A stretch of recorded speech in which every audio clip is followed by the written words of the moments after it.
Hello and welcome everyone to ZaranTech. Did you know? SAP ABAP on HANA can speed up applications by over 70%, and Fiori boosts user satisfaction by more than 60%. That's why so many companies are switching fast. Today, we'll talk about SAP ABAP on HANA with Fiori. ABAP on HANA means writing programs that run faster and smarter using SAP's powerful HANA database. Fiori is the front-end design that makes apps look great and easy to use. More than 80% of top businesses are moving to HANA-based systems, and over 60% of SAP users say Fiori gives them a better user experience. SAP is now focusing on HANA and Fiori for most of its future solutions. Learning ABAP on HANA with Fiori helps you build modern, user-friendly SAP apps. It also improves your job chances as more companies look for people with these skills.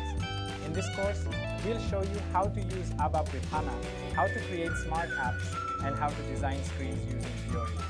You'll get real examples and hands-on tips. Let's dive in. So you want to have an overview of a total S4 HANA. Okay, 1 minute. Okay, all the material you have it, but in order to recap some things I have about the material which I have prepared myself. Okay, I will go through that. Okay, because this material which I'm now talking is already covered. Okay, so I'm just going through the overview. Okay, so what is S4? I will start from the basics. Okay, last week I will recap a little bit one by one, and then we'll go from next on CDS. Okay, fine. So what is why we want to have HANA? We have ERP systems. But why we want to go on HANA? Okay, so HANA is nothing but a high-performance analytical appliance. Okay, and it is a proprietary database of SAP. The advantage of normal ECC is that compared to HANA is we have in-memory database. Okay, what in-memory database is? I will explain you the diagram. Okay, what HANA brings us a plate. Okay, it provides very analytics with high performance on top of big data. Okay, so it was introduced from 2011. Okay, it is a completely new product. Okay, so why we calling high performance is, okay, one way to retrieve the data is like it follows the column format. Okay, previously it was like a row format. Okay, they found out that the column format retrieving the data is faster. Okay, but in some cases, the performance is seen for row and column format in a particular scenario. Okay, but not in all cases. Okay, SAP HANA is available on-premise and a cloud hybrid model. Okay, in the scenarios even though it is cloud was not mentioned, I will take you an example of how to have the cloud as well. Okay, so why do we want to go for HANA? Okay, forget about the right hand side part. Let's see the left hand side. Okay, so we have a ECC system.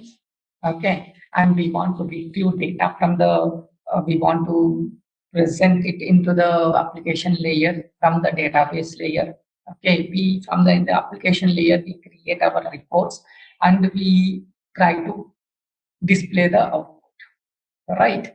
Fine, that is okay. But if you want to display data with a huge amount, okay, large data means BW. The BW data is almost like a big data. We can call it is a data. It gives data with more information. Okay, and to display data, it takes more time. If it is not an HANA, okay, it takes more time to display data on the normal ECC systems. Okay, with the online transaction processing, we want to have OLAP, means online analytical process. So the BW is connected to the DB. Okay, and we want to bring that data into the normal system, ECC system. But transferring data between the two systems will take time, right? So using HANA, we can have both the online transaction processing as well as analytical process. Okay, So the combined diagram we can have once HANA DB, which can have the features of the ECC, which can have the of a BW, SRM, CRM, all the things. Okay, so SAP comes up with the two things: embedded system and central hub system.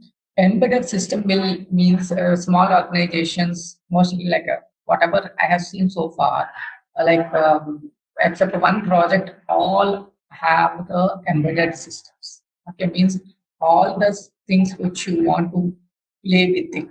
Okay, whether it's a SRM or CRM, all will be in the single system.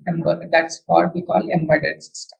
But for large organization, they have systems, but they have different business suits. Okay, so they will be using those business suits with HANA, and they retrieve the data. The end user will not have any effect.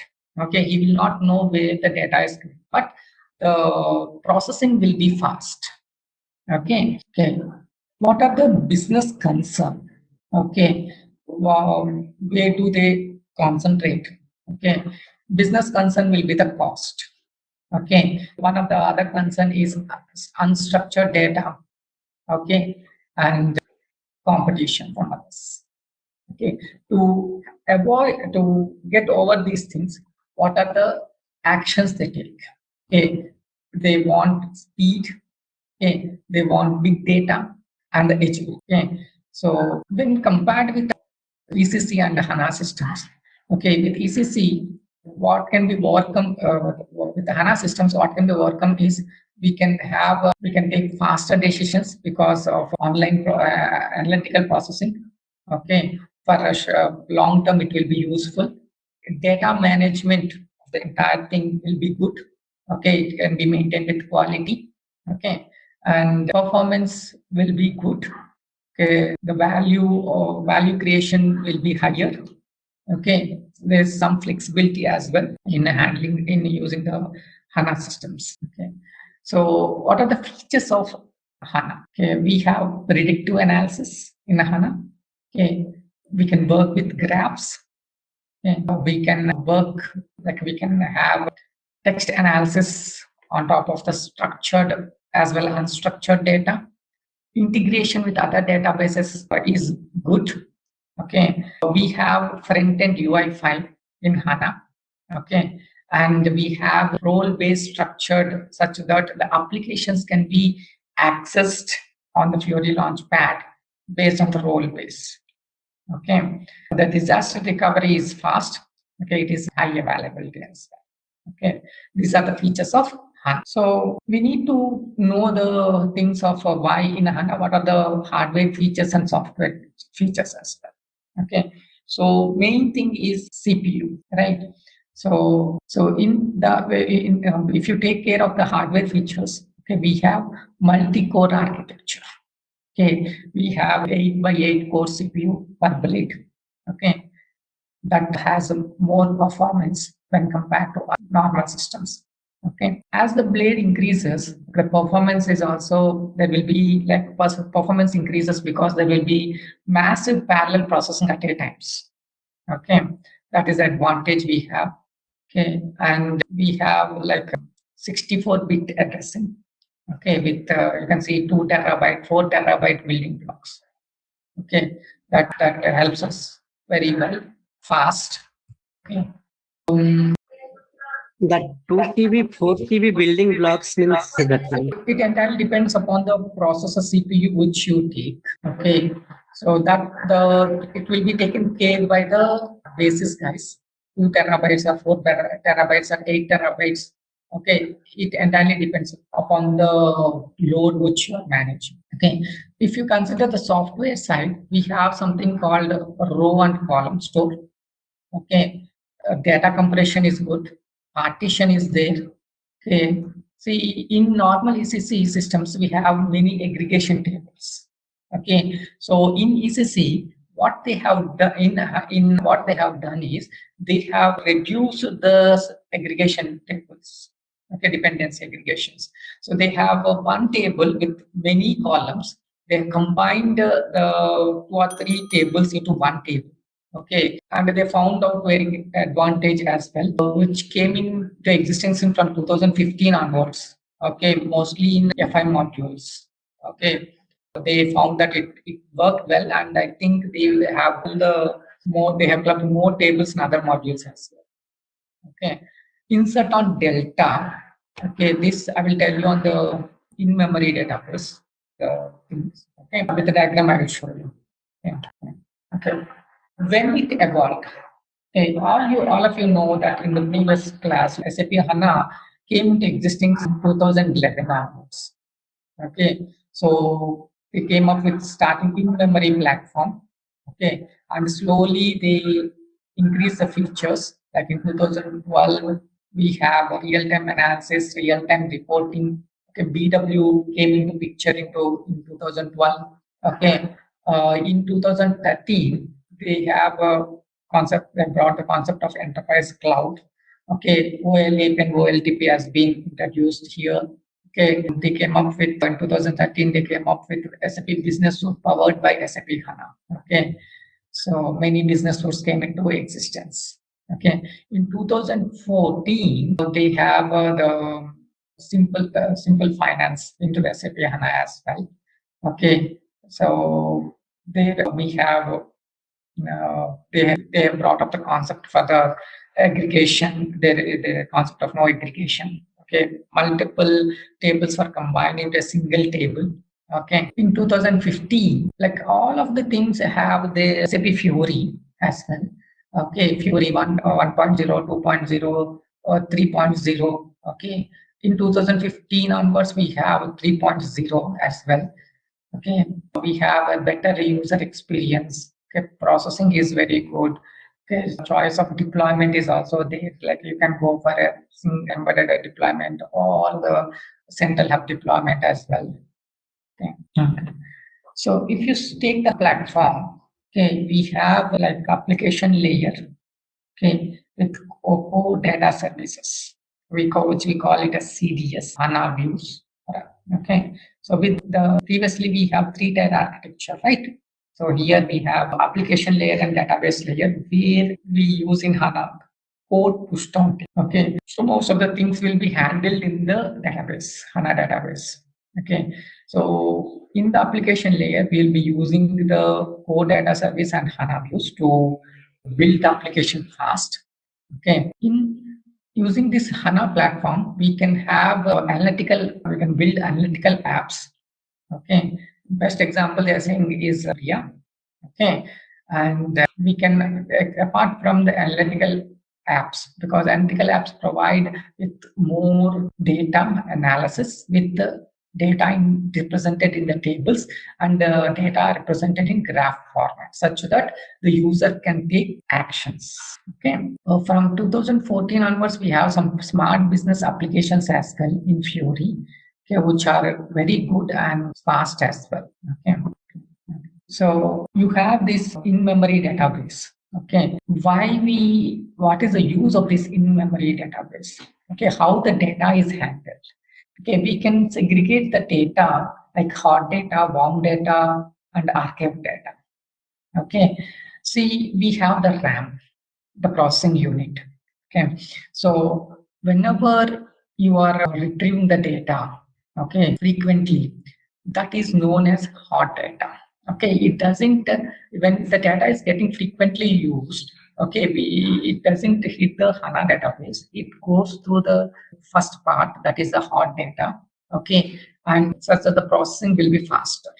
Okay, suppose if you are inserting or updating or deleting it, okay, then what happens is it will store in a log file. Okay, and this log file will not update frequently every time when you are doing the transactions. Okay, so there will be a certain save point where such that the log files will be written into the database persistence layer. Okay, the save point they are putting as a 5 milliseconds. Okay, and if it is not touched for a long time, okay, then the data is pushed to the cold data. Okay, and if you are that we call that is cold data, and we usually rarely retrieve those data. So that's why they given the name as a historical or archive data. Okay, so let's take an example of column store data. Okay, so previously we used to have the data stored in the row base, right? If you see the table, you could have names, first name, last name, department, salary. Okay, we have 4 columns. Okay, the data used to go with the row based one. Okay, now with HANA, SAP recommends to go with the column based table. Okay. So what is the advantage of it? Okay. So how this column based works? There are certain algorithms are there which works on this column based. Not there are many algorithms, but one algorithm is like this. Okay. So if you see here in the column based one, okay, you see you have names like Rinku, Gaur, okay, Tinu. Okay, you see that Rinku repeated twice.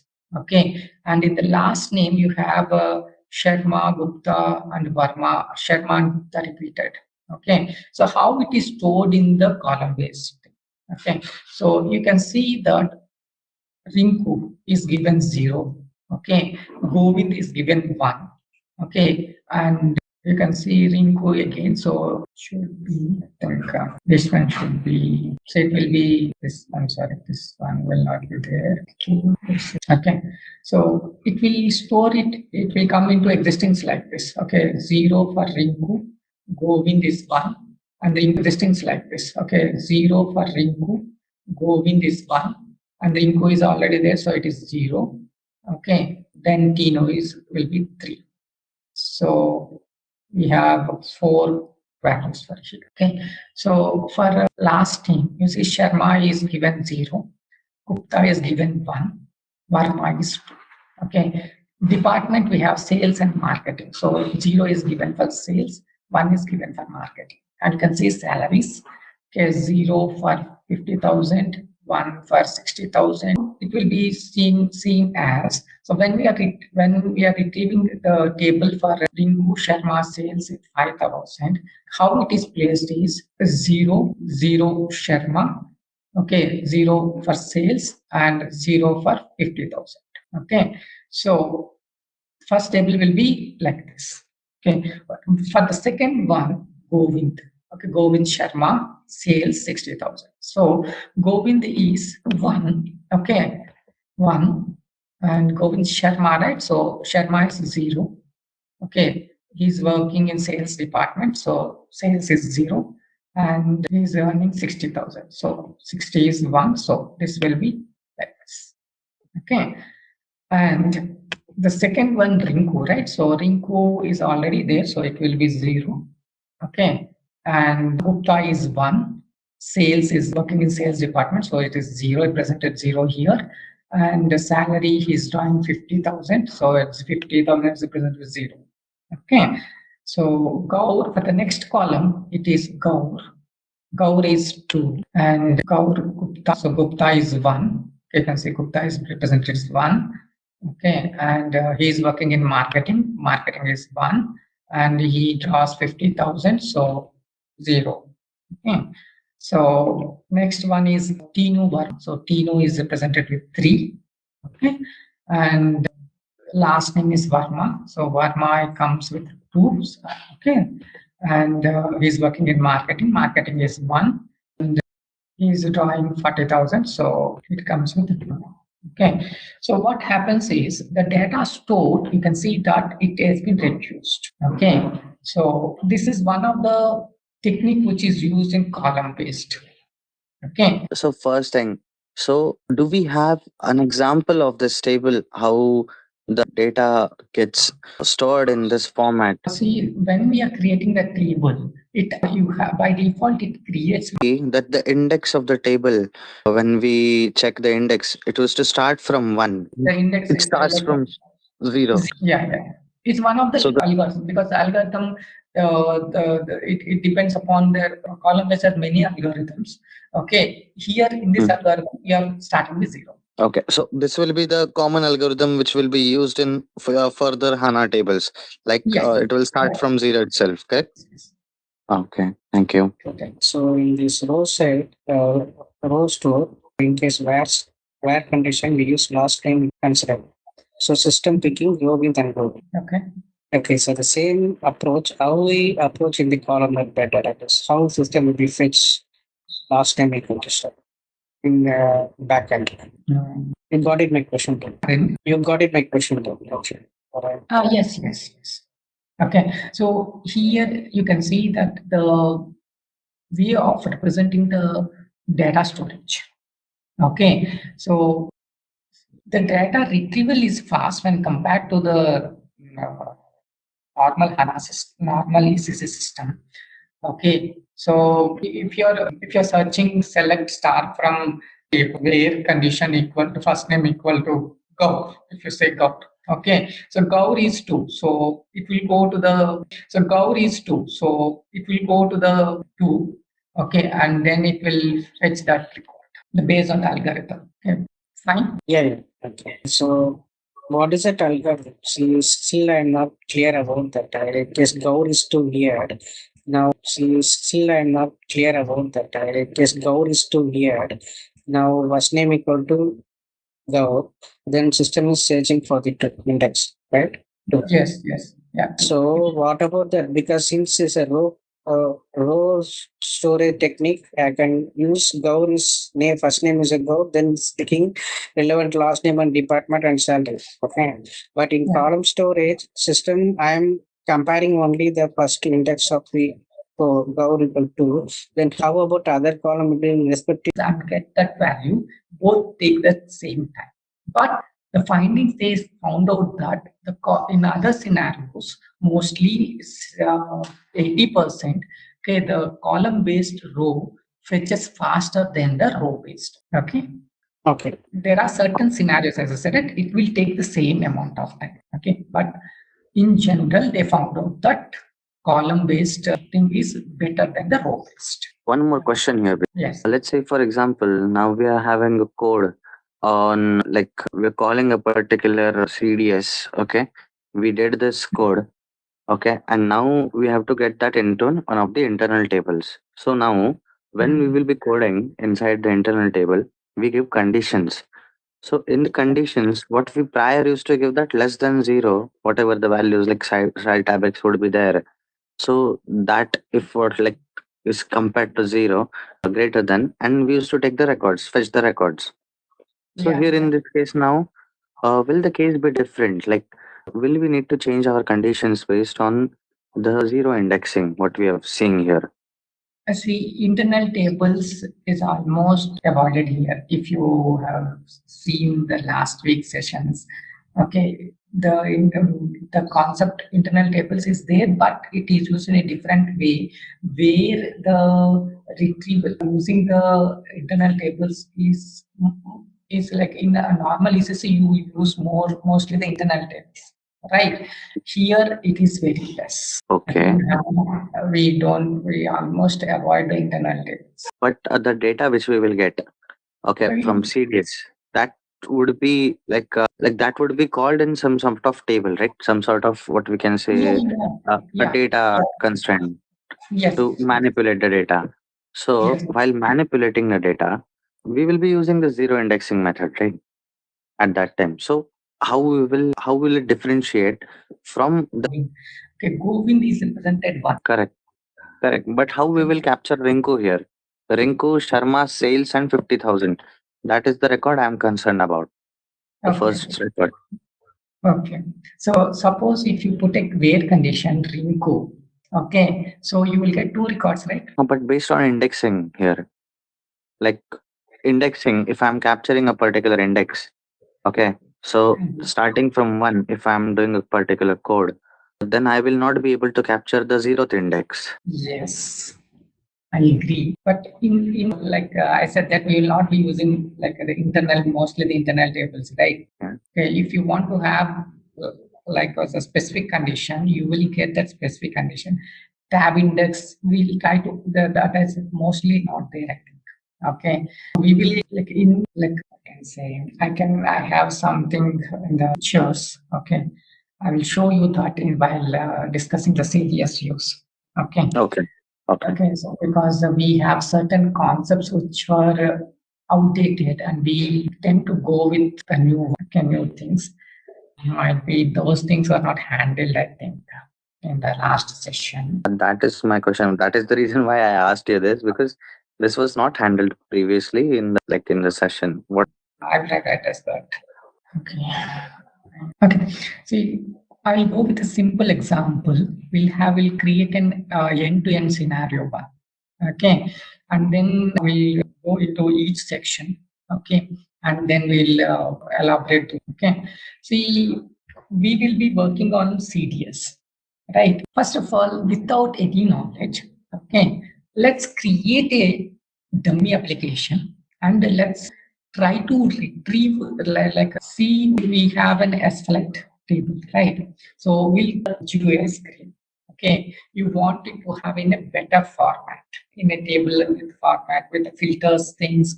Okay, without writing a single piece of code. Okay, so how can we do that? Okay, so in order to do that, first we use the CDS to create the structure for us, what is the required. Okay, and then in the CDS we have something called annotations. Okay, that will help us in getting a better UI when we deploy this application as a service, OData service. When we publish it as a data service, we will have the flexibility to have a service here, and using that service we will build the UI and display in the front end. Okay, we'll be doing that in a couple of minutes. Okay, for that, I think my battery is dying. Let me get my battery. Okay, if you want, you can take 5 minutes break. Okay. Okay. Take 5 minutes break, and I will explain you a scenario, creating a little bit serious view and publishing it as a data service, and then using the code data service, we'll create a UI application, and we'll get that application in the server. Okay, we'll see one end-to-end scenario. By that, looking at scenario, you will have some picture how the coding has been reduced. Okay. Okay. Okay. I will tell you from the beginning. Okay, I have just logged into the Eclipse. Okay, and I'm asking everybody has access to this Eclipse, right? Yeah. We got that Yes, sorted out in the first week. Okay, so let me create a new package. Name we can give Jed CDS underscore Fiori description CDS package. I'll say add to fabric is such that fabric will be added here. Okay, so package type is from here. So create smart. Okay, let me use this one.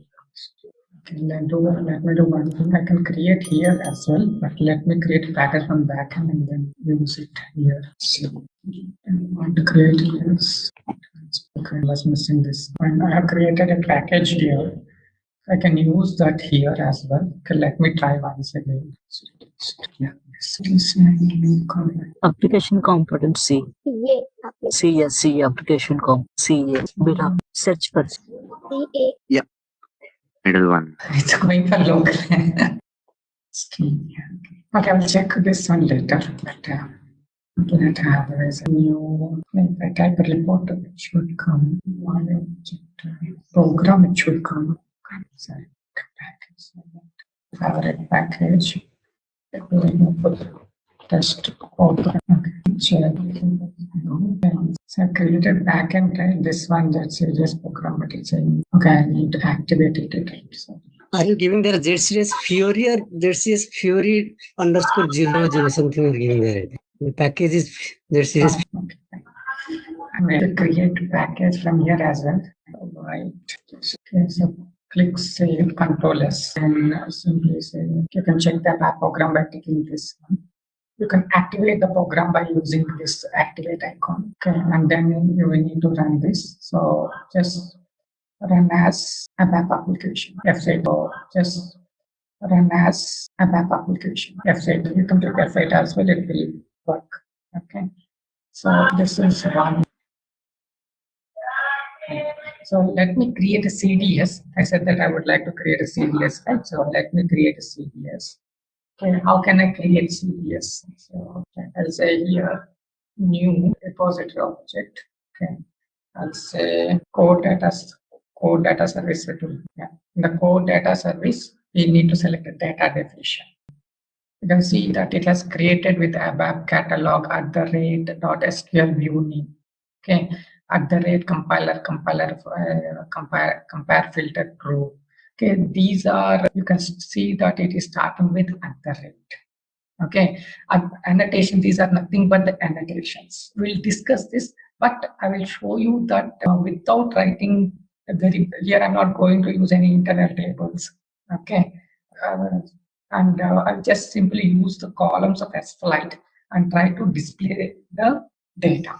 Okay, SQL is you can see the I'm defining a view, okay, with name get series SFlight 00 as a select from the data source name. The data source is SFlight. Okay. What does an SFlight have? What are the columns SFlight? You can get this all the things here as well.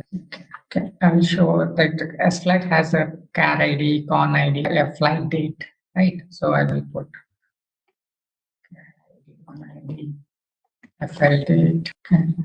So this, apart from this, there are many other things. SFlight. Okay. Price, currency, plain type, seat max. Okay, so we have all these things. Okay, so I can put currency. Okay, so let me check it. Let me activate this and let me run application. Okay, so you see that I could retrieve this table information. Okay, so with the fields itself, I have created this. You mentioned the fields, and you can see the data. Okay, so I want to see this data with a better view.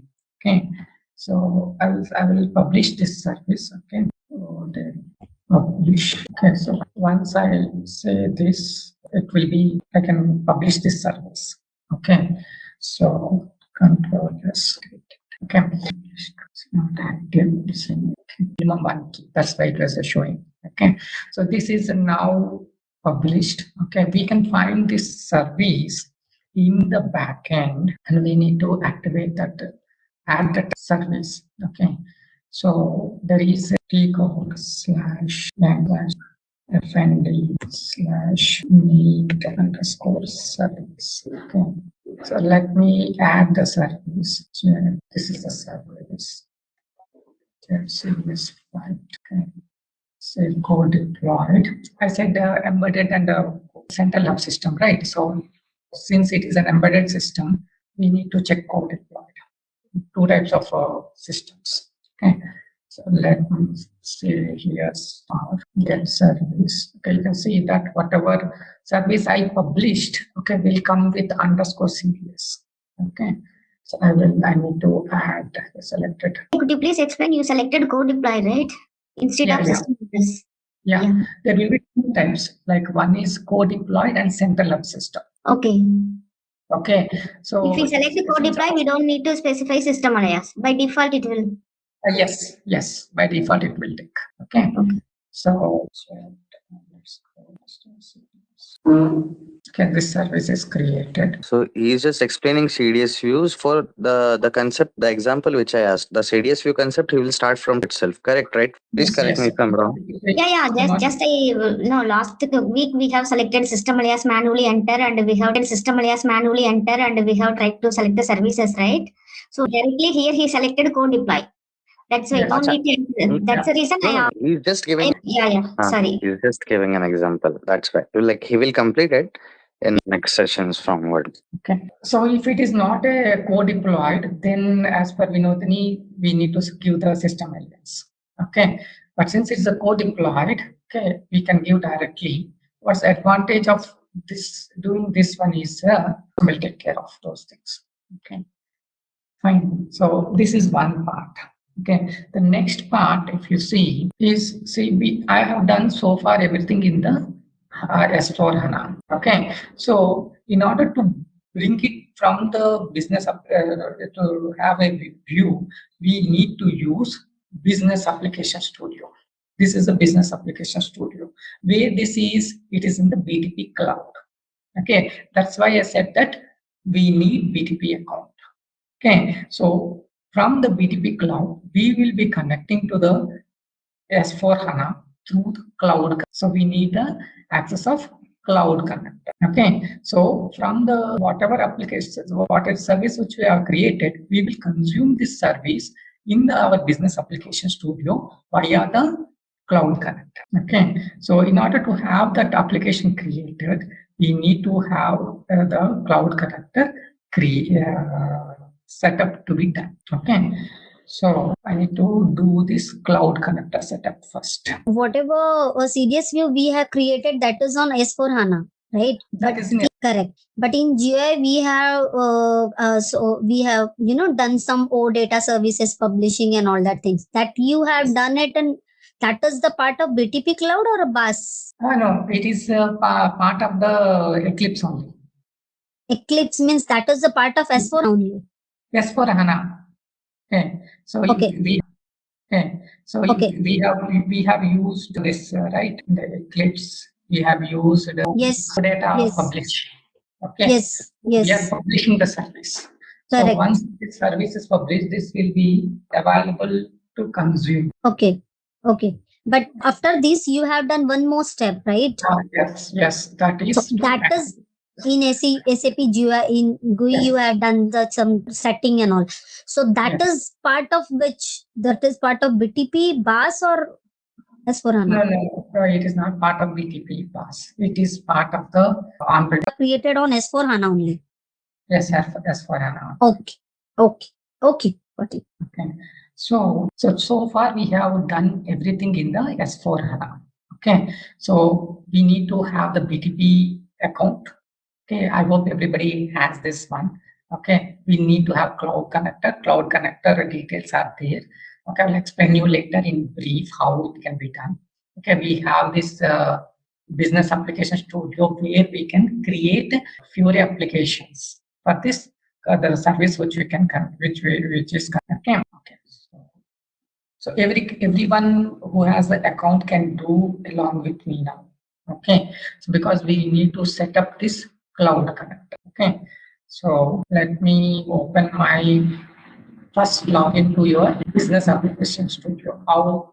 Through BTP. Okay, so we need to log into BTP. So how we can say HANA BTP cockpit trail account. I'll paste this in place. See. You can do along with me for this one. Okay. Let me sign in. Try.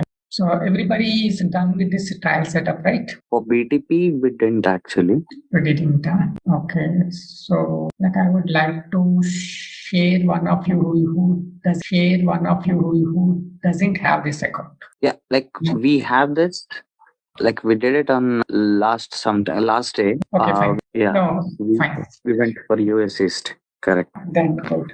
So let me go Singapore. US East. Correct. Then good. So let me go Singapore. Yeah. So in order to in BTP is nothing but a business technology platform in which it has more services.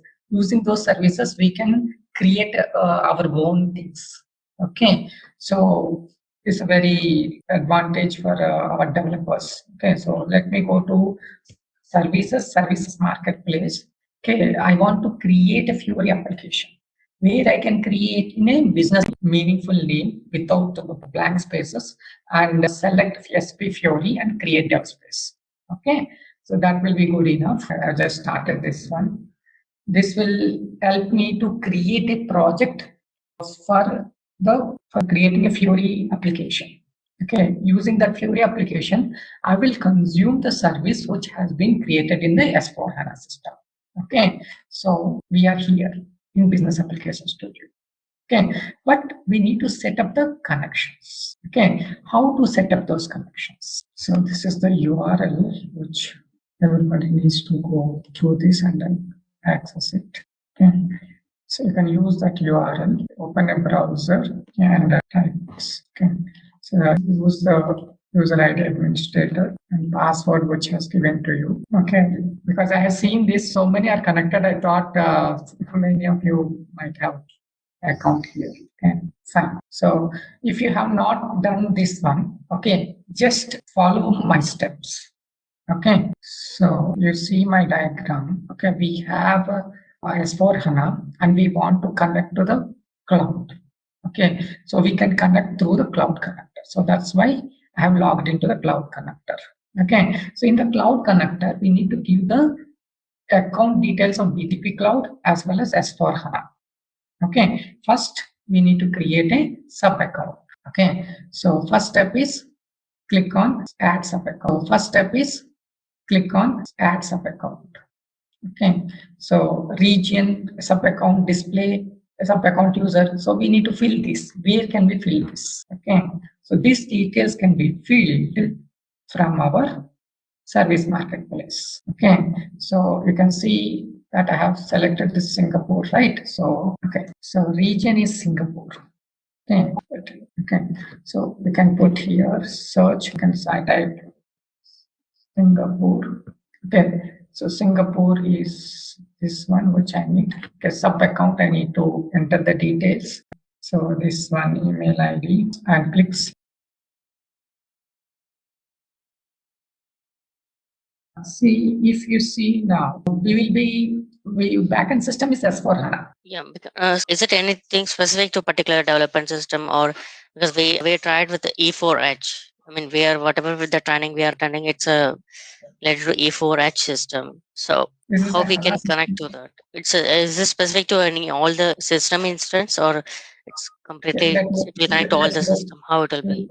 Let's see. Okay, you can see this system details. S4 HANA 2023. You can see it's an S4 HANA on-premise. Okay, if it is an ECC system also, we need to change certain parameters. No, yours. Okay. What is your system ID? It's like a E4H, whatever you logged in. The system ID. System. Yeah, E4H. Okay, E4H is an S4 HANA. Okay.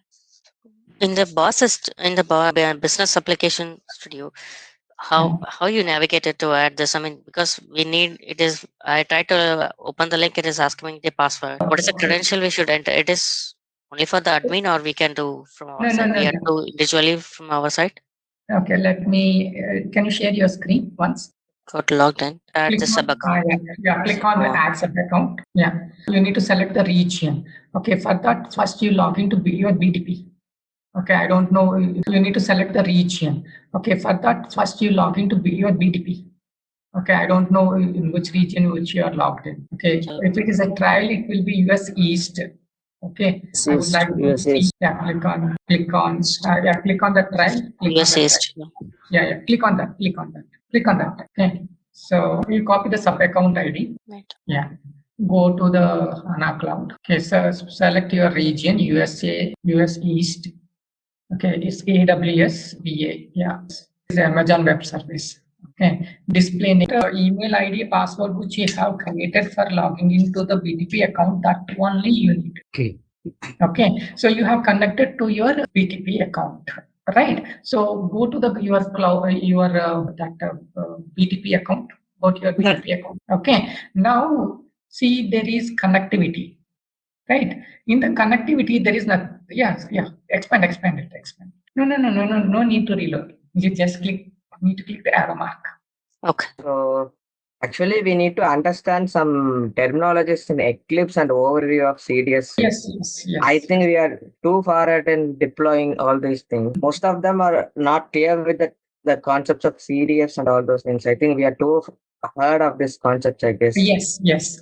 Because you want like I said, right? You want to overview. I have given overviews as for HANA, and I said that I will create an application. Okay, where without forget about what is CDS. Okay, I just think of an application which I have created.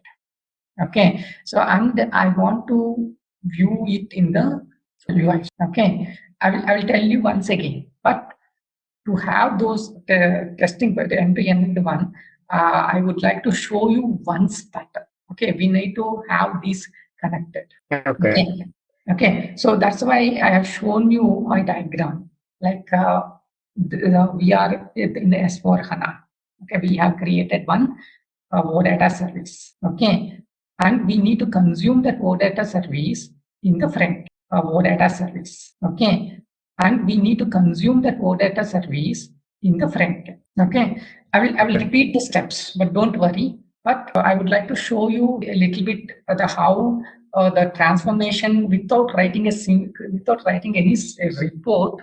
Okay, the internal table or anything, we will be able to create a view such that you will see that we have not created any internal table. Okay, with mentioning that simple CDS, we are able to view the output. Okay. Yeah.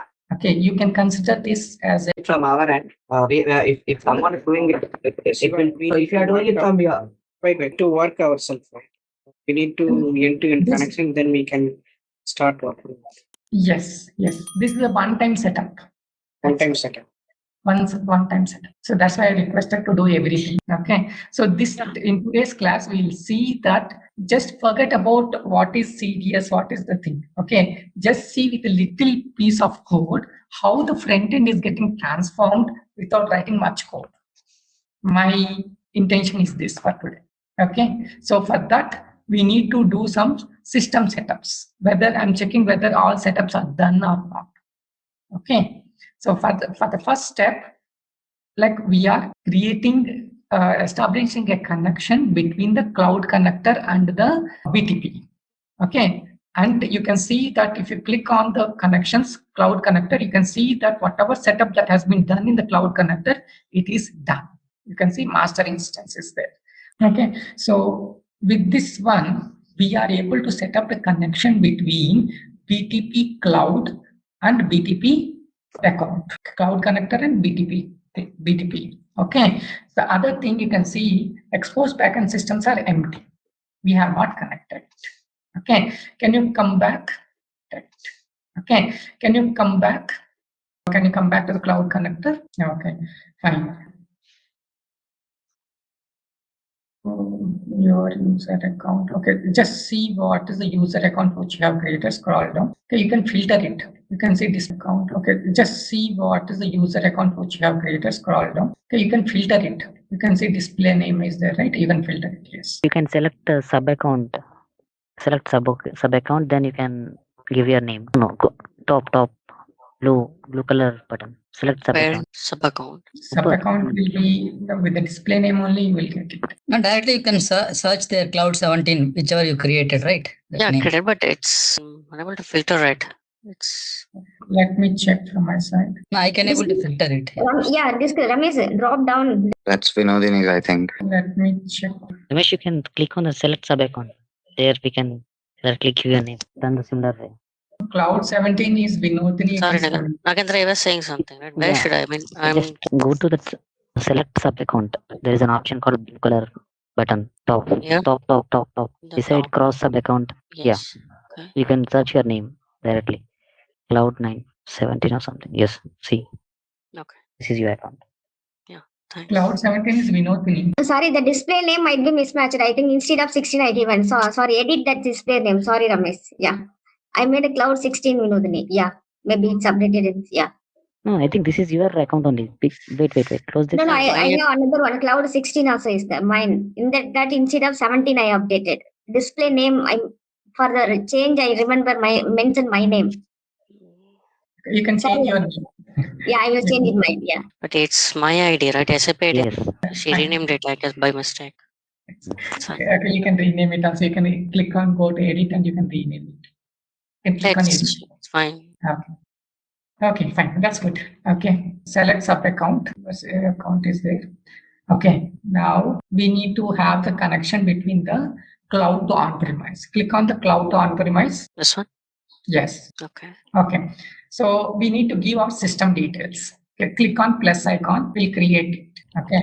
So we need to select the backend systems. Ours is not an ABAP system. It is SAP HANA. Select SAP HANA. Okay. Now click next. Okay. There are protocols here, HTTPS, HTTPS, TCP. Okay. So HTTPS will go for secured one. Okay, so we'll go at the moment HTTP, select HTTP, click next. Okay, now you see it is asking to give us the host and port number. Okay, where this information will be. Okay, this information will be in our S4 HANA on-premise system. Okay, so go to, let me share my screen then. My screen is visible. Okay, so I logged in with the trainer. This one is one. Okay, so let me go here. You can see it is connected. Okay, let me, okay, now let me click on-premise. Okay, let me, okay. It's not an ABAP system, it is S4 HANA. Click next. It's HTTP. Click next. Okay, I need to enter the host and port number where these details are. Okay, so this is in the in this system. Okay, so how can I get this? Okay, there is a T code. Okay, note it down. SMICM. Okay, T code is SMICM. Go to T code SMICM. Okay, this will have access with bases only. Now all will not have, since this is a trial system, right? So we will have that access. Okay, so click on go to, okay, and click on services.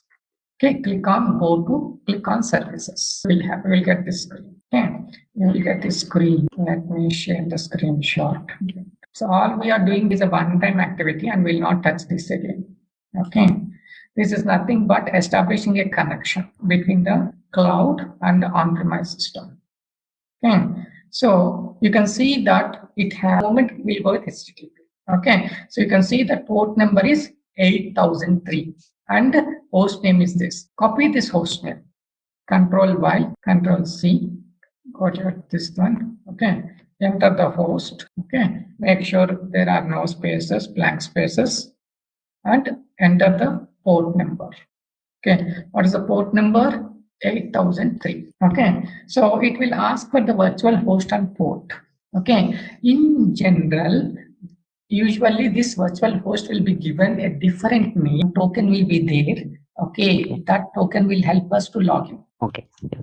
Okay, so that's the principal configuration, which we don't tend to have that because it is mostly the basis activity. Okay, so here you can see that which one to use your virtual host or internal host. So basically the basis people will set the virtual host because virtual host will be given a different host name and port number, anything which can be. Okay, so that it will not expose the internal host. Okay, so let it be the virtual host. Click next. You can give the description. Okay, summary fine. Okay, now you see that mapping to the internal system is done. Okay, to check whether this is working or not, you need to check this actions.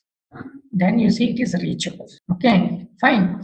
So this, if you now go to your cloud connector, okay, and if you see the connections, cloud connectors, you will see the two things. One is master instance is set up, and now you can see that the cloud is also exposed. Our internal on-premise system is also exposed. Okay, but the thing is not good enough for us still. Okay, so we can see that we have activated the service, our CDS service, which we have created from here. The CDS service is ZCDS S_flight_00_CDS.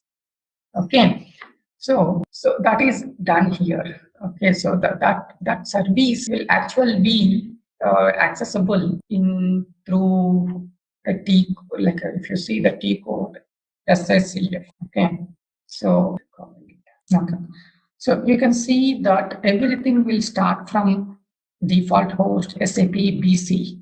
Okay, our OData services will be in OPU OData it will be. Okay, but the root node is SAP. Okay, we need to have this access to have that access in our thing. So that's cloud connector. So I need to give the resource path. Click on this and put. Okay. So all paths and subpaths.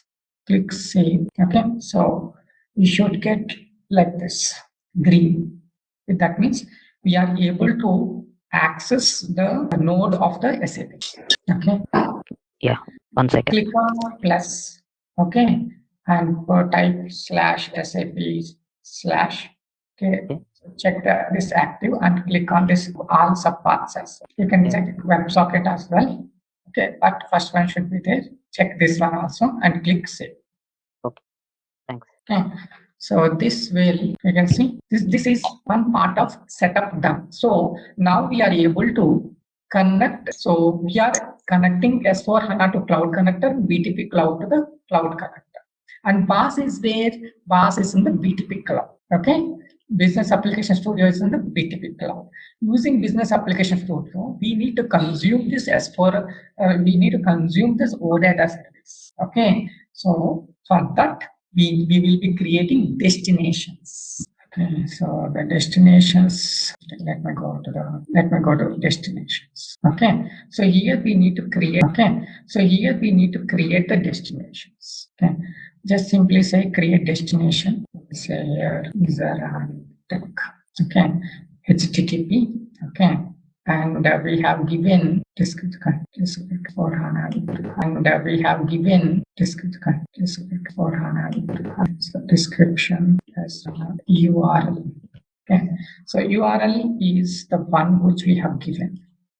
If you see the Cloud Connector, this is the one. Okay, so copy this one and type HTTP colon, type this till here. So we are going to connect to the proxy type. What is the proxy type? It's not internet, but it is on-premise. Okay. We need to give the user ID password of our S4 HANA system. User S4 password. Already we set up this one last Friday, but with the different credentials actually. So do we need to use the same one and make a change? Okay, if you are done, then that's good. No, that is for EFI, not this credential, with these credentials. With this URL, not with this URL. Or create with this URL. No, we can edit it, right? We can just edit it. You don't edit it. What you do is you create a copy of this. No, we don't have option now to, okay, because that is. We can create a destination, create new destination. I will show you. You see, there is a copy. Okay. Click on this and you can change it. Okay. The old one we'll keep it as it is. The new one we can with the. Yes, because we will be having properties, right? So those properties are there or not, I'm not sure. So that's why in order to be aligned, we need to have this. I'm putting you the dynamic HTML5 dynamic as true. Okay, another property or timeout you need to give. Okay, I'm giving like 3 lakhs. That means 30 millis, 300 seconds. Okay, this many milliseconds. This timeout is in milliseconds. Okay. Give the next one is product name.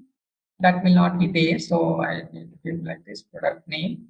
Give as SAP S4 HANA. Okay, give this one as well.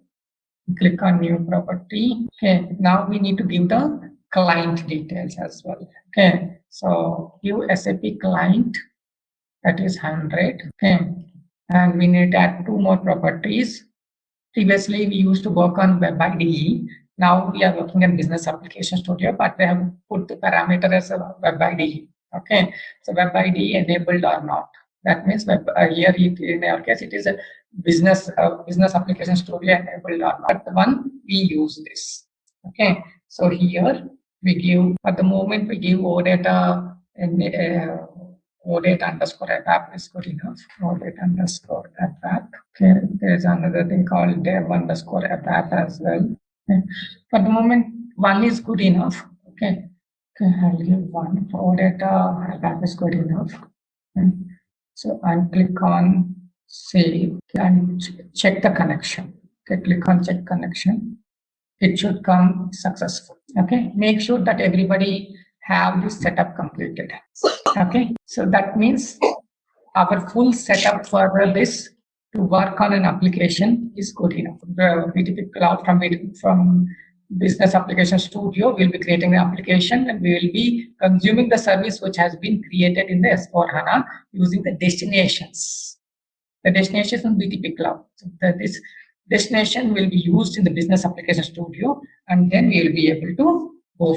Okay, so if this setup is done, then it's good enough. You need to check whether your connection is working or not. So let me know if everybody connection is done, this destination configuration done or not. Could you please post the host and port? My video got stuck. I am unable to go to SAP GUI. Okay, you want these details, huh?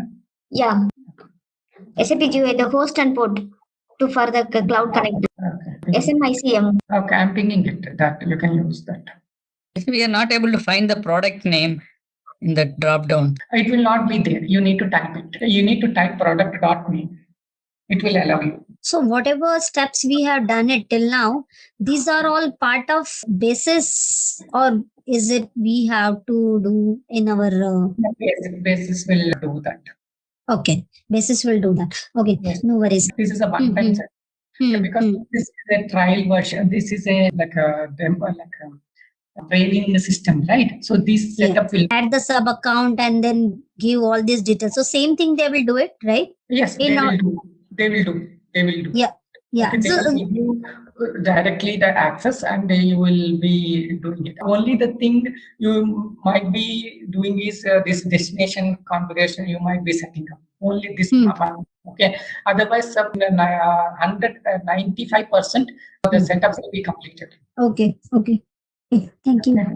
So are you able to check the connection by clicking check connection? Is it giving you green or any issue? For me, it's done. Whatever steps you have followed, so it's check connection is working. It's good. Okay, fine. So that means we have done the entire setup which have shown in this figure. Okay, this is a one-time setup which has to be done, which will helpful for us in the Fiori sessions which are coming. Okay, because we will be consuming the OData service from the HANA system, or we will be deploying the application as for HANA system. Okay, so that's why this is a one-time setup which is required for us to work in the system. Okay, so hope you are able to see my screen. Okay. Let me go to my project.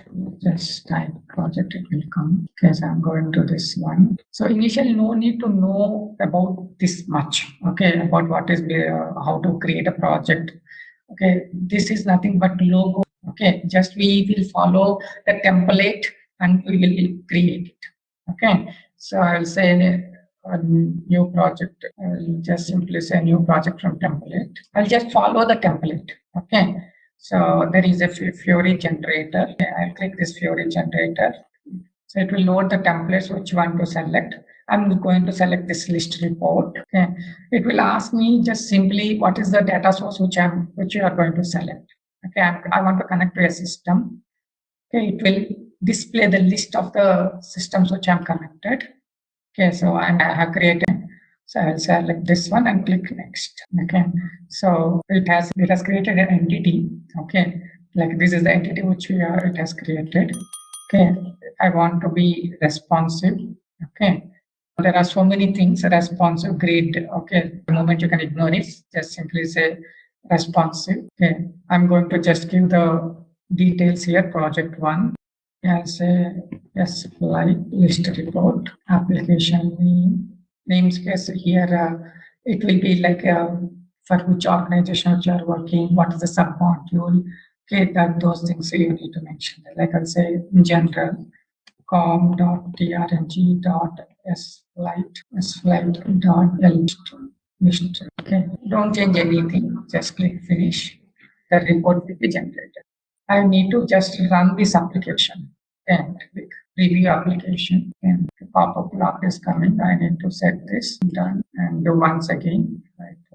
Right click in the application and select no start fourth of start no effort. Okay, so like I have not done completely in the CDS, so that's why it is coming blank.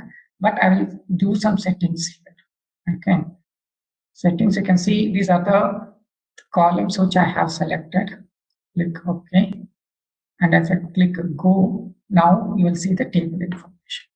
Okay, you can see that without writing a single piece of code, I'm able to get these things. Okay, you can also click on adapt code and I'm able to get these things. Okay, you can also click on adapt filters. Okay, you can select which filters you want to have. Okay, and if I want a line with the details EAE, click go. You will see only EAE. flight details. Okay, so if you want Lufthansa, so Lufthansa is LH. And so only this one and sell again here and put LH and click OK and click go. You see, it has come. But if you want to write cards are there, it is getting transferred. Okay, I click, then open. Okay, you can see the details have come. You can just filter on this as well. Okay. I want 12021, you can see. Okay. So tell me now, how much coding you need to write to create this report in normals using SE38. First, you need to declare it, then you need to fetch, then you need to, it's a lot of coding is involved. Lot of coding is involved. Did I write anything here? I simply given the fields. So tell me how much code has been reduced. Read one, then it's fine, sir. But if suppose we want to update, create those things. Those things also can be done. Okay, those things also can be done without going with much effort. Okay, I won't write any select statement here. Okay, no internal table. Okay, it can be done. I will show you that as well. Okay, without putting a select statement or without putting a CURD operations. Okay, you will get an option. Okay, you will get an option to create, you will get an option to delete, you will get an option to update. I'll show you that. Fine. So that's my intention actually, to show you this screen and then proceed to actual CDS. How much effort has been reduced. Okay, it is always not that we write everything in the application layer. It is nothing but code push down. Code push down technique is used in S4. Okay, it pushes down to the database layer. So in the real scenario, so as a ABAPer, so we need to create only the CDS views. No, in case simple ones. Yes, right? yes, CDS views. You will, okay, so like in the advanced things, if you click this one, you will see the details of the that row as well. Because in real scenario, you will see some tabs, right? If you have ever seen a Fiori application, some tabs will be there, and each tab has a create update as well. CURD operations. With that we call it as BOPF. In the CDS view, you talked about that code push down, right? So, yes. And you mentioned like it will be running in the database level. Is there any way we can track our log? Where we can see, okay, it is running on our database server, not on the application server. Any log or any place where we can see or trace it. I can show it here itself. Okay, click F12. Okay, console source. Okay, so I want another one. Add. Okay, let's click on code. You see, it is clicking the OData service. Okay, you can see the payload. It is you can see the headers. Okay, you can see this is the OData service which we have created, right? Okay, and in this one, it will call an entity. Okay, so in the payload, you will see get. When we are retrieving the record, it uses method called get, and you can see that this is the entity which has been created. Okay, and it is fetching top 20 records, 0 to 20. Okay, and the payload, you can see this is the payload. And let me copy this, and I will open in a JSON viewer. You can see these many records it is pulling. Okay, 20 records, and it will delete the last line. You can see 20 records, and it will delete the last line. You can see 20 records starting from 0, and you can see car ID, con ID, flight date, price, currency. Okay, this is known as a JSON. No, actually, I like to see where the server. I mean, it's a DB server or application server where exactly the processor occurred. Is there any way? Just asking because there is a concept called buffering, right? For the CDS view, we are having the buffering annotations, and if I enable the buffering, the data will be in the application server, right? So during that, put a debugging point, and you can check. It will stop. Okay. CDS views can be debugged, right? Yeah, it can be debugged. And if you run from BAS, it will stop here directly. Yes, it should stop. It will stop. Can we check this particular one? We'll come to that later. Okay. Okay. But the main overall idea is how are the code is getting reduced is the main concept. With a little effort, you can gain maximum. My intention is to show this, not to understand the every internal details of that application. Okay, but to see how the end-to-end process works without writing with writing very less code. Front end, low code. Back end, you need to put that thing. Okay, front end also, if you need more modifications, you can do in front end as well. Okay, that feature is also there. Okay, so that's why I have shown you all this is setup. Okay, this is a one-time setup which we need to do. Not only it will be helpful for CDS, it will be helpful for the Fiori as well. When we go into the Fiori, this one will help us. We will not set up again. We will use the existing. So I will explain you the in detail of this annotations. I will explain. Okay, I will explain you. I will take you a few other examples as well. Okay, and then we'll see those things like some basic functionalities. Okay, that also we'll check. Okay, so we'll do from scratch functionalities. Okay, that also we'll check. Okay, so we'll do from scratch how to do the things. Whatever I told, I will tell you those things. Okay, you can see what are the things which are required. Okay, because in our system it is already set up, but I will show you that as well. Okay. Correct. It's already set up in our systems. It's already set up in that one, but when you are doing from the scratch, you need to set up all these things. Yeah. Okay, I will tell you those. Okay, don't worry. It's already there, but since you want an overview, I have to give you. To reduce hardware costs. Option B. To enable real-time analytics and faster data processing. Option C. To simplify user interfaces. Option D. To eliminate the need for databases. Take a moment to think, and when you're ready, choose the correct option. Remember, each choice holds a key to unlocking the answer. Good luck. Type the correct answer in the comment section. Hey there! Want to get really good at coding in SAP? Our SAP ABAP on HANA with Fiori course is here to help. You can take it at your own pace on our platform. In this course, you'll learn all about ABAP on HANA and Fiori. It's like a toolkit to build and run smart, fast apps on SAP systems. Our course covers everything you need to know, from the basics to more advanced tricks. It's made by experts who know what they're talking about. Your teachers are pros who've been doing this for ages. They're here to help you learn and answer any questions you have. And don't just take our word for it. Our students love the course too. People just like you have found our course super helpful. Best part? It won't break the bank. This awesome opportunity to learn is affordable.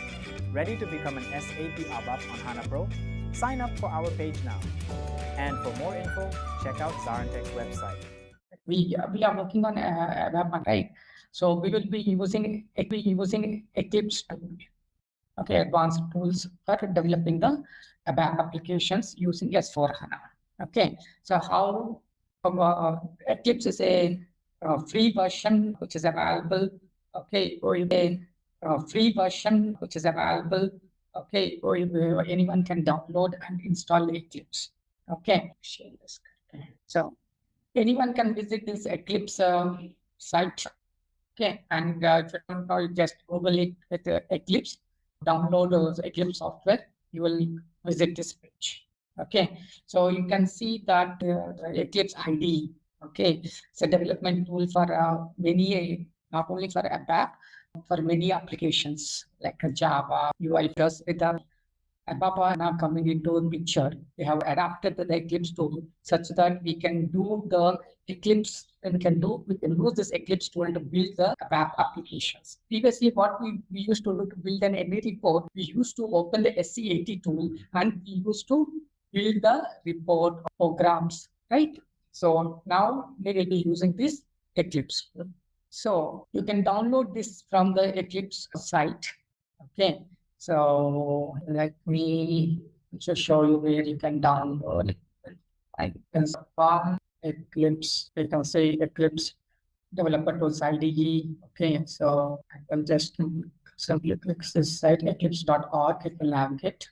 Okay, you can search for the latest version. You can click on download. Okay, if you want. Okay, if you want the latest version, you can search here. Which latest version download. So you can see the install. You can download from YouTube here. Okay, and you can install it. But previously, like to install it, you need certain other prerequisites. Okay, that is Java software development tools.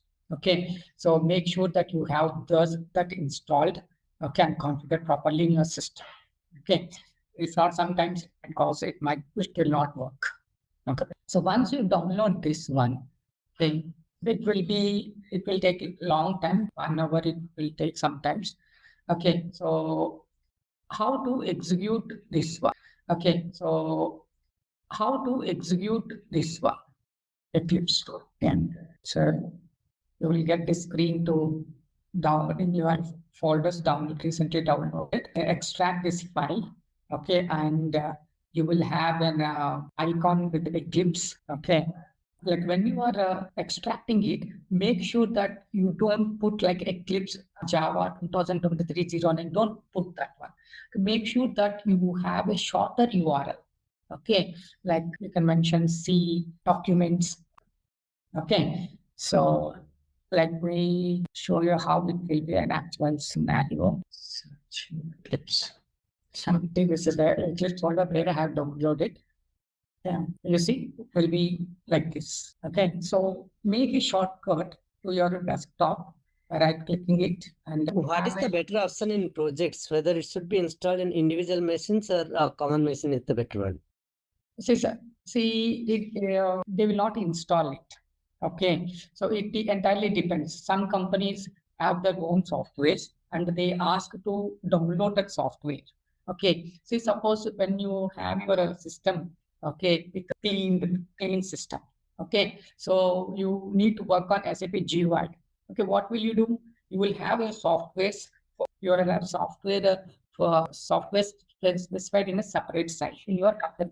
You will go to that site, you download that software, SAP GUI, and then you execute. Okay, so you until you don't have a permission to install, you will request basis guys, IT team to install it so that they can provide it, and you will install it. Okay, so you must be having the Eclipse tool, the Eclipse software, SAP GUI software in your company's software provided site. You download it and you execute. Okay, so if you are doing on your own, okay, then you have to follow this procedure. Okay, but most of the times you have to follow this procedure. Okay, but most of the times Eclipse you need to install it on your system. SAP GUI will be there, but Eclipse not all will be using, right? So we need to install. Suppose if you are using a VPN, they might install like VMware virtual machines. If you are using like that, then they might have installed Eclipse in that system. You can directly click on Eclipse and you can install it. Yes, you can work on directly.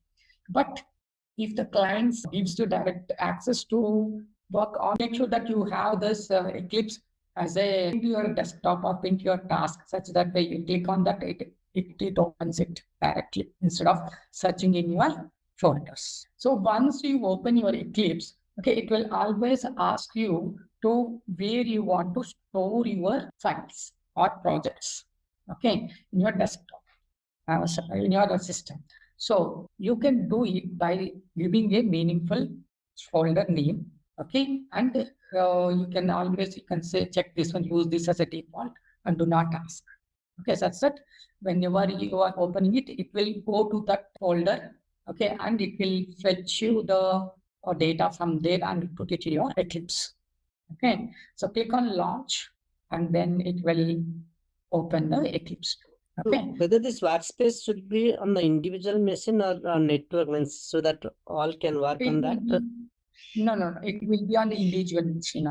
So in case the person who was doing that work something on that workspace, if he's not there, then means how it will, suppose others have to work on that, and what should they do? Okay, see, the person will be deploying the code to the server, right? The other person can retrieve that application, okay, and then they can work on. Okay, or there's other possibility, I haven't seen Git in Eclipse, Git back thing, but I have seen in UI file, there is a Git repository where we store the applications there, and for other persons, there is a Git repository where we store the applications there, and for other persons can work on it if other person is absent as well. Okay. Yeah. So suppose a company has the share folder customers. So you can use share folder directory here, right? Instead of individual desktop folder or something. Yes. But since the Eclipse works on the individual, individual laptop or individual system, okay. So if there is unsaved data, okay, then it's the person has common repository where you can put all the code like that. But if you are using a cloud, okay, then it will be good because all the things will be in the cloud. So any one person who gets who doesn't bother and he moves out of the project or organization, using in the cloud, you can access that code and you can directly work with another Eclipse. That feature is okay. But with on-premise system, it has to be activated. Then only it will be code will be in the server. Another person can take that code and work on. Yeah. So this is a general screen which will appear. Okay, so don't misunderstand that welcome to Eclipse IDE for Java developers. It is mostly started with the intention of Java developers, but you can develop ABAP applications now. Okay, 10 years back they have modified it, and now we can work ABAP. So see, suppose if you open this Eclipse, okay, at the straight moment you might not be able to work on ABAP. Okay, because to work on ABAP, you need certain plugins. Okay, so those plugins they call it as ADT plugins, Advanced Development Tools plugins. Okay, how do we install these plugins? Okay, so yeah, you see in the Eclipse tool, we have certain menus like file, edit, navigate. We have a help section as well. So in that you can click on help section as well. So in that you can click on to navigate, you click on the help and you will navigate to install software. Click on that, okay, and then you will see a pop-up which will ask you to install the softwares. Okay, but how can you do that? Okay, let me open the tool and show you. Okay, but don't perform this. Okay, because the tools, the plugins are already installed. Okay, how can we find that plugins? So this is the one which we generally use. Okay, so as I said previously, with the development of UI5, we used to Eclipse. Okay, and we used to download it and install it in our systems. Okay, but if you want to work on ABAP, you see, we have a tab called ABAP, and you can see what are the prerequisites, what are the operating systems which you need. Okay, you need Java runtime, as I said, right? You need to install JDK. Okay, it supports on both Macintosh and Windows as well. Okay, so you can see they have given that ADT is validated and tested against Java 21. Okay, so depending upon your Eclipse version, you need to download the JDK and you need to install that versions. So here they are given the procedures how we can do that. Okay, so first you need to have the Eclipse. Okay, so you have the Eclipse. Okay, so let me go to remote desktop. Let me show you my desktop. So this is 2412 version. Okay. So let's study this and click on About Eclipse. Okay. So you will see the version here and click on 4.3. Okay. Why I'm getting this one is I have installed the cloud. I have created a project using the ABAP cloud as well. That's why. Okay. So let me log into this as well. It ask me the user ID password. Okay. So it is word. Okay. So it is there. Oh, okay.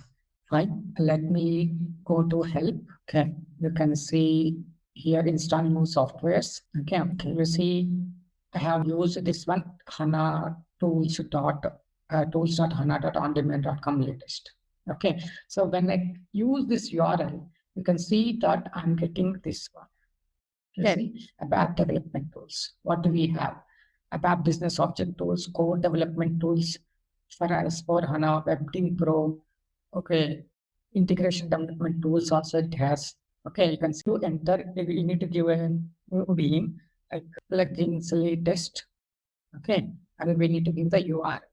So the URL will be like tools.hana and .ondemand.com/latest. Okay, click on add. Okay, so you have this. So if you want to, once you click this one, you will have this internet. I will say plugins. Okay, what's the name, right? So you can see, click this one, it will come. And select whatever you want. Expand this, select this, and click next. So it will install that required softwares. Okay, so once that softwares are installed, then you will be having an option to create a project for related project. Okay, so you can click on that project. And like yesterday, we have seen, right? Click on a project. It will ask you that whatever GUI you have, okay, that it will ask you to select one of the servers which you have configured. That will be here. Okay, you select the one which you have. Click next. Okay, so it will ask you to enter the details. Okay. For creating project, we also need to have that ABAP perspective, right? Yes. Yeah. Once you install, I will come to that. Don't worry about that. Okay. First install the plugins if you don't have. Okay. And then click on File ABAP Project. Okay. And it will ask you to select the system which you want to enter. Okay. So give that one and give the password. Okay. So if everything goes well, you will see that in your Eclipse. Okay. It is not connecting. You can see open perspective. Okay. Just click on others. Okay. You will have these things. Okay. If you want, for people who are working on Java, they will go with the Java. Okay. They will have a common repository which they can use the Git. Okay. Git is a repository where you can store the files. Okay, for ABAP, I'm not sure. Okay, if you want, the person wants to use build applications using XML, you can select this perspective XML. For us, it is ABAP. So I'll select this ABAP perspective and click open. Okay, since I have already there in the ABAP perspective, it hit. Okay, you can see this in ABAP perspective. Okay, so like this one which I have used is in, okay, I will not deviate the thing, but this is the cloud version. Okay, I will come back to this, how you can play with it. Okay, we need to go to the remote desktop. Okay, so how can we, like anyone has created the previous last week, anyone has created a table using Eclipse? No Eclipse. Okay, fine, we will do that. Okay, but I have created in the cloud. It is very similar, nothing different.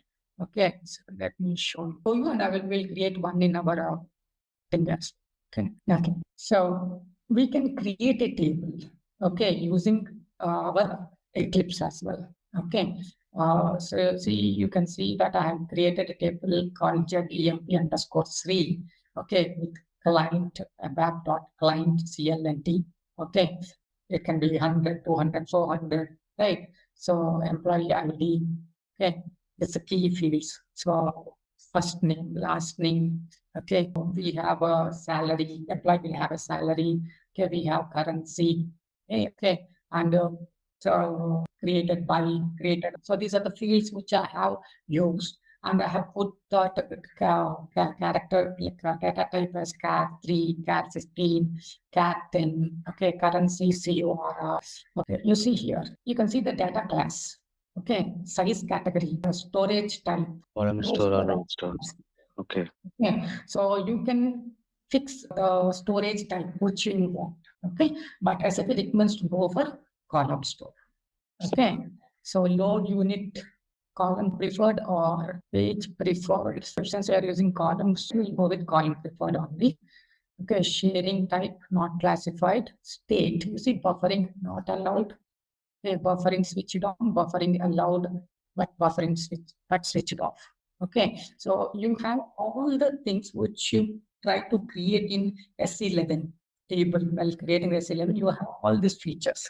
Okay, you want to do the data log changes, then you pick this one, then change logs will be added. Okay, so we'll create one. So let me log it in my desktop. Hello, Vijay Rohan here. Yes. If we want to have that TMG activated in this table, how can we do that in ADT? Like table maintenance we need to do, right? Since this is a custom table and all. So how can we define that and all like data type, table types and all? Maintenance activities allowed or not allowed?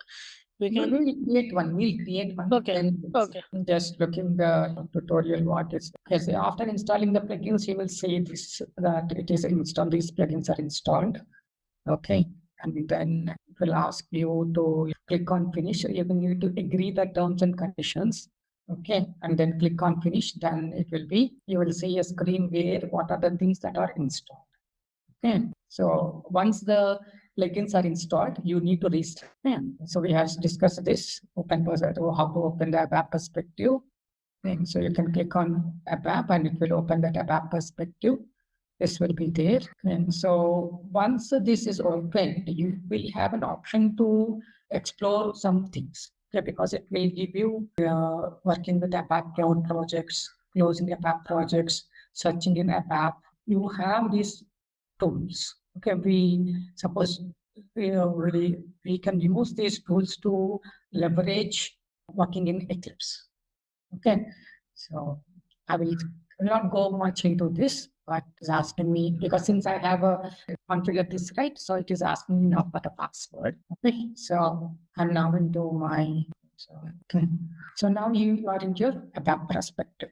Okay, so first of all, to create anything, we need to create a package. Have you created the packages for yourself? Yes. Yes. Okay. But since I was a little bit didn't show you properly, right? So I will create ones. Okay. So you can how to create a new package. Right click this, you can say new ABAP package. Okay. Give your name like a trng underscore 00. Okay. And then say trng package. Okay. Make sure that you click on to add satellite packages so that it comes here. The file and expand the satellite package, it will be coming. Okay. Click next. A software component, click on browse. You can select Fiori, soft application component. It is CA, the CA. And what this value signify here? See, whenever you are creating a package, okay, you need to give software components application package. Whatever you do it in the GUI, it is simple. There's no difference. So if you give something else here, it will happen. Nothing will happen. Okay. See, you can select some other things as well. Okay. But they have suggested to use CA. Okay. That's why I'm using CA. That things will be told by the architect. Which one software component which you need to select. Okay. Which application component you need to select. So let me click next. Okay. So do you want to create a new transport, new request? Then click on this one, or if you want to use an existing transport, you can use the top. Okay, request code. You can give a description and say you next. CTS, if you have CTS, the common transport system, okay, then you can use CTS as well. Okay, you need to define those things, then it will work. Okay, so you see TRNG0, this thing is created. You see, now it automatically comes because I have added it in the TRNG. Good morning. Yeah, nowadays we are following only process to create a TR. So in that case, I mean, even this, whatever the Eclipse changes also, we will be moving via. Yeah, we can use it because that's why it has given CT, right? So okay, it is depends on the transport layers. Transport. So okay, as soon as we create some CTR, automatically it will prompt you to save somewhere. I mean, whatever the charm. Let me come back also. Okay, next. Okay, when you click on SAT project, you can give, if you want to create a request, okay, you can, if you want to create, you can create a new request with a description, and you need to select the CTS project where it is. The details will come, because see here we are not using the CTS, right? So it will not come, but when you are using it, it will come. If you, because see here we are not using the CTS, right? So it will not come, but when you are using it, it will come. If you have already existing TR from the transport request, SICA from the CTS, okay, you can select this and you can enter that ticket number. It will come automatically and you can select that as well. Okay, or you can, if already a ticket is there, you can click on browse. Okay, and it will show you the list, and you can select from that CTS and you can use that. Okay, so let's take the standard platform. This is good enough. So this is how we create the package and use the transport request. Okay, now you want to create a table. Okay, so right click this new, click on here. It is not coming from the class interface, package is coming. I want still methods. So select this and type table. You see, it is under the dictionary table. Select this table next. Okay, you give the name ZEMA _00 employee label next. Okay, and you can use the transport request, whichever you have, select it and then click finish. Okay, now you can see that it has already came. Okay, you see, there is an annotations involved here. Okay, if you see anything which is starting with at the rate, okay, it is an annotation. Okay, so they are using you are seeing annotation end user text. What this has, if I put text dot, okay, if anything is there, it will come, or if it's control space. If you put control space, if you click on control space, it will give you what are the attributes or still further methods are there. Okay, so you can see label, extended type, define structure, define table. This way. Okay, for us, if you want to give the label, okay, you need to use dot label, and you can see that it is coming to the employee dot label, and you can see that it is coming to the employee table. Okay, you can change the name here to that. Okay, ABAP catalog. Okay, press control space bar, you will get this. Okay, so you can see in there are so many annotations are there. Okay, but this ABAP catalog will help you in determining the properties of the table which need to be there. Okay, so you press control space bar. Okay, press control space bar and you will have the properties. Okay, so do you want it to be extensible or not? Okay, do you want to have extensible character in numeric? Okay, extensible. Okay, so you can extensible with characters, character numerics, or you don't want to have any extensions. Okay, so you can mention that. Okay, so by default, let it be not extensible. Category. Extensible means when we extend the view, are we talking about that? Or no, the fields, the characters, character, numeric, the fields which we give, right? Those things we'll be talking, because anyway we need to, sometimes we extend it, okay, by adding fields on that, right? So it more mainly talks about here characters, and numerics, that one it talks. Okay, table category. Okay, whether you want it to be a transparent table or different one. It's almost similar to the thing. Okay, the thing is you need to get accustomed to this. That's it.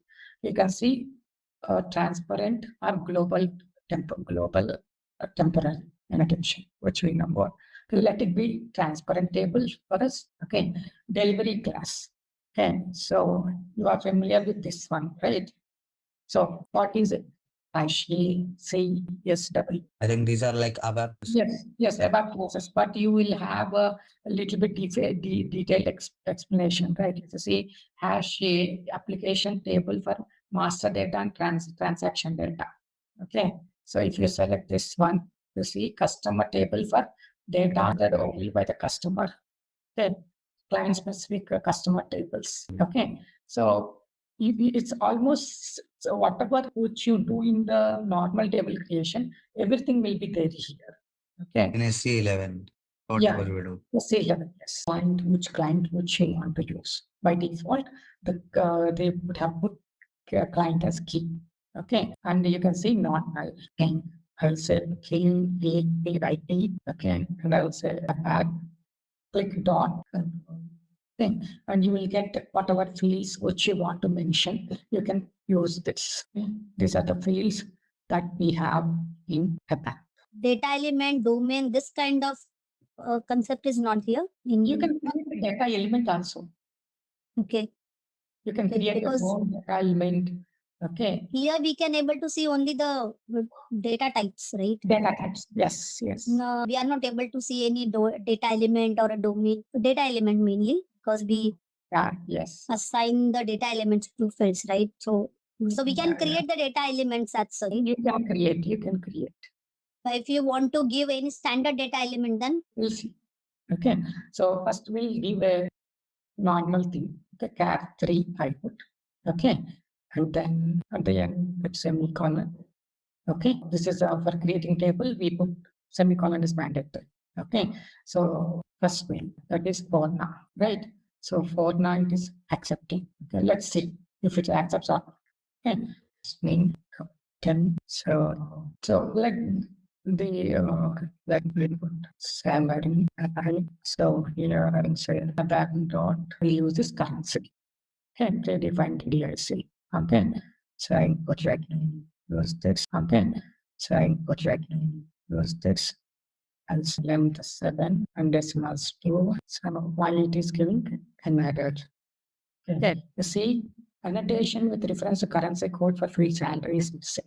Okay, just double click this one, get information. Okay, so it is asking to add the currency code annotation for the salary.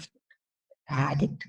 Okay, so you see, it is coming semantic amount currency code. Okay, it is asking what is the currency. Okay, okay, it is not instant. Okay, I'm not activated, right? So it is coming like this. And so let me put such that comes. Somehow that makes all this, it will show error tracking.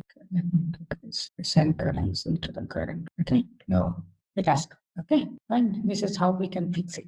Okay, at the rate is an annotation, and semantics is a keyword where we will be handling the amounts. Okay, whether it's a currency code or some other measurements, which we will be using that. Okay, so let me show you how it's done. You see currency code and keys are two things are there. Okay, so you can go much into this. You can see that I have no errors. Okay, now simply check the syntax by clicking this tick mark, blue tick mark is there, right? That is to check the syntax. Okay, so when this once you click this, you will if you have errors, it will come here in the down. It will come here. Okay, otherwise no errors. Let's check here. Should somewhere down it should be there come. Okay, some message. Okay, otherwise let me now activate. Fine. So my table is created. Okay, to check whether this is created or not. Okay, you can run this. Okay, run as ABAP. There, click on this. I'll click on the ABAP application. And click on this. I'll click on the ABAP application. You will see the. Okay, no data is there, right? Fine. Let us go back to the system. Adding entries is not possible using ADT, right? No, you need to manually write the program class for internet. So let me go to select display. Sorry, zero display. Now you see like EMP, first name, last name, salary. You see for now it has stayed. If you have an existing data element, you can create. Okay, let's see. So I go back here. Okay, I have this. And if you want to check this currency thing, okay, let's see whether, okay, you see, salary, EMP0 is a currency, which has defined this as well. Okay, any indexes, so this you can see package name, original language, delivering data means I put EA, right? So allowed, you can see that browser table editing, maintenance allowed. Okay, so it's almost everything same.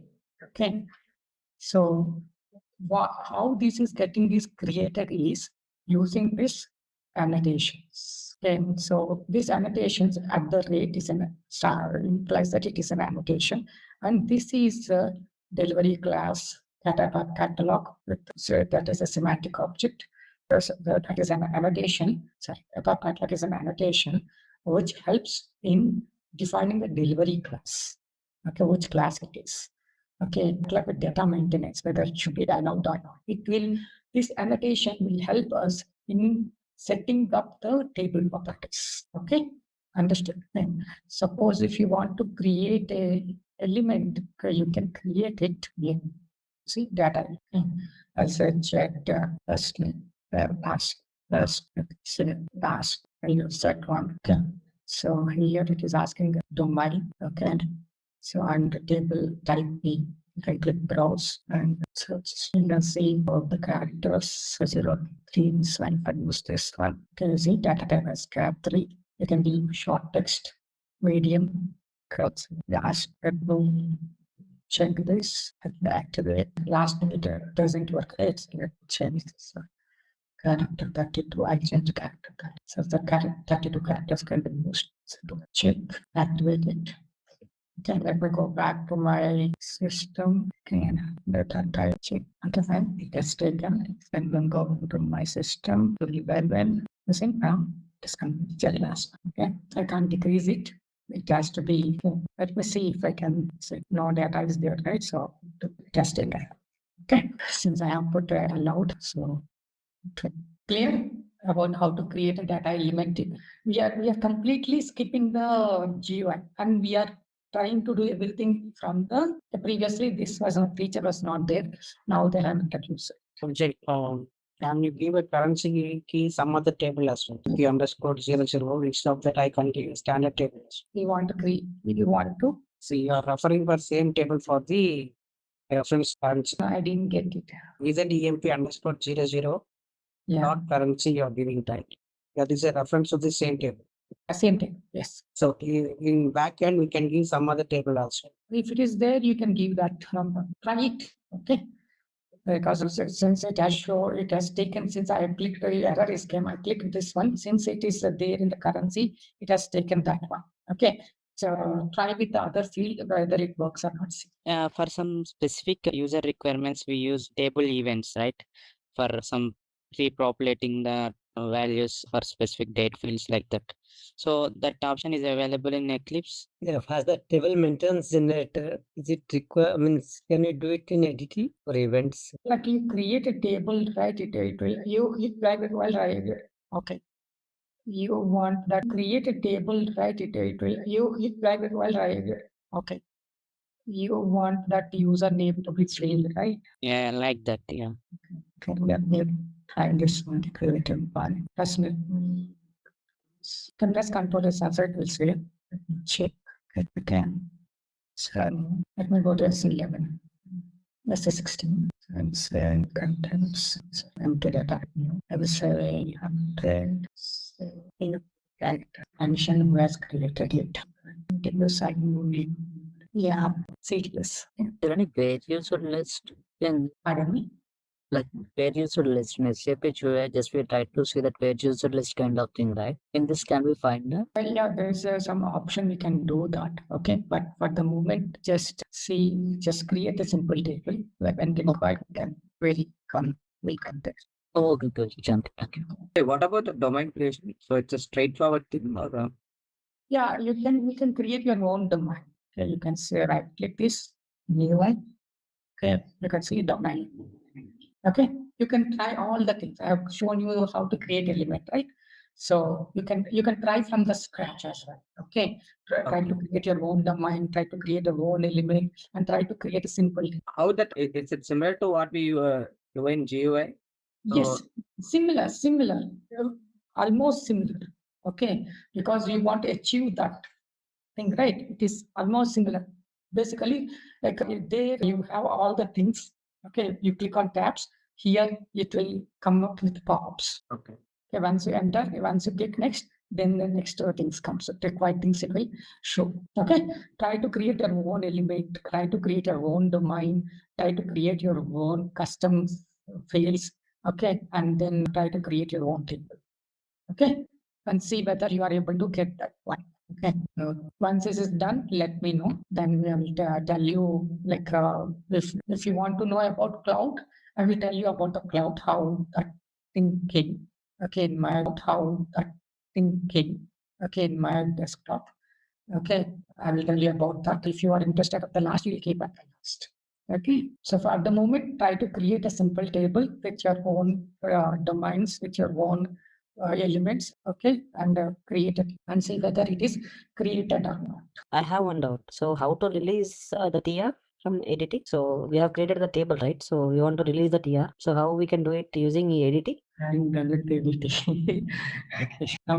try that. Okay, you used to go to you can use your own program. Okay, and you can insert the values as well. Okay, I will show you that in cloud.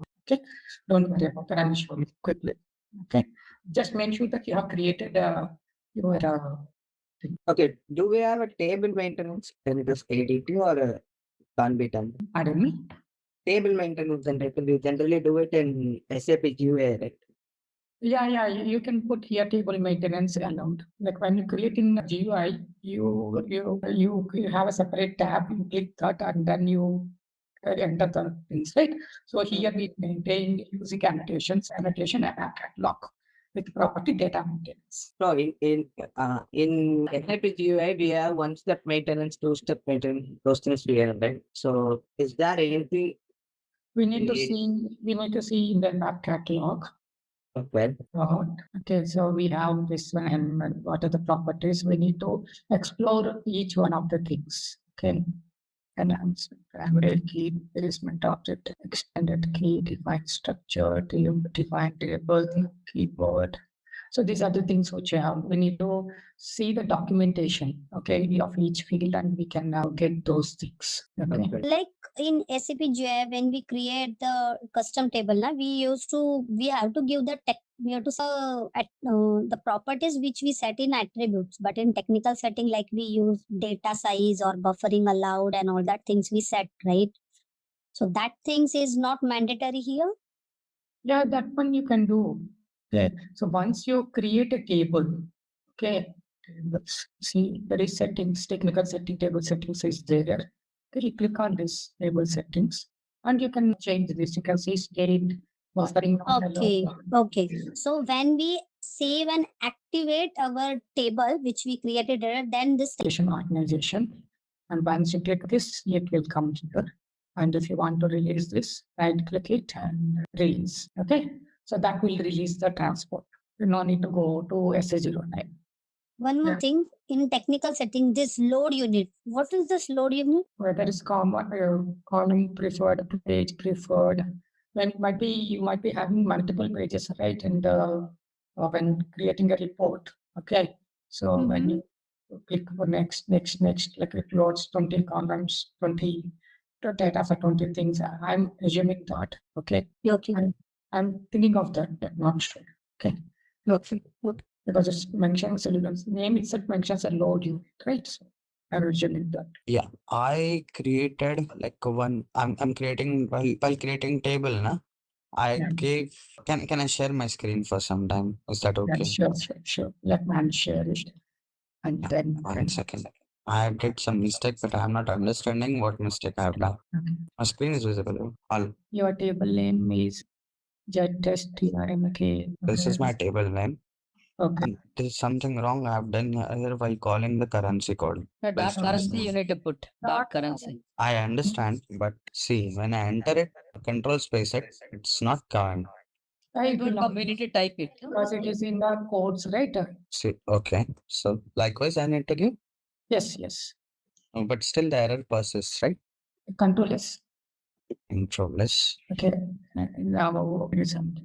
Okay. Yes. Control S. Okay. Now open something. Okay. Double click on that. Double click on Just the semantics one went. that. Yeah, click on that. Assign. Yeah, double click on that. Yeah. Okay. Okay. So typing and then clicking because of the currency. You need to don't type also. Okay, that help it will give you. Okay. Have created this data element here. Okay. So how can I use it here? Put ABAP dot and see. No. Yes. Okay, but why is it giving error now? Because I am not using the above one. So Remove that one. It's a yeah, data element, right? Which I did. no. Put your custom one. Okay, and remove the top statement. Give your custom field. Give your custom field. Giving custom field, then I need to remove this. Should work, right? It doesn't work like this. Otherwise, delete it. Yeah, Control S. Okay. Then again I get here. Yeah. Double click on the other. Double click on the other. Yeah. I am double checking. Okay, salary component type or domain use not active or does not exist. Okay, it's not active still. So I have to activate this part. Yes. No, but this will be the table, right? No, I think data table, data element. You go to data element above. Yeah. Now activate this thing. Now try. Control S. You have put currency field at CORR. That is currency field. Yeah. This needs to be there. So this came directly now with help of the table name. Yeah. Dot currency. So once it was there, this will be activated now. Yes. Done. So let me show you how you can insert the fields. Okay. So application. And this is I created a class. Okay. So in the class, you can insert the package. Yes, have created a null table. Okay. And I have used the iTab values, and then I have just inserted the things like insert ZTM inserted the things like insert ZTM from table item. Vijay, just a suggestion. Can you just show us how to create the TMG? TMG. What TMG? For table, Vijay. TMG, table maintenance generator. Okay. The table maintenance hash. If you want to see other properties, you need to put this one display allowed, not allowed. No, can we see this table if we can do in SM30? But already in that annotation we put allowed. Yeah. No. See, but when we create the table in AC11 also, even if we put the data maintenance as allowed, we have to generate the TMG to, to maintain this table through SM30. We have to generate the TMG. So same way, I think here also there must be some mechanism to generate the TMG. So that's what I was asking actually. So I'm not tired with this table maintenance. Yeah, no problem. Go with the class. Yeah. But normally it will be from through class only we will update, right? In the real time. In the well, let's say dummy data we need to put, right? So we do, and in the real scenario also we use core data service or some report program to update. Yeah. So one more case is suppose we want to update some TVRBC entry. So in all the projects we will use mostly like some entries we will maintain, right? In the TVRBC, whatever maybe parameter tables. So that also we will update it through program through SM30. Like if you are maintaining with SM30, you can update that. Or if you are maintaining the program, you can update the program also. Okay. So if you want to insert values, you can go with any program or like this. Since in the cloud, we can't have the option to create program. Okay, so I will show you what's before. Okay, so enter repository. Yes, if I say program, you will not get it. Okay, in SAP it is not there, right? In cloud, so it will not come in cloud. Then we can use that program, something like that. But other than that, I don't think so. We can reuse. Sorry. We can't call that program. Yeah. So you need to write function modules to use that application, right? Piece of code. Yes. Yeah. So in CDS, we can reuse the CDS which have been used previously. Okay. That means this prevents reuse across stacks and increase efforts for application developer. Okay, so we can reuse the application. If we are creating a CDS, we can reuse that CDS. Okay, what do you do in ABAP normally? What do you have in ABAP? Like 3 layers, right? Presentation, like 3 layers, right? Presentation, application layer, presentation layer, database layer. And in the application layer, we used to write all the logic and give it to the presentation layer, right? Yes, right. So like in the CDS core data service, okay, so we will always try to push it down to the database. Okay, but that is the main thing. We will write some logics in the things, but it will always be manipulated in the database layer. Okay, so like it uses query language as well. Okay, which we do normally in the ABAP programming as well. Okay, but see the reports which we write is mostly done using data definition language, that is DDL, right? So we always tend to read the tables, one table or multiple tables, and then display the report. Okay, suppose if you want to control the things, if you want to put some restriction, define, read, and manipulate data. Okay, on top of that, okay, in CDS, we have, like you have already seen, like we are using semantics while creating a table. Okay, you are seeing semantic objects which you have used, and that semantic objects is nothing but a higher level, okay, which help us achieving the thing which we are doing in the GUI. Okay, which we normally tend to do in the GUI. Okay, this one uses open series uses open data protocol, that is nothing but OData. Okay, have you heard the term EDM models? EDM, the term here they're saying energy data management. Okay, I think it is entity data model. Okay, have you heard that entity data models? No. No. When we come to the OData service, publishing OData service, I will tell you that entity data models, how it is. Okay, so we'll be using the, like in the CDS, we'll be using the like we can whatever program we have written thing, we can expose it as a service by publishing that published and annotation. Okay, and when the service is created, okay, it will create its own data model, okay, which is far better than which is almost similar, but it sits on top of the abandonments. Okay, you can use in the CTS, okay, you can use some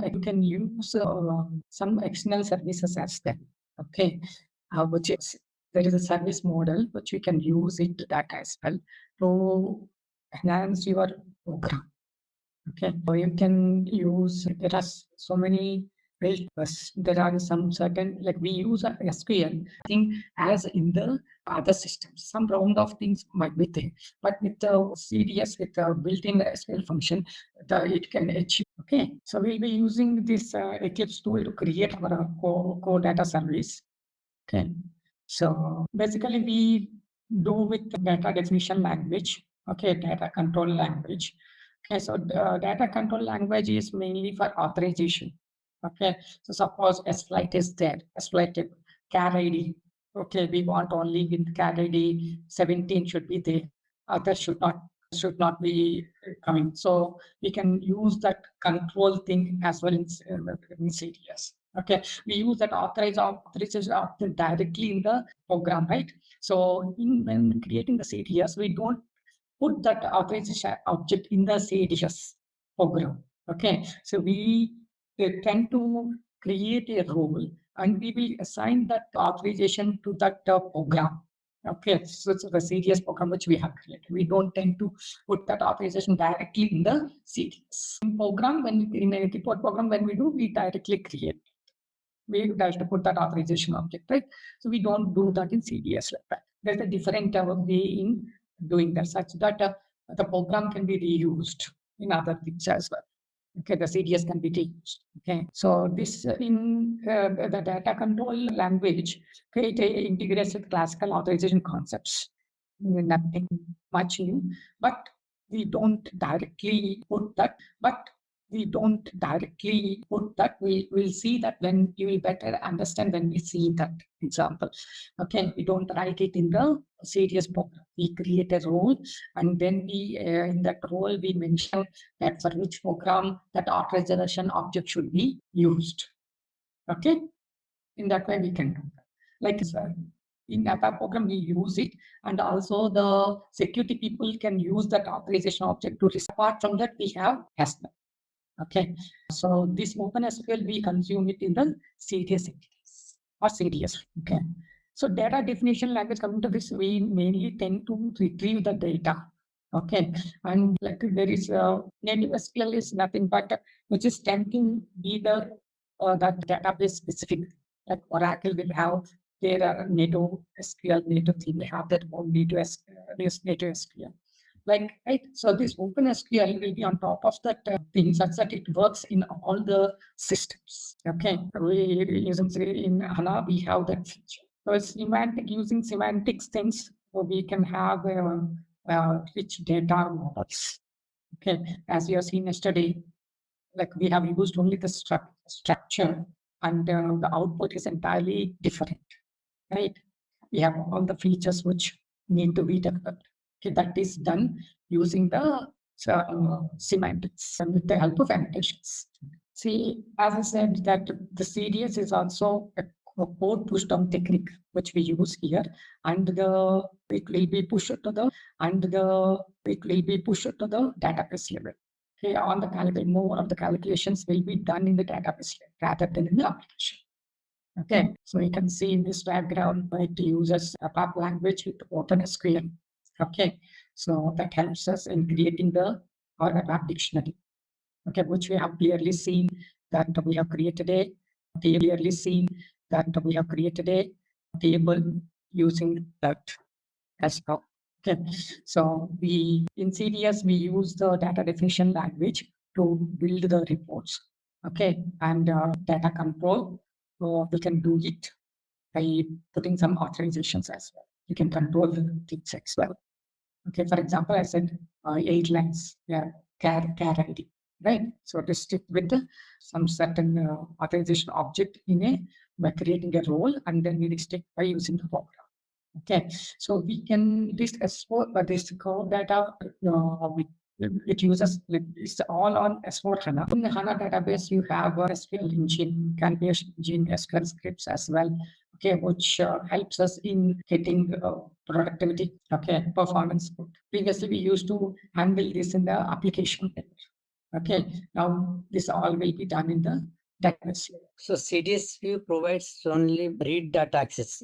That's something it's mentioned here. A read data access. Okay, mostly it is used for reports only. Okay, but you can create, like you can implement code operations as well. Okay, apart from read, you can also implement, but you need to use you cannot use it for the standard tables, but you can use it for custom tables. Okay, BOPF is where we can leverage such that we can implement, update, delete, and create as well. Okay, only for custom tables. We can't go with the standard tables. We will not. That is the restriction. So we'll see some examples later, right? Yeah, I will show you one example. Okay, after finishing the standard things, I will show you one example on BOPF. So I said how the code operations can be. Okay. Okay. So when you compare the classical and the CDS, okay, so these are the things we can see. When you have the ABAP, like ABAP joins or simple joins, okay, so selections, okay, you do this, right? So here also in ABAP CDS, in CDS views also you can perform inner join, outer join, boolean, you can, okay, but when coming to this calibration, expression segregation, grouping you can do a bit. Okay, as a grouping you does right in SQL statements, group by you use, right? I don't know why they put this grouping not supported. Okay, see that see what SAP HANA column use cover, what view definition which we create, CDS view definition covers. Okay, you can see this by using this specific diagram. Here, what is this SQL 92 view definition? SQL 92 view definition. Here standard. Okay, there are certain rules like for SQL which you perform. Okay, those they have put as 92 SQL 90. In SAP HANA column views, that's not CDS view, right? CDS view is different and Yes, they have put like column views. CDS views, like this is the whole feature of the HANA, which you can have it. Okay, so they have in CDS also you can inspect like you can work with rule based as well. Okay, like you can see that this is mostly HANA specific. It is clearly diagram states that it's HANA specific.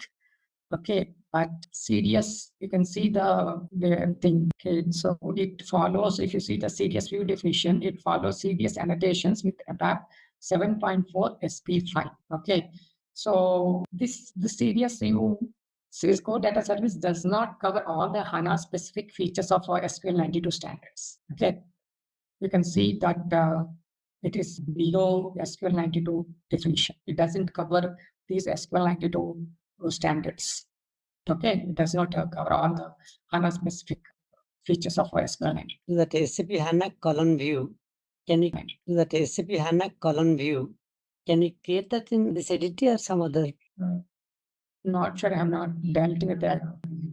Okay, I have dealt with the CDS views, but not with the HANA columns. And we for some certain graphics features, I think it might be can, but we need to concentrate on the CDS leverages the ABAP dictionary type system. Okay, it supports all database platforms and performs similar to OpenSQL. You can see here ABAP 7.4 SP5, right? So we have was more not only SP5, we have SP10 also. What are the things that we have is in SP5 is associations, code push down techniques we have. Okay, in 7.5 we can leverage new inbuilt SQL functions. Okay, there are enhanced annotation. It supports enhanced annotation support. It supports SP5 supports 7.4, right? So 7.5 onwards, it supports table functions. Okay, it supports on any DBS. 7.4 SP10 covers association and code push down technique. Onwards, we have new built-in SQL functions. Okay, the SQL new built-in SQL functions are nothing but general SQL expressions, string functions, arithmetic functions, data time functions, conversion functions. These are the built-in SQL functions. Okay, clearly what I said is that we can see that SQLs that support the full SQL 92 standards are specific features. Okay. CDS like infrastructure to ensure open SQL-like behavior, as I mentioned that point. Okay, so we can leverage CDS leverages ABAP dictionary type systems. Okay, and the CDS view definition support more features than ABAP dictionary features. And the CDS view definition support more features than ABAP dictionary features. Then we have seen that when we are creating the data element, you can see that what are the different character types we can achieve. They have so many things as well. Okay, so one of the dimension, it has more features. One question, can you scroll a bit up? One last point that we have. CDS does not support the full SQL 92 standard or SAP HANA specific features. That this is released in 1992 building upon SQL 89. Okay. Okay, so these are the features, key features that are mentioned. Okay, you can see we can go with the left join, right join, full outer join, subqueries, string manipulation, data integrity. Okay, they introduce a constraints of primary key, foreign key, unique key. Okay, so these are the things we need to check. So they have introduced cast functions. Okay, so some of the things they are saying that these of the things will not be working in CDS. Okay. Okay. So when we create a CDS view definition, okay, so you have seen the program how it looks. Okay, so it comes with some annotations like that catalog.sql view name. Okay, So I will just create, we'll create one simple one. We have created one serious application, right? So we'll go through that and I will explain you each annotation. Okay. So it will be one SQL. Whenever we're creating a new data definition, it will ask us to enter the specific name for the SQL, which we can view it. It will create an SQL view apart from the CDS view. It creates two views. Okay. CDS view and SQL view. It will create. So we can also create classes as well. Okay. So if you see here in the second row, okay, you can see second row, okay, you can see char ID as 8 line. Okay. So we can specify an alias for each column. Okay. If you don't specify it and when you run the output, you will see the char ID like that. But if you give the alias, you will see with that alias. Okay. So you select out cell. Here you don't see any syntax. Okay, you don't see any blocks. Okay, but with the when you create a CDS view, it creates after select you. It will ask us to create an SQL view as well. SQL view name. So once we give that SQL view name, we can see that in the data dictionary as well. Okay. So I will show that the table which I created, right? We will see that CDS, how that is done in data definition. Okay. So, and also when we can see in the Eclipse how that view is created. Okay. We can also see from the Eclipse as well. Not only in the data dictionary, we can see in the Eclipse as well. So I said that there are certain built-in functions which can be used, right? They call it as advanced things. Okay, so we can use string functions, arithmetic expressions, we can use cast expression, we can use case. Okay, we can go for currency conversions methods. Okay, so we have something method called special built-in functions like currency. Okay, currency conversions, unit conversions. We have something called coalesce. Okay, so this coalesce is nothing but if something is not there, it is not found, you can put your custom thing. Okay, we'll see that what coalesce is also. Okay, these are the built-in functions which we can use it. Okay, so this is example where our CDS, okay, right join, left join, okay, you can use those things. But this is done with outside the block. Okay, you can see there is a block, right? So after columns are defined, okay, it is done outside the block, either in the up and down, we can see. Okay, you cannot write select statements inside. Okay, so grouping and filtering, you can see, you can use where condition, you can use group by. Okay, okay. So like we in CS we use OpenSQL. Okay, and it supports CDS supports that, and you can see that it supports where class, inner joins, special joins, okay, some grouping, filtering, aggregation. It supports. So having clause, you can they're saying that having clause is almost similar to the OpenSQL standards. Okay, you can perform unions as okay.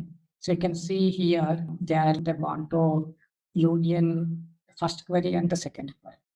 The first query is based on postbox.lt, and the second query is based on customer type business requests. Okay, so you can say you can use unions as well to have two queries and display it as display the output as a single. Okay, so you have union. If you use union, you can have it on. So union all means it does not include this distinct. So union will show with the distinct levels. Like union. Suppose if you have created a CDS view. Okay, so you can write a program on that and you can retrieve that CDS data as well. Okay, so suppose in this case, you have created a program CDS.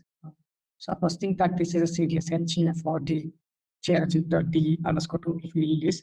Okay, so you can use that CDS and you can display the output as well. You can use that CDS and you can display the output as well using the program as well. Okay, we'll see that. Okay, so you can say CDS name in the from class of OpenSQL statements. Select from CDS view. into table at the rate LTD. Okay, this is the internal table. This is a table view. Okay, it created with the annotations. Okay, so you see jet flight underscore. Okay, so let me copy this one. See, let me go to data dictionary. So, okay. So you can see whatever CDS you can see, this is it use the data definition jet CDS flight 00 and it created a jet with the name test flight 00. Okay, you can see the fields, selection conditions, so you cannot change it here. Okay. So we are using the table as flight because in the code we have mentioned select a star from select. We have mentioned select from S flight. So this is the table that the SQL views mentioned. If you are using any joins, that joins will also come. When we create joins, right, we can see that. If any condition on the tables, that will also be appeared here. Okay, you see this is what are the columns which we have used that is coming here. Okay, so I clicked on the thing, the jet CDS flight. You will see the content which you have written. Okay, so when you create a view definition, it creates one CDS view and another SQL. The CDS view will contain the code and the SQL view will contain the structure. Clear on this? What's the use of SQL name and what is the CDS view definition? Understood about this? Understood about this? Whenever you are creating a CDS view with a view definition, it will create two things. One CDS view and other is SQL. SQL view contains the structure and CDS view contains the code what we have. And so when we are creating the view, we have other annotations like compiler and compare filter. Okay, so this is an outdated one. This access control to specify. Okay, type hit control space bar, and you will get this. Okay, so if you say check at the runtime, okay, it will check. Okay, not during the design time. It will check whether if you use the check, it will check whether it has to be used it or not. Okay, if you put mandatory, okay, it will be mandated. Not allowed means it will not allow. Not required means it will not check at all. Okay, so any privileges need to be there. So you can see when no access control like this, all users will have full access. If you say not allowed, okay, no access control shall exist. Okay, if I give privileged only, okay, so the special value is only evaluated by dedicated frameworks. Okay, so it is better to put check such that if you have any authorization object, it will take care of that. Okay, and we can write a role that we'll see that in a coming classes. Okay, so for the moment, just say not. Okay, and the end user text, what should be displayed on the thing is specified. If we want to have a different name as light details, okay, that will be displayed when we execute it. Metadata ignore propagation annotations. This one. So this one will be used when basically when you want to use it in this fields in navigation. Okay, I said that we can consume raw data service in another raw data service. So we can write a definition like a define view CDS flight 01 as select star from this CDS view. Okay, so when we are doing that, we can whether we want to ignore some of the things. Sometimes we need to, like we put some, we have used here data published true, right? So we can, when we are using that in another one, it will ignore other which are not required. Okay, we can, it will ignore some of the high level things. Okay, what data published, it will ignore in the other field.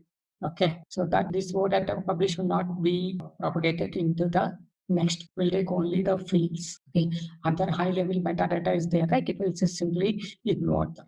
Okay, you can see show SQL statement.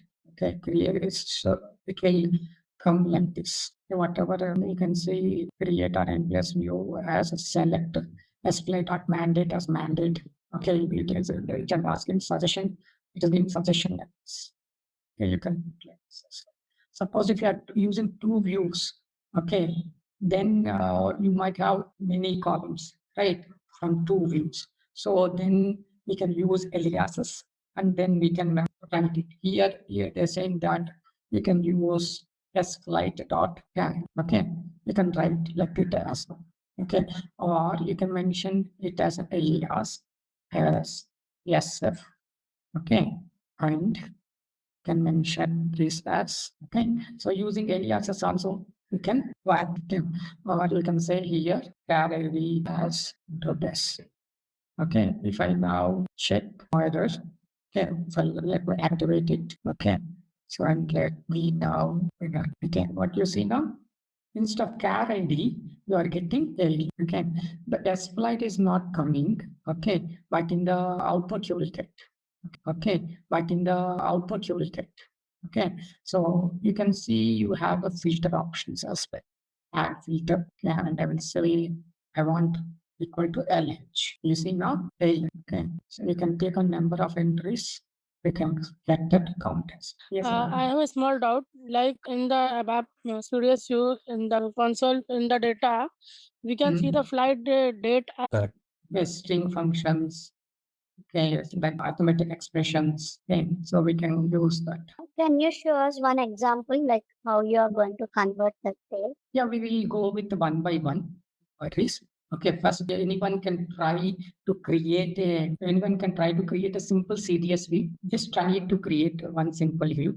If you have anyone facing issues, then I will tell you. Like yesterday we have created it, right? So if anyone has an idea how to create it, okay, just create it. Okay, I will show you, or I will tell you from the scratch. But I would like to see if you can create it. Vijay, shall we create CDS view? Like you guys must try, okay, whether you are able to create it. I will. So right now, yeah, should we create it right now? Yeah, try to Yeah, create it. okay. And there is an exercise. Yeah, I will just try to see. I will show. If you are facing difficulty, don't try it, okay? Because I have shown you as right. I thought and how many people have observed my things and created it. Okay. So how many are you able to create it? Okay. So how to create a CDS? Okay. So select your package. So we will create it. So I will select this package and I will say new. Okay. And then click on others. Okay. So here we are working with 4 data samples. Okay. You can type 4. Okay. You can see that it has come. Okay. Okay. You can see that it has come. Okay. In the core data services, we are using data definition. Okay. It's mainly for reading, right? So click on data definition. Okay. Click on next. Okay. You need to give the CDS name. Okay. So the CDS name is a defined view. Okay. So if you are working with old systems, then you need to create defined view. Okay. You are working with the latest ones, you can go with data view entity. Okay, both will work, gives the same output, but the annotations which are coming on the top will be different. For the moment, we go with only view definition. You can try with that as well. Okay, and see what's the difference. Okay, but for the moment, those have not, most of them have don't quite. So let's select with the old one and we'll go with the data definition. Okay, and then click finish. So you can see that it's giving a preview. Okay, you see ABAP catalog, SQL name, you need to give the SQL name, click compiler filter, who is set, reserve key is outdated, we can ignore that. Okay, access control, it is by default is giving not required. Okay, data label, we need to give the label for our data CDS view. Okay, and the ignore population is compressed. And you can see data defined view. It is defined a view with our CDS name which you have given, like gen CDS underscore sbook underscore 00. Okay, as the view is from where? View is from as select from the data source. Okay, the data source which we need to give. Like I want to view the sbook booking details. So the data source name is sbook. Okay, and you can see that curly brackets. In previous versions, name is sbook. Okay, and you can see that curly brackets. In previous version, curly brackets was there. You can go without curly brackets with curly brackets, right? Okay, but the now go with the curly process. Such that we put all the things within the columns, within the text. Take and finish. Okay. Now we see that it is asking to give the SQL view name. Since we have since the view definition, we will create an SQL view and the CDS view. Right? Yes, book. Then, so if I want to know what are there in this book, let me show SQL create statement. It's okay. It is come the place on. Okay. So you see, navigate to. If I say navigate to, it is going to that S. Okay. So here you can you have the fields which are this is the actual one, which gives you the entire table. Okay. So you can see what they have used. There you can see foreign keys they have used, and they have used associations. These are nothing but associations. Okay, we'll see that other things. Okay, it is now getting to this in some numbering the. So I want to insert the fields. Okay, so how can I insert the fields related to this? Yes, press space. Yeah, press. Yeah, control space. You will get on the fields. If I need to select one by one. If I want to insert all fields, click insert all. So it gave me with the keys. Okay. And it also gave me a alias as okay. Whatever car ID, it has come as car. Okay. So this is the one which I got. Okay. Let me say now activate it. Okay. And then one after active, just wait for 2 seconds. Okay. Then click on run as ABAP application. Okay. Now we see the Karen alias is coming as the column names. Karen alias is coming as the column names. And okay. So this is one of the feature which you can go and get table. Okay. So you see define table as okay. It is not CDS. It is define table. Okay. So we can go to that. Fine. Now can you create this view? You can no need for a book. You can all of you can create any table. You have created a custom table, right? You might have inserted values as well. Okay. Try to create a table with that custom table and see whether that is working or not. Are you able to generate output for that? Can you do that? Right. And Yes. we can give the alias as a label. Okay. Yeah. Yeah. But if we want to follow the label which is already defined in the table, in data element, we gives the labels. So same label we want to follow in output.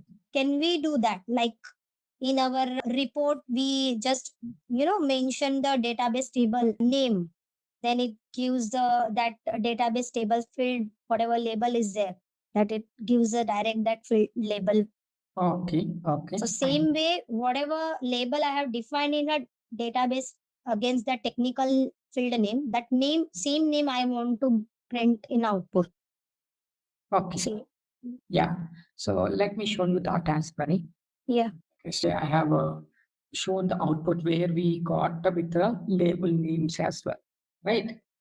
Outputs will labels names with names indicate, right? That in Fiori you have shown. Yeah, this one. Okay. So like this there, but I'm not specifying any aliases. Okay. Come on this and just simply activate it. Okay. And let me open that file, business application studio. Okay. So meanwhile, create with your custom table one CDS. Okay. Just open. Okay. You see here the column names which were defined in that one, it will come. Okay. Okay. But in the one, it will come. Okay. Okay. But in the this one, it will not come. It will come only for the if you put use get that one. Okay. But if you want little bit different, you can do that. Yes. Got it. Thank you. Once you are done with that view definition with custom table, okay, just create the CDS view with the first option, view entity, not with the view definition. Then we'll go with the view definition. Okay, below 7.5. If it is a new version for 7.5, we should go with view entity. Okay, so create the CDS for view definition and view entity and see the difference. Yeah. I'm not sure. I'm doing some small kind of programs only, but I'm getting some one error and that using custom table, the reference information missing. I tried to call that alias name, but still it's saying, could you please help? I'm not sure what I missed it. Okay, share your screen. Let me stop sharing. So yeah, see, this is for view entity type. I use my custom table has 6 field. For the salary, it's asking to add for the reference information missing or data type wrong. Double click on it first. Double click on once. You'll get some syntax on that. No, it's not working. Yeah, it will come. You will get some syntax. You need to use semantic object. No, it's still not coming. I tried to check it. Just click. Sorry? Move the cursor from there. You don't need to put window.salary, put salary. Even I tried that one. It was telling same reference information. I tried with the semantic object as well. That is also not coming. You add semantics manually. That's Yeah, you need to add semantics. Add semantics. Okay. See, in view definition, you didn't find this, right? Yeah, view definition. I'm not able to face any error. Only view entity I'm facing this error. Yeah. Select the semantic amount dot currency code. Okay. Okay. Mention that currency. Capitals. It can use I give currency there. Currency. Capital C, capital C. No, small I think is small only, I think so. Yeah. Okay. If it Capital uppercase. can I move that? Move select next. Yeah, you can put it. Okay. In S11. Yeah, S11. 1 second, I need to log. Click on select. Okay. Type paste it. So copied password it will not work. Execute and display. Display. Not supported. Data type you can. Yeah. You can select the data. But here you will not get SQL. Okay, because you don't see on the top SQL view. Okay. Yeah. Okay. So content, go to content. Okay. So you see the code. So one thing when you're using entity, you will not have the SQL views. The entity will manage. So you don't see the structure, right? So it will manage. Okay. And so just can you scroll up your code? Okay. Okay. What are the things which are missing from data definition and this one? Main thing is SQL view name is missing. Another thing also will be missing. One thing will be missing. I have to compare that screen. Yeah, just compare. Okay. Preserve key. Yeah, preserve key is take something yeah. now. Yes. Preserve key is also missing. Preserve key. Vijay, I have a doubt here. Authorization check also not there, no? Preserve key. Authorization check. Pardon me. Authorization. The authorization check we can add it. No problem.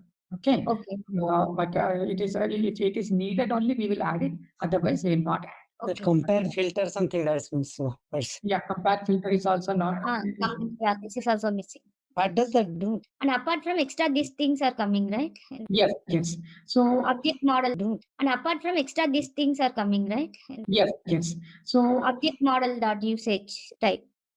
Yes. Okay. So I will explain you that. Okay. So we are in the previous one, we are putting that cataloger preserve it. Okay. Means when we are generating the SQL view, we have the keys, right? So it will preserve the keys. Okay. Suppose if you have multiple joins, okay. So you need to have the keys preserved during the run. And we also put that compare filter, like when we use joins and where clauses, okay, this will help us. Okay, to compare the compare filter will help us. Okay, so if we use of where clause, okay, joins, okay, the compare filter will help us in the performance. Okay, so it will help us in filtering the based on the specific field. Okay, so always use filter, compare filter to preserve key. I said that if you are using multiple keys, okay, in indexing also it will help, in the performance also it will help. Okay, but this is outdated and no longer required in that when you're creating a new entity. Okay, and in the new entity, when we are using the currency fields, okay, it will not support unless until you mention the semantic objects. Related. Okay, semantic object, that action currency we are putting it. So that need to be specifically mentioned. And now Let me see. For semantics, earlier we used table name followed by the field name, right? Now we just used it as a currency, right? So Yeah, here in the table we need to give the table name dot thing. But when you are creating a CDS view, you will just mention that currency. okay, that itself fine, right? Mentioning That is currency. fine. Okay. Okay, so when we let me show you how it is different when we let me create view entity new. How many are able to create an entity without issues? 10 or 15? Can you share a semantic word for salary, currency? Okay, we'll see this. Okay. Let me create a new other. Actually, it's not a problem for data definition. We only when view the Yeah. entity, then it's a Yeah. problem. Okay. Yes. Yeah, for the entity only, it is not a problem. Yeah. Because it is the new version. Okay. So with data definition, click new. Okay. Here you can see I will working details of this book using existing integers. There's integers underscore and this book underscore fields. Let me click on new entity and click on I will give the data user as that underscore series underscore s right underscore. So let me say control S. Then I will put all the fields. Okay, fine. Now you see it is coming. Okay. So semantic thing is missing. So we put here the rate and ticks. Here there is no auto correction, no sir. It is not coming here. Okay. Hey, how we can know? Is it only for currency field or auto correction is not enabled for other fields also it is a same problem? Because how can we know in the project? How can we know for some particular fields this particular annotation has to be used? So how to know that result? So whenever you're getting the price, okay, so you know if you go to data dictionary, you will find that this is a currency field, right? Okay. We need to go there. Otherwise, we'll not know whether why we are getting that issue will not. Okay. So to add that point, so in SAP, whenever we are using a currency and unit of measure, we should go for a reference. Yes. Okay. So So in the existing CDS, I have used more data published through. Okay. So whatever this one, it will ignore it. Okay. When we use ignore propagation and annotation data, it will ignore this O data published. Okay. It's one example I'm saying. Okay. So let me check, activate it. Okay. So here is the warning is coming. And when you're ready, choose the correct option. Remember, each choice holds a key to unlocking the answer. Good luck. Type the correct answer in the comment section. Hey there! Want to get really good at coding in SAP? Our SAP ABAP on HANA with Fiori course is here to help. You can take it at your own pace on our platform. In this course, you'll learn all about ABAP on HANA and Fiori. It's like a toolkit to build and run smart, fast apps on SAP systems. Our course covers everything you need to know, from the basics to more advanced tricks. It's made by experts who know what they're talking about. Your teachers are pros who've been doing this for ages. They're here to help you learn and answer any questions you have. And don't just take our word for it. Our students love the course too. People just like you have found our course super helpful. Best part? It won't break the bank. This awesome opportunity to learn is affordable. Ready to become an SAP ABAP on HANA Pro? Sign up for our page now. And for more info, check out ZaranTech's website.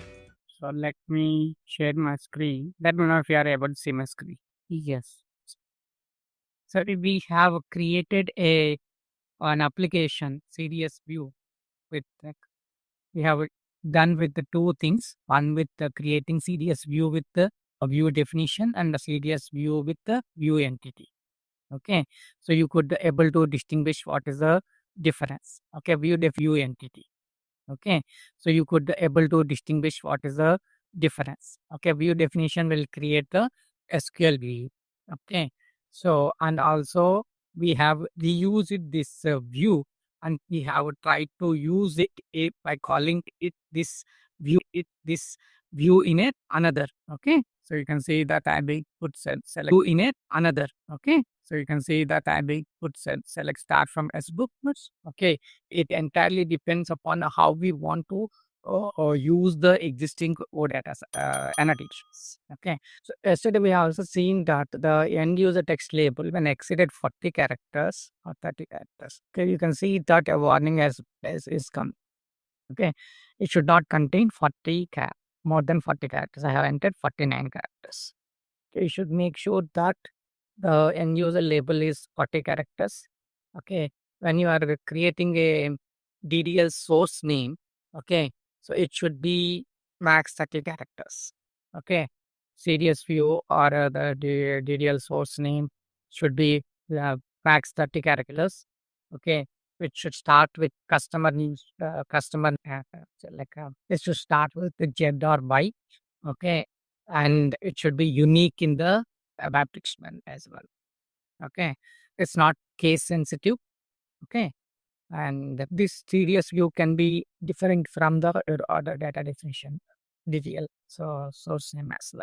Okay, no issues. And this SQL name which you are giving, right, in the SQL name, you can see that they are giving this SQL name. This SQL name, view name should be 16 characters. Okay, and should be unique, and it starts with customer namespace z.y. Okay, it should be unique in the ABAP dictionary. Okay, it's not case sensitive. Okay, it will be, even though you write small letters, it will be in the ABAP dictionary. Okay, it's not case sensitive. Okay, it will be, even though you write small letters, it will be translated to uppercase. Okay, so this should be different from the CDS view. Okay, the CDS view and SQL view should not be the same when you are using the data definition. Okay, so you are ABAPers, most of them are 95% you are ABAPers, right? Okay, do you know all you know about inner join, outer join, left join, right? You are familiar with those things. With inner join, there was one exercise with view inner join, but I couldn't able to find the template in this Eclipse thread. Can you share your screen once? Yeah, just a minute. I was searching for this particular view. No, it will not be there.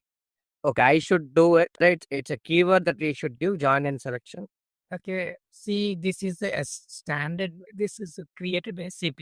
So that's why it is starting. It's not starting with the jet customer name. No, I'm not talking about the view. I'm talking about the template. Join and selection is a keyword. It's not there. It's not there. The standard thing which are given by SAP, right? It is not there in our system. Okay. Okay, you need to do like put a jet and you need to create your own CDS. No, I'm fine with the CDS view, right? But that's it. Whenever we are selecting that view, it will show us with a defined view, right? So there is define view, but you need to you need to give not S4. You need to give with ZS with starting with jet or pi. That I understood. So if I'm going to create a new, yeah, just create a new one. I will create a new one. So here I am trying to say. So okay, enter the package. So here I'm not see if you see here it is define view followed by the view name which I'm going to give and join and selection. So is this join and selection is a keyword or is it from this particular? It's not a keyword. It's not a keyword. You can see it starts with S4D330 underscore, then it K30 underscore, then it K. Okay. So you can see that S4D4 that underscore join underscore and underscore selection. Okay. Is the start is View name, right? Yeah, CDS view name. My question is, do we have any template for this join? Or it's itself whether we have to go with a separate view? No, we need to go with a separate view.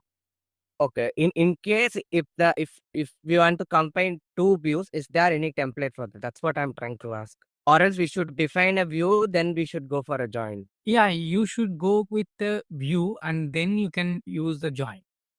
Okay. But in define view entity or a define view. But I came across that root view entity will be a parent and child thing. It will be a units. Yes. But we will, like I have seen those things mostly in the wrap. Okay. Okay, not in the normal CDS view. In the curriculum with the declared also, they have not used the defined root view entity. Okay. Yeah, I agree. It is a parent child one, but in this course, this will not be touched. Okay. Okay, since this has become obsolete, so we might be using these views. You can go to define view entity. Okay. Why I'm so using both? Because sometimes you might there might be legacy systems where you need to use the define, where the define view entity might not. Okay. So from 7.57 onwards, define view entity came.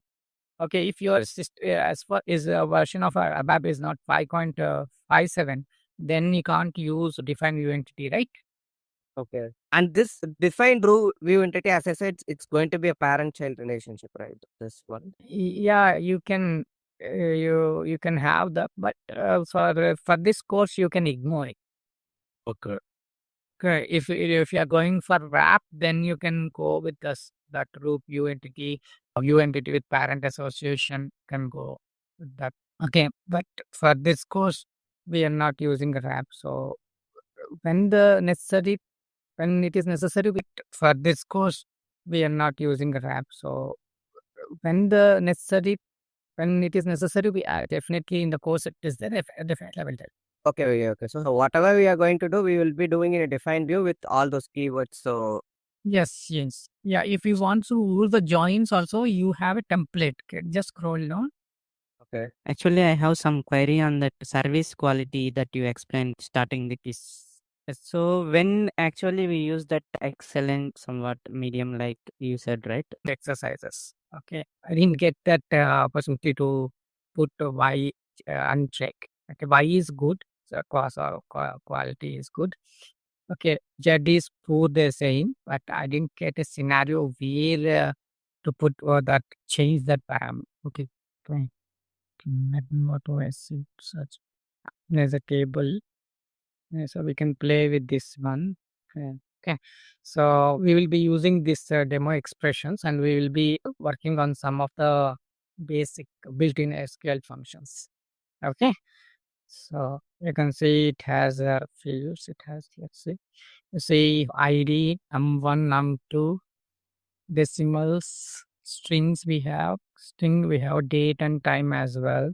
Right. So let me create a data definition. New data definition. We'll be using the string functions. Okay, here. So I will say ZCBS underscore string reference. So the table name I'm going to use is demo expressions. So first we'll see there are fields like conduct space. Okay, you can see there are fields like car1, car2. Like see what is the length of the car1. Okay, how to concatenate car1 and car2. Okay, we want to concatenate with space.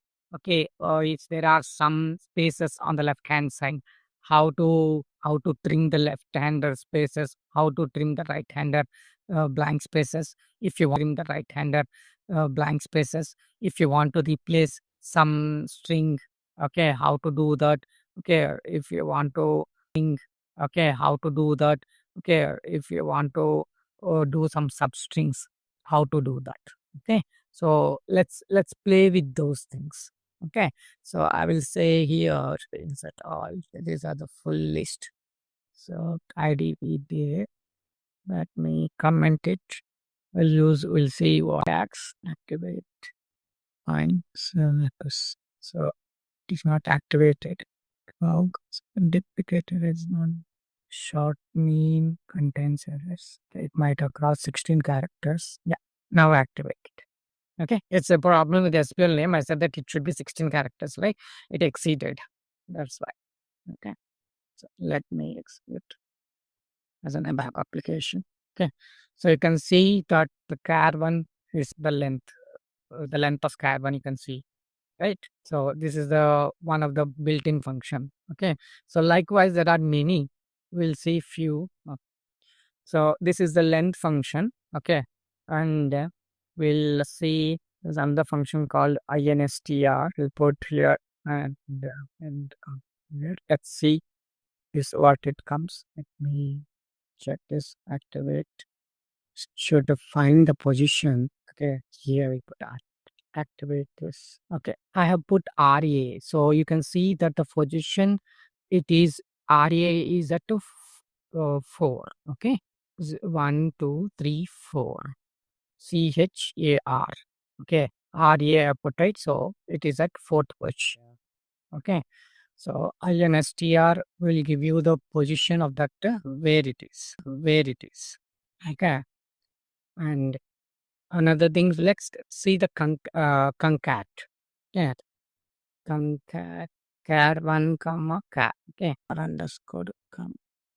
Yeah. So let's cat. Okay, or underscore come. Yeah. So let's see, there is something concat. It concats two strings. Okay, there's another thing called concat with space. Okay, let's see that difference. So concat underscore.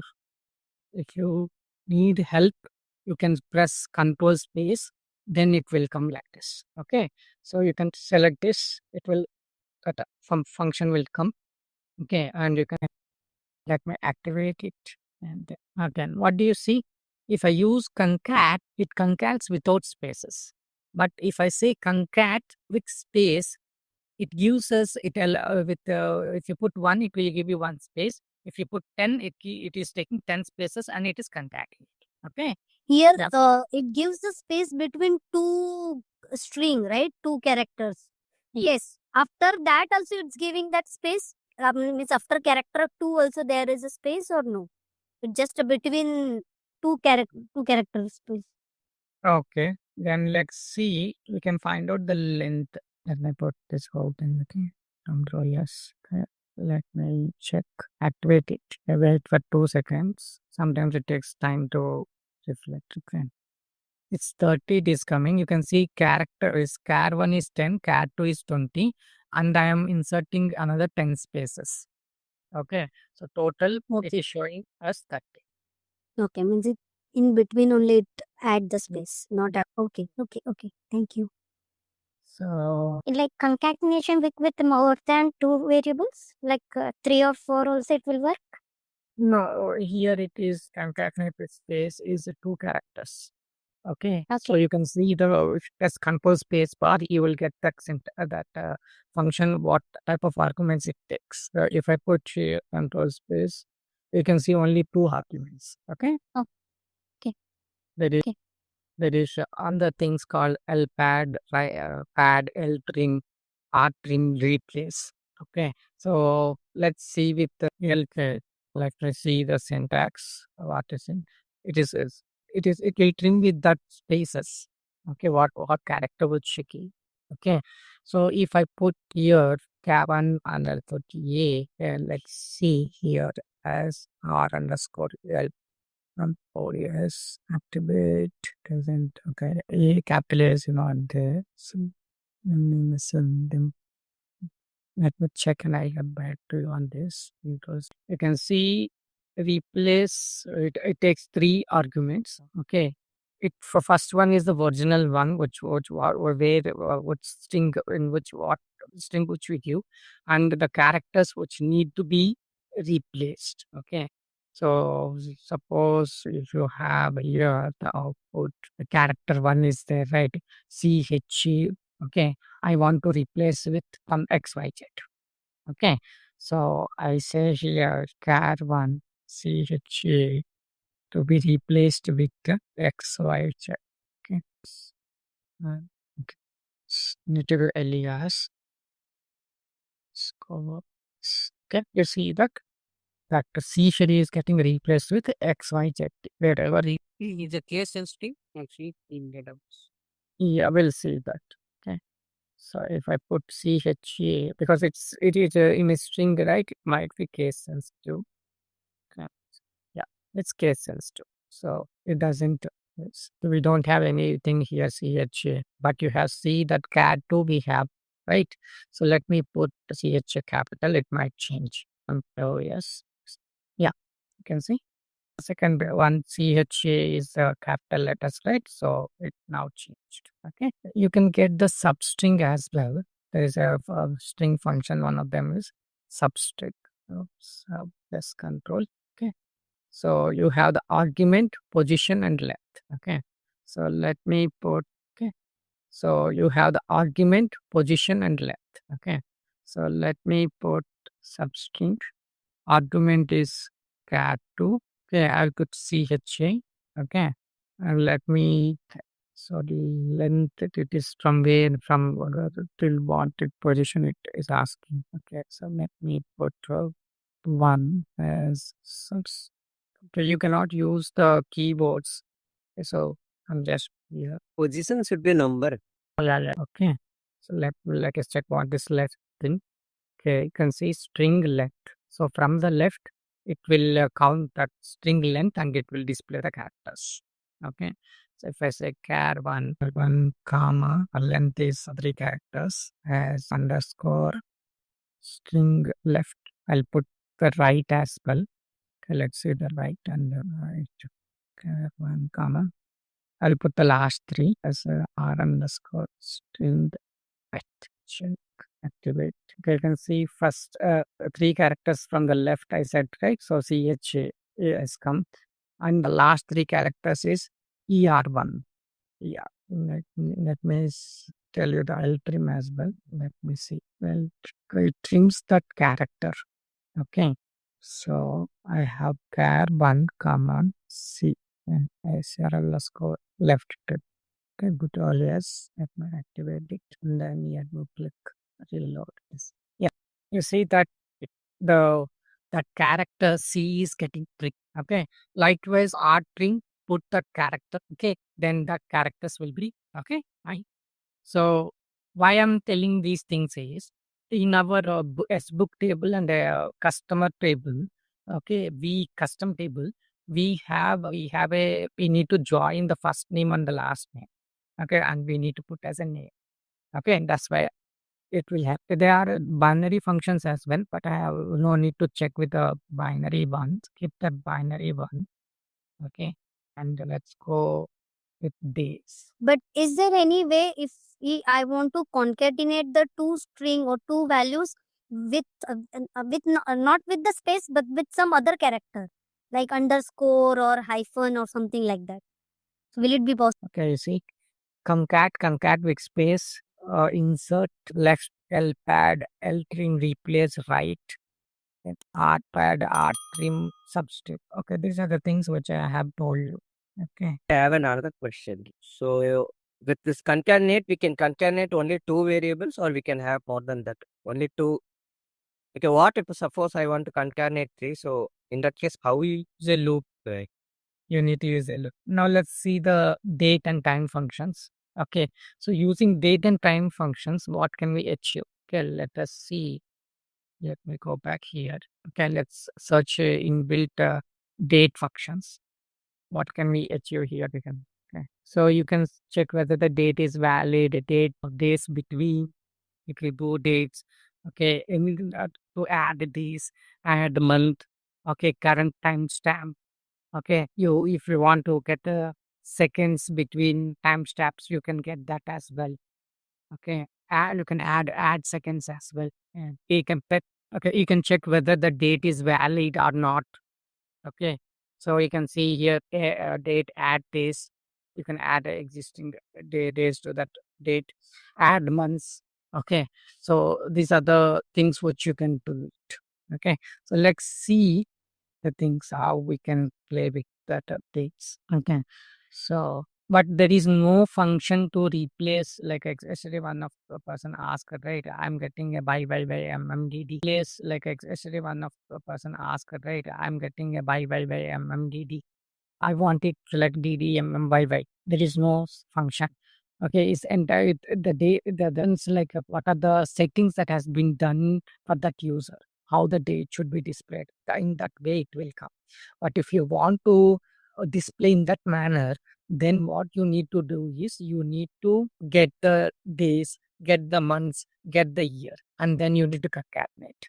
Then it is CTS underscore D functions. Also adds CTS D. Then underscore expressions. Okay. Let me print some things. Like there is a field called raw1. I'll play with the that's one. Okay. And that's two. Yeah. And we'll see further. Okay, let me control S. It's activated. So this is a raw number which is getting displayed from the table. Okay. 3. Okay. And you can see the date. Full date is not. Let me go to the backend once. Okay, you see the raw string. This is the raw string. You can see that the raw string in hexadecimal as well. Okay. DATN1 is there. Okay. Improperly they have added it. So let's take DATN1 and DATN2. Okay. DATN1 and DATN2. Since I changed the columns, when I'm changing the columns, it is not working. Refresh. Fine. The dates coming from me here. Okay. So I remove this raw ID. Okay. Let's see what can be done with the days. I want to get the days between date 1 and date 2. Okay. You can see there are 3 days difference. Okay. I want to get that. How can I get that? I can get using a function like, first of all, check whether the date is valid or not. Okay. Okay. So how can you check that? There is a function that, okay, that this one date is this mainly not a valid one. It's giving error. It has an incorrect data type. Okay, so it's not data. Let me check on type. This. I need to edit this one. Let me put here. Let me select some date and let me say let me use dates itself. Okay. Okay, I think that one is not a date, so that's why it is causing error. Okay, so I have used another field, just corrected it as represented 1. Okay, if it is not valid, it will come as 0. Okay, now since the dates are fine, so let us now check the days between. Okay, so that's the days between. Okay, I can use this one. And I can say that's S1 comma that S2. Save it and then activate it. Okay. You can see that the days between the last one. Okay. These are the dates, but not a val. All are same. So it is coming 0. But you can see that I've changed the last one and it comes as 21 days. Okay. So if you want to add days to the existing date, okay, you can add that as well. Okay. So that's underscore add this. Okay. So you can see on error what can be dumped. It is also there on error. Okay. So you can put if it works, you will get the days added. Okay. If it doesn't work, then whatever error message you put, that will come. Okay. So let me use this. Let's say that's 1 comma 10. I'm going to add 10 days. If it fails, okay, I'll put a message. You can put only 3 characters. More than 3 characters you cannot put. Okay. So I'll say put ER. So let us come. For beginning value 3 parameters. Okay, it is not a parameters. Huh? Okay. That must say the syntax. Days on error. It should work. Put new one. I think on error maybe 0 or 1 type things. It should take 12 row. That's also should be parameters. So yes, check. Maybe check the last one. Okay, it's a valid date, right? So these are not that valid. Okay. So because since it's not valid, you are getting 0. So check only from both of the valid date, and then you can see that the date is getting added. That error failed didn't come there. Yeah, it added since it is a date, right? So that's why it is taking up and giving it.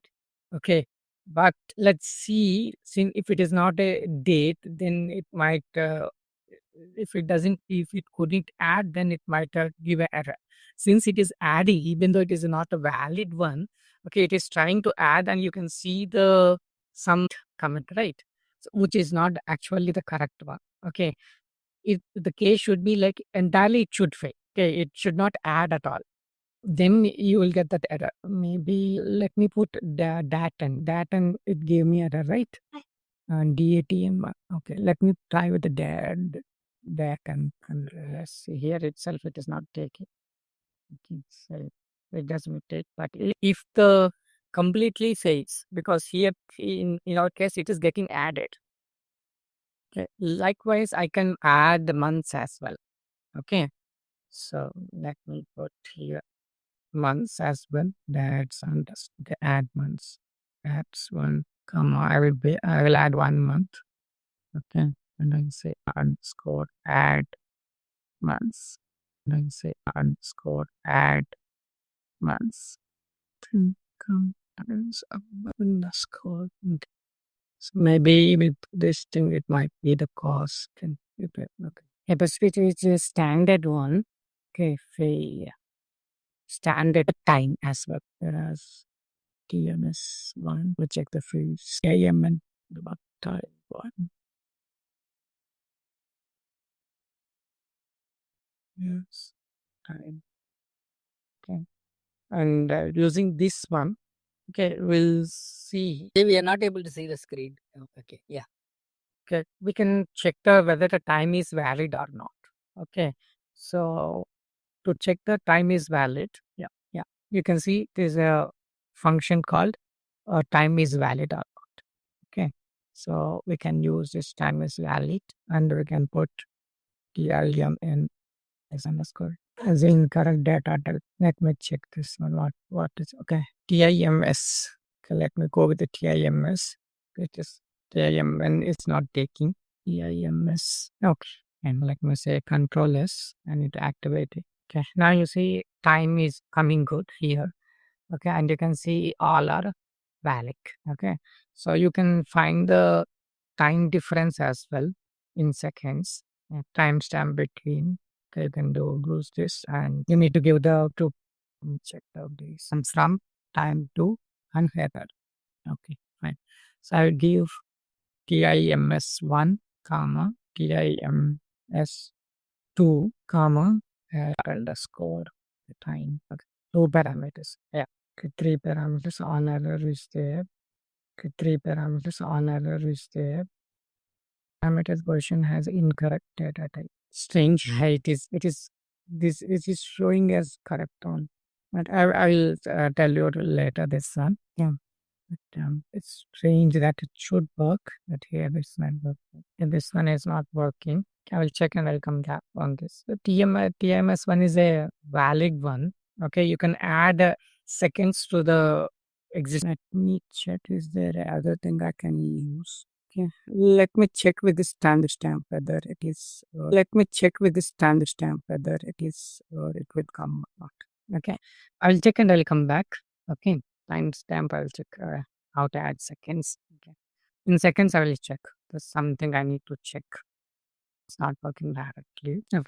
So sometimes we need to convert. I will come back with that one later. Okay, but we go with some other functions. Okay, so in our exercises, we have something called we need to convert currency. Okay, so if you go to a book, we have a currency in either in euro or in US dollar. Okay, in different currencies we will get, right? So let me check one. So price is there, right? So let me run this one. Okay, you see it is in USD. Some are in euros. Yeah. I want to have conversion to other thing. I want everything to be in USD or everything to be in euros. How can I do that? Okay, so then we have something called currency, like function called currency conversion. Okay, based on that we can do that. Yeah. So okay, so I want to have this in a conversion. Okay, so now used one.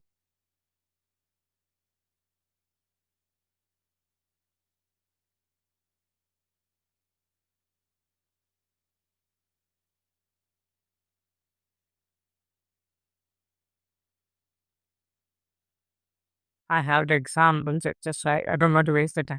That's why. So yeah. So let me run this one example. Okay. So here you see the currency, everything is in USD, right? Let me close all. Okay. If you run this code, you can see that it is having currency and amount. Okay. When I run this code, then you can see the currency conversion. Okay. Let's go with normal simple thing. Okay. I will go with the simple case one. Okay. So I will create a new CDS. Let me create. We'll check with the case thing. Okay. We'll check the CDS underscore case underscore function underscore 00. What is, let me go with S book. So in the same dynamic we have HANA. We have luggage, right? So luggage weight. Let's bring this luggage weight. Okay. And we'll check whether the person is a smoker or not. Okay. So smoker. So let me activate it and let me check the results. Okay. I'm getting the results. Weight as well. Okay. There are so many things. Okay. You can increase the data as well here. There's so much of data. Okay. I can do with smoker contents. Okay, I'm putting a condition. Let me check, activate it. Yeah, okay, let me see the count, how many number of entries are there. Okay, the pretty. Okay, so that's why I couldn't get the count or discount like on like I want to increase the weight as well. Okay, if it is, and I want to give some discount as well.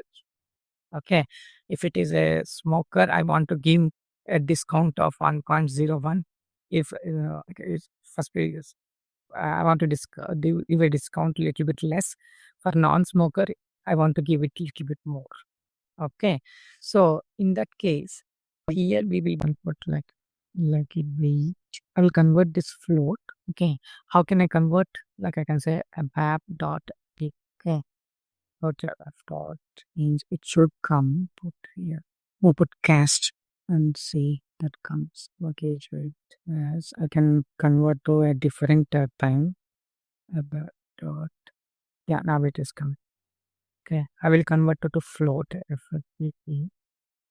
Yeah, I can convert this data type to float. Okay, and then I can I can manipulate this weight. Okay, so I will say start dot 0.3.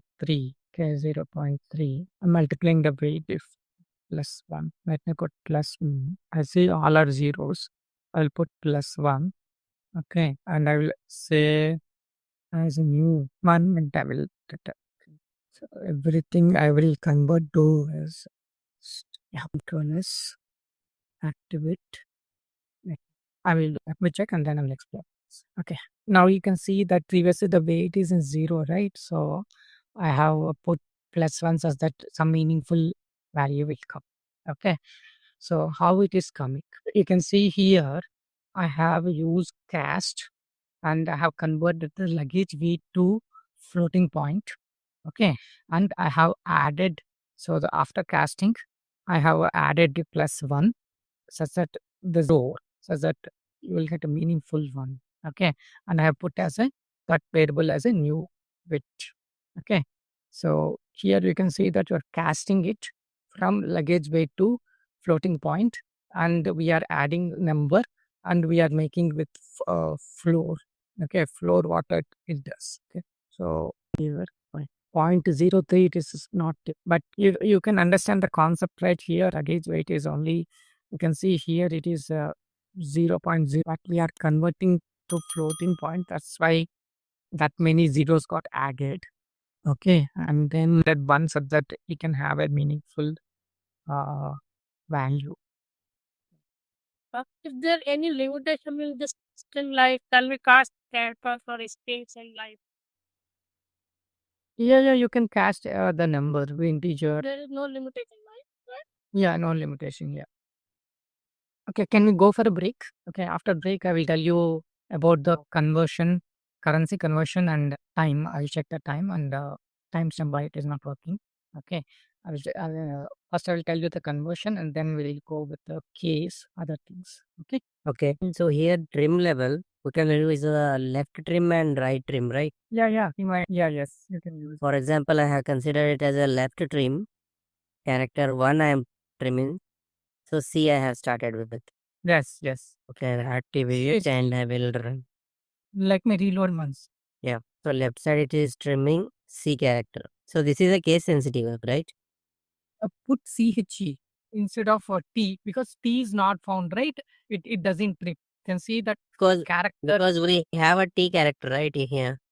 Yeah, but it will trim with the first characters, starting character. Okay, this much. So the starting character C. So put type CH starting character. Okay, this much. So the starting character C. So put type CH, capital C and small h. Those two characters will be trimmed left. Okay. If you use R trim, yeah, it uses only one character. But it is allowing to trim only one character. Only one character. So if I go with the right trim with the T, it will check the last character. What is the last character? If it is that's one is there, put one. Then you will refresh is not working. Oh, okay. Okay. So if you change the same line, okay, then it is working. Okay. Is there any refresh here in this screen? Actually, you see there is a refresher by after yes. This one, right? Okay. Yeah, it should reflect. If you click this one, it should reflect. But the activation is different, right? So it is not once we change, this is not reflected. Okay. If I go for a C, this is R trim, right? Yeah. So at the end, C should be there. Since in our case, the trim is R, C is not there, so it is not working. Yeah, C review. Okay. Refresh only work when column is not varied. +1 or -1. Yeah. Okay. We'll go with the so far we have not passed any parameters, right? We will see how we can pass parameters as well. Okay. So for that, let me create a new data definition. And I'll say CDS underscore C conversion underscore 00. Okay. Description currency conversion. Okay. Click next. That can be this one. Okay. So I report as by conversion for 0. Okay. And I want to pass parameters as well. Okay. So if you want to pass parameters, you can pass the parameters as well. Okay. But we need to add few other things in the define view. Okay. Like so far it is saying define user currency serious name and then as select from the data source, right? So here we will add the parameters. Okay. We can say there is keyword. It's like with the parameters. Okay. So click tab. Okay. Click tab and similar to the ABAP thing which we call. Okay. So with parameters, and I want to pass two parameters. One like a currency. I want to have the currency in INR or in euros. Okay. I want to. So I'm passing two parameters. I'm saying with parameters here, and I'll say 2 underscore currency. Okay. What I need to know the type, right? So I can use ABAP dot, and I will put this CUKY and I will give the length as 5. Okay. And I need to pass another parameter that is date. Okay. So that is, I'll mention as a execution date. I'll say exe underscore date. Okay. Of what type? Okay. It will be the ABAP dot DATS. DATN is a type. I have not used DATN so far. I use only DATS. Okay, so I'll go. Okay, so I have the like input parameters. I will input as INR, euro, or real. Okay, I will input that thing, and I want that in my output. Okay, so from which table I want? I will go with S flight. Okay, so S flight. What does S flight have? It has car ID, con ID, flight date, or it has price, it has currency, right? So first of all, I will display the things like key, car ID, key, con ID, EFL date. Okay. They have underscore price. Okay. Currency as source underscore currency, original part. Okay. Here I want to use currency conversion. Okay. So I will use, there is a function called currency conversion. Okay. Let me control space. Okay, you see there is a conversion, currency conversion. Okay, if you put enter, you need to write all the things, right? But I want all the parameters. What should you get currency? Okay, so in order to use this, I need to say here 2 underscore 10. So previously you can see that it is asking that I have 2 underscore currency. It is asking me to use this dollar parameter 2 currency. Okay, or I can have another thing as well. Okay, we'll see the exchange rate date, which date it has to be. Okay, so for that I will do one thing. You can go with the dollar parameters, or you can click colon exe underscore date.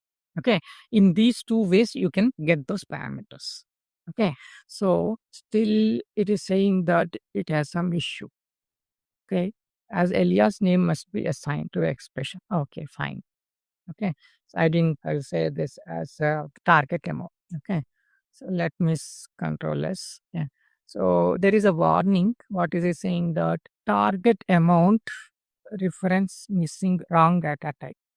Target amount I have put this. So let's see whether output comes or not. Okay, and I'll put the target currency as well. Okay, which is coming, which I'm taking from the input. Okay, so I'll put here the sport currency as parameter with neutral currency does not exist. Okay. CU. Okay, I understood. CURRENC by here. Yeah, now it's correct. Okay, fine. CURRENC by here. Yeah, now it's correct. Okay, fine. Let me say control S. Let me say activate. Okay, and let me run. Okay, now you see it is asking me to enter the parameters. You need to enter year, month, date. Okay, date. So 2025. Okay. So now it is showing the format now. Yeah. Okay. So 04 and date is 23. Okay. So let me click open data preview. Now you see that is USD 42.94 is converted to INR is 1,90,000. Okay. So you can convert this into euro as well. Okay. So let me run it once again. Okay. So I'll say EUR execution date 2025 04 complete open data. Okay. Now you see it is converting to the currency which you want to intend to. Okay. Hello, not interested. Okay. So this is how we can perform currency conversion. Okay. There is an exercise for this as well. Okay. There is a booking table where we need to convert a currency. Okay. Fine. So here I will tell you another thing. I need to add other things. Okay. So if something goes wrong, okay, what can we do? Okay. Now here there is a option called round as well. Okay. So you can use that here or UND round pass X here, so that rounding is also considered. Okay. If something error comes up. Okay. So if something error comes up. Okay. So how to do that? There is an error handling as well. The error underscore handling and here you can set up to 3 parameters. Okay. One is set to null.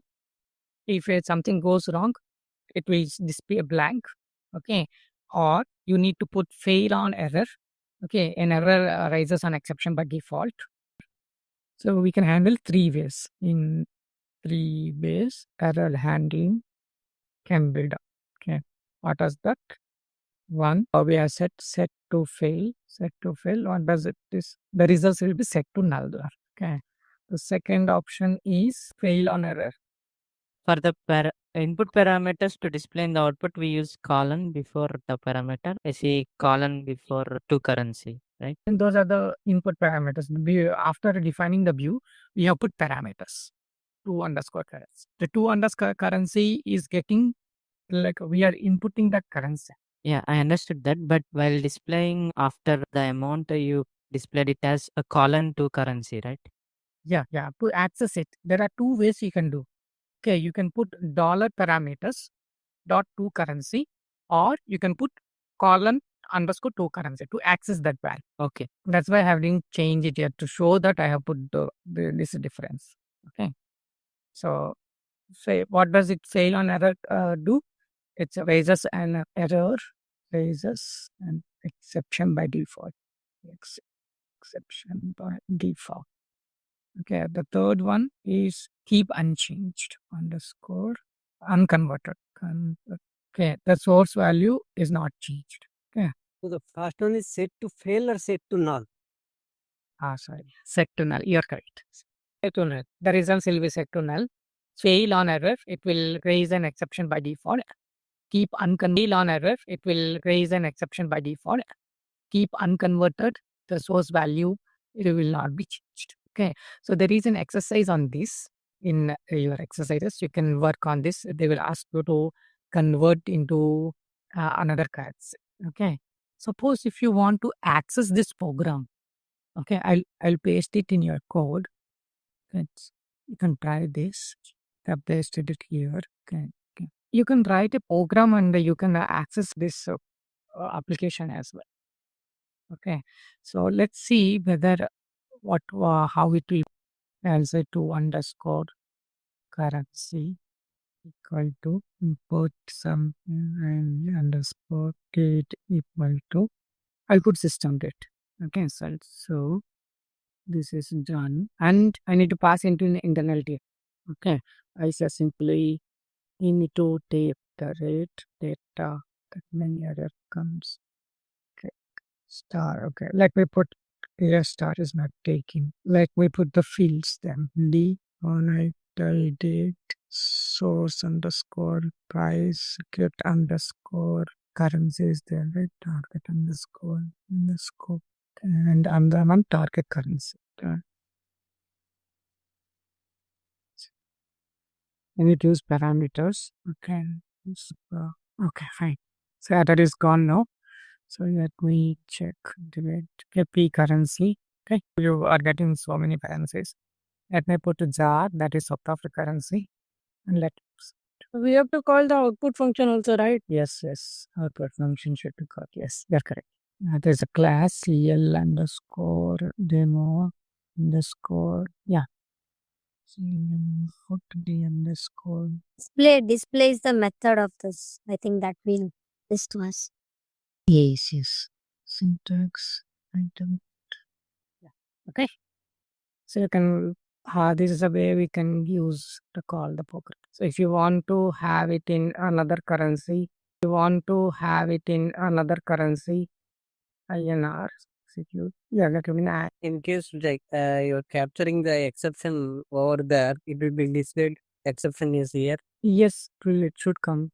INR is getting wrongly calculated. Okay. If I put UR execute, this is okay. You can see UR 185 UR 185 UR. Okay, 343 definition description test. Okay, next. Okay, so you see there will be with parameters as well. With parameters. Yeah. Here comes for the table definition it is there, but with the new version, okay, you will get with parameters as well. You can see if I click here, we should not use this, but you can see with parameters, right? And there's a check entity with parameters is there. With entity it is coming, but with the definition it is not coming. Yeah, because we are defining view entity, right? So with the new version, you can see that with parameters is coming by default. We have the option, but with the old one, we are not having it. Okay. So if it is not, we can manually add it like this. Okay. Also, we will need to be remember the annotations which we had for define view and define view entity, right? Those also will differ. Yeah, it will differ by default, but you can, if you want to use those annotations, you can use it. No issue. Okay. Because if you see the exercise one, if we use view entity or any other view entity for this parameter, the syntax will be same, right? Just the changes of annotations, right? Yes. Or the syntax will be different for them. No. It will be the same. Syntax will be the same. It will not differ. Okay. Yeah. Thank you. Oh, okay. Okay. So next thing is the case. Okay. So case then do we use? Switch case we have right in ABAP. Okay.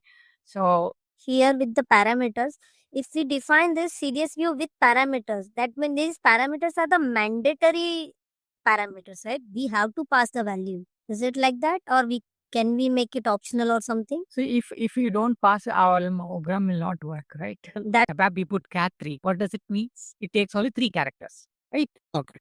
Okay. This is a doubt which you want to ask or anything else? It can be passed as a optional. Something is a mandatory. We need to pass some length is important. Okay. I'll remove this. Okay. You see error is missing DDL integer. Data definition language integer. Okay. So I can put 3 also here. No problem. And activate. And I will run it once again. So error occurring. So it is not taking 3. It is not taking 3. Let me put it as 5 there. It's only taking 5 only. There it is. The fixed length must be equal to 5. Okay. Okay. So this you will be using many times. Okay. Fine. Next one is the case. Okay. So before proceeding, any questions further? So here you are using currency conversion is a keyword. Okay. Here. Yep. Yeah. So amount is that field name, right? Amount and source. Yeah. These are the parameters. Amount is a parameter. Round is a parameter. It is taking the parameter. I'm passing to this amount. I'm passing this price. Okay. Source currency is a parameter of this method. Okay, so it has parameters like amount, round, source currency, target currency, exchange rate, error hacking. So to these values, I need to pass the values. Like amount, I'm passing price. Rounding of, I'm asking to round it off. Okay, so X. If you don't want, you rounding of, I'm asking to round it off. Okay, so X. If you don't want, you remove it. Okay, X you remove it, or you can remove directly total this one. Okay, source currency is the currency field. Okay, target currency which I'm passing from my parameters. Exchange rate I'm getting from my parameters. Error handling, this is I have explained you, right? Saying that tail on error keep unconverted. Okay, clear? Yes. Book can key book ID. Book ID is the book ID and we have class. Okay, so let me activate this. These are keys. Okay, this is the I put space, that's why it didn't take. Okay, what do you see? Class here. Why? Okay, but you want a meaningful thing. Okay, let me filter here with the class. Can you see FCY is the, if I put F, okay. Yeah. What is the meaning of that F? First class. Okay. C is business economy. Okay. So in this case, I want to put some meaningful text instead of YCF. Okay. Then we use the case. Okay. Case when at value, and then what is your output? What is the business logic you want to write? That you can do that. Okay. So here we can say I put class here, or then I say case class, and I need to put here when, why, then when. What are the class? Y, F, and C. Business. C is business. Yeah. B is economy.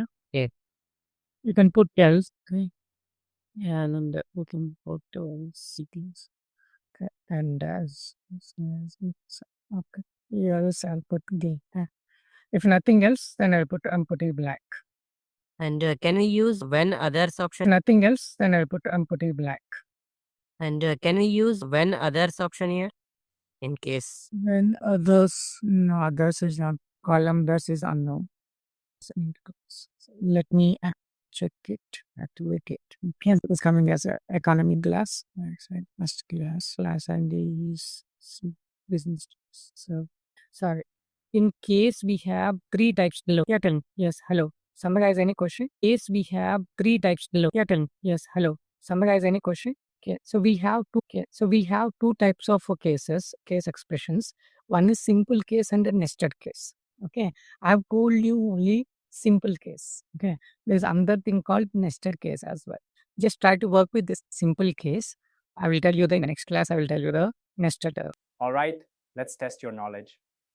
Here's a question for you. In Fiori Launchpad, what component manages the arrangement and grouping of tiles? Option A, catalogs. Option B, groups. Option C, roles. Option D, spaces.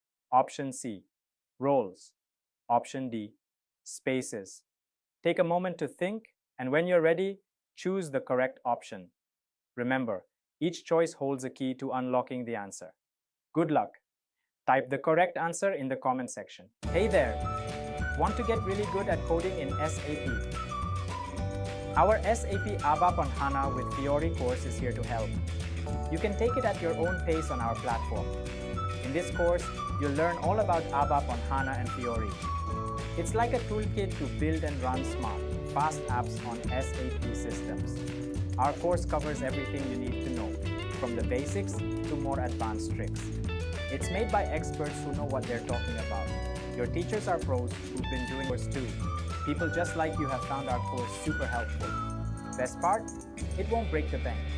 This awesome opportunity to learn is affordable. Ready to become an SAP ABAP on HANA Pro?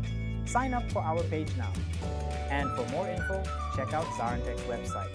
So the only thing is you need to create custom namespaces. Okay, so in the exercises, you see that they gave it S4 head and one is a Fiori titles that one more file is missing package. I need to remember that. Okay, fine. Okay. We were dealing with few things, right?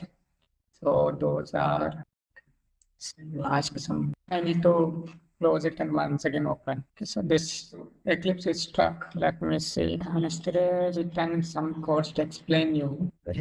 Want to choose another one. Exactly.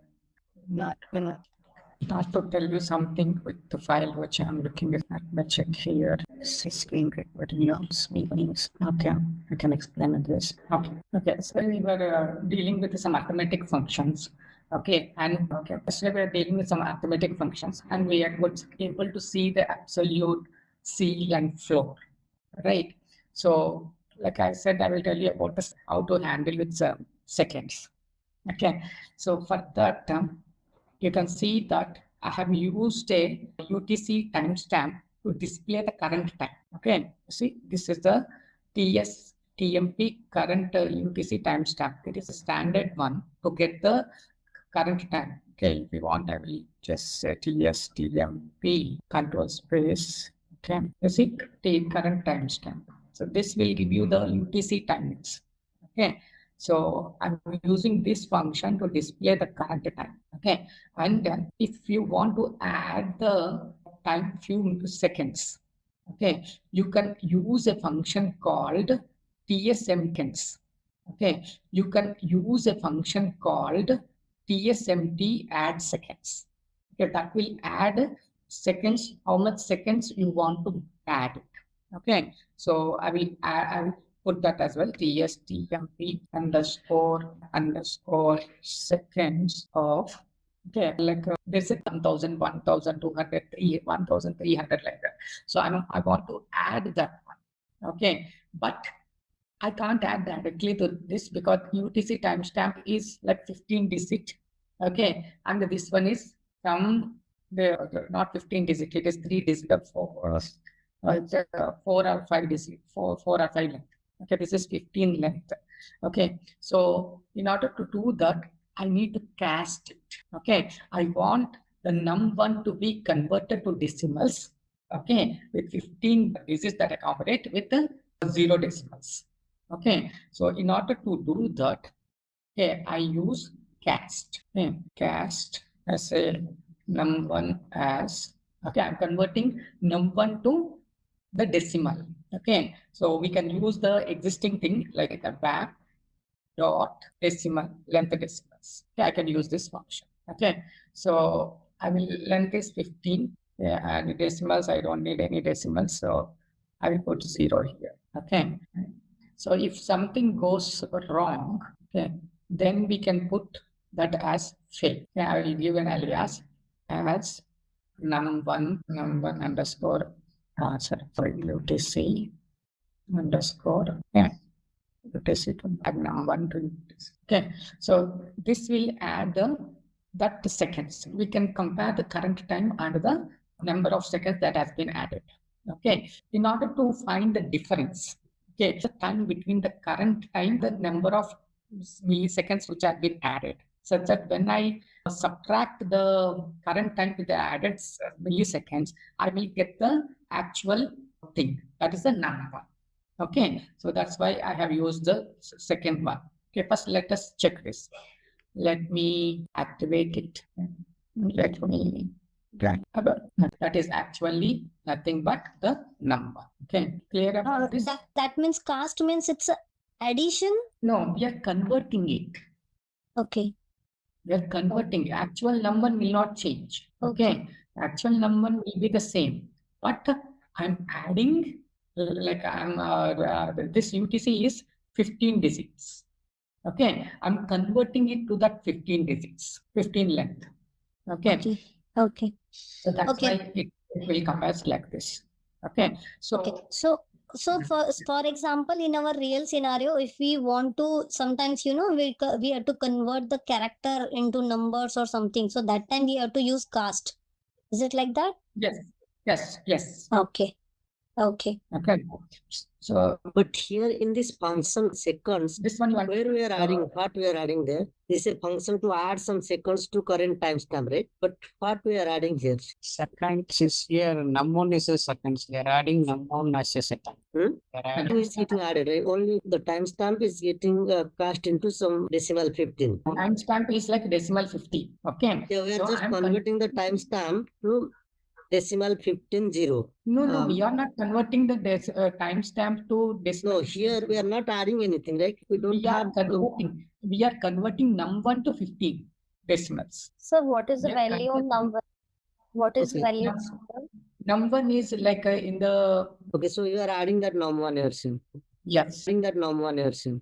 Yes. Num1 is the field of that table, demo expression. Yeah. So num1 is 1, 2, 3, 6, for example. Okay. So if you see the current time, how many digits it have? It's almost, it has 15, around 15.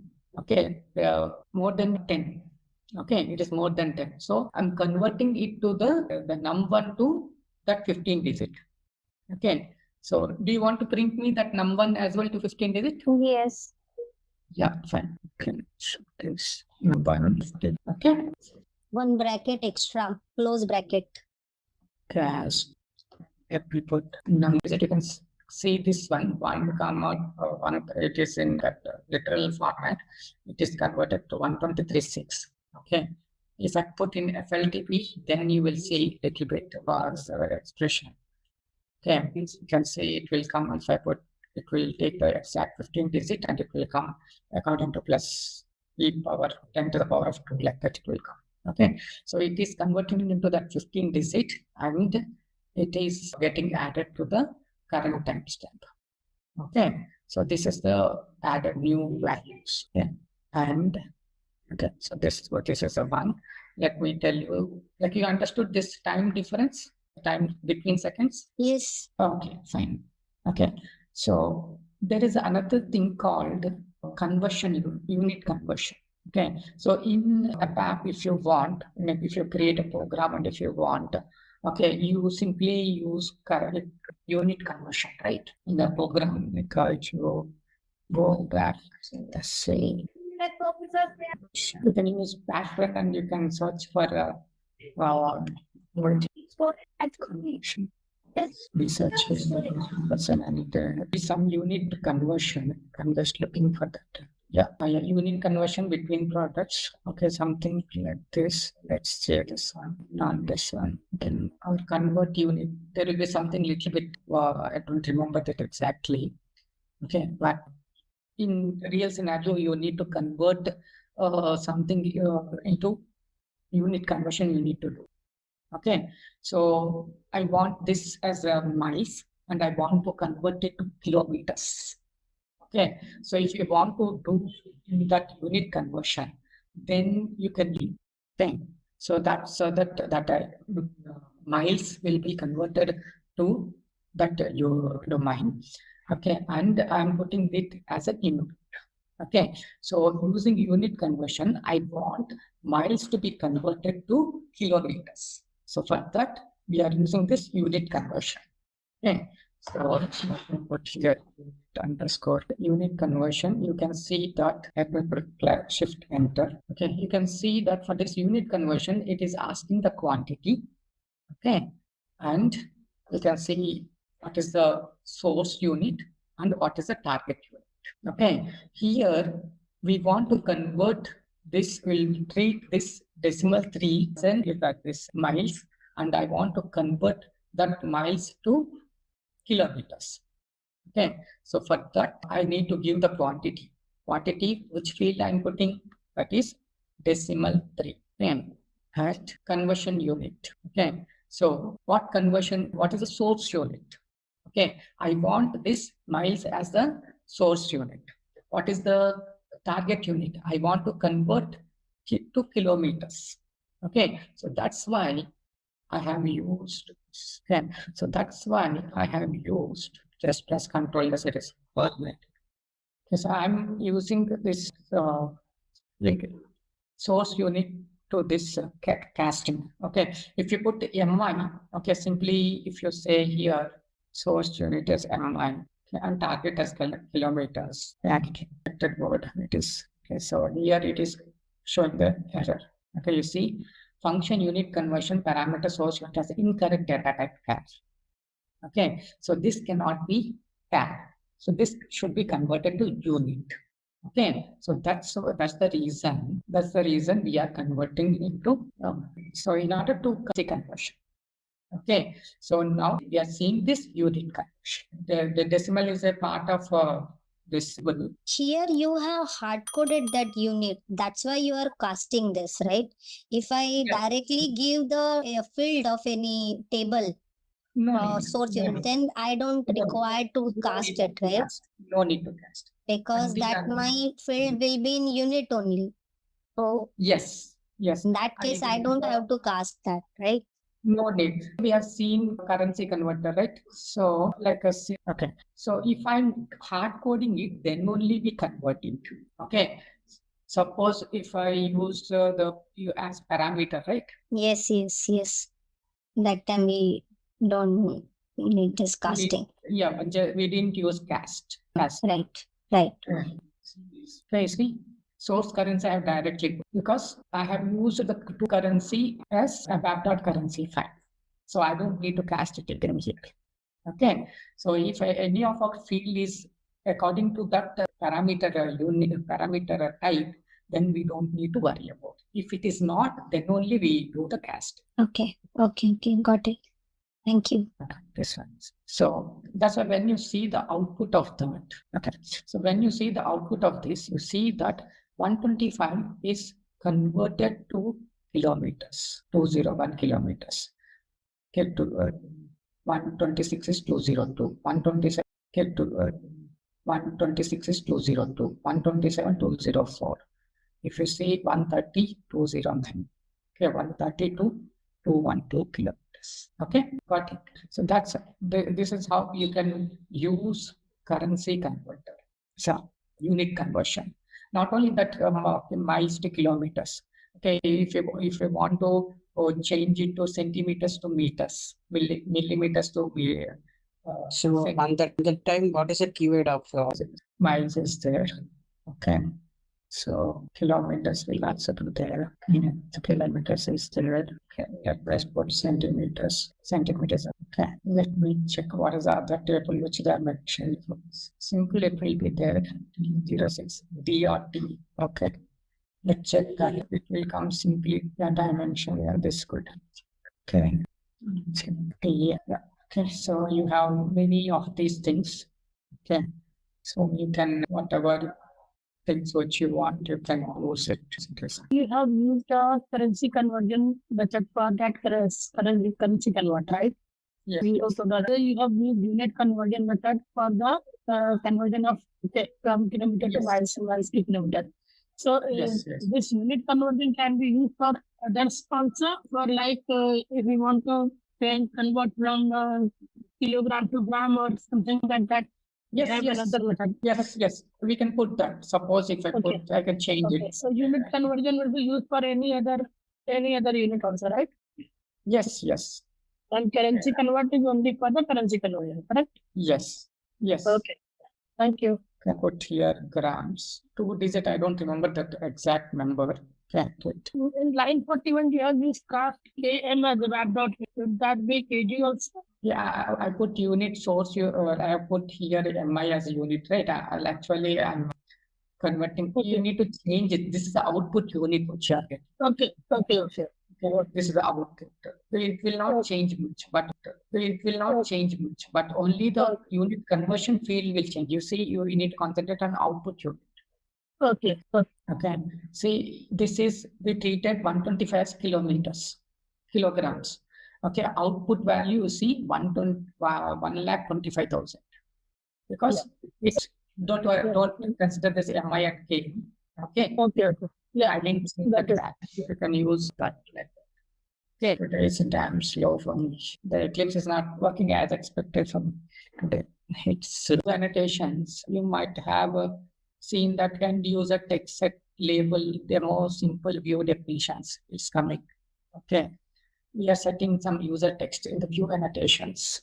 So this one came. So let me continue with this one, and then I can change. Go to that one. Okay, so let me change back to Myson. Okay, so this is the one. Okay, division related to division. Okay, there are two things. One is using integers, and another is using with the decimals. Okay, when you are working with your integers, we need to use div. Okay, when we are working with the other than integer, we need to use division. Okay, so here I would not get the required result because it is showing some zero values there. Okay, so we can do for the moment, we can do one thing. Let me put underscore. Okay, let me check the syntax here, and now it's fine. Activity. Let us go to the last. Okay, so 1 divided by 2 is 0.5. Okay, so here you are getting 0. Okay, so division it is coming like this. Let me reverse it. 10 and 12, 1. Okay, so let me say check. Okay, see, you are not getting the decimal point. Okay, you are mentioning 12 during the code. Okay, it is taking only it is not giving the 6.2, right? Okay, you still see 6 only. Okay, it doesn't give you the 6.5. Okay, so in that case, let's say if you want it in decimals, then you need to go for division. Okay, if you want it without decimals, then you can go with the div. Clear? The div returns only the integer part, whereas division will give you with the decimals. So whichever, if you want only pure integer part, if you leave the decimals, then you can go for r underscore the div. Okay, if you want the decimals, then you need to use r underscore division. Clear? Because I couldn't use the fields because there is some zero value is there, so it is not allowing. Okay, so that's why I have used values like this. Okay, so in this CDS you can use it. It has a feature to introduce a new column. Okay, even though that field is not there. Okay, but in this one you need to add a structure, right? You need to mention the structure, add it, and then you need to write. Okay, here you can ignore it, those things. It will directly take. Okay. So yeah, in real-time scenarios, we'll have such cases like there will be zero somewhere. So we have to somehow use this division. So we should use some case or something, right, to error handle that, no? Yes. We should to show that some example, no? Instead of this. Okay, we need to try and catch exception handling even if you want. Yeah, that exception and those things. Okay, right. I'll come back on that. Okay, because in the field you can see is cast. Yeah, cast as field. Okay, So I need to check whether for the division anything is there. Okay, because the second one should not be 0. Okay, so 13,0, will it throw error or it will throw runtime right away? it is throwing runtime. Okay, Compiler itself stopping here. Compiler here it is stopping.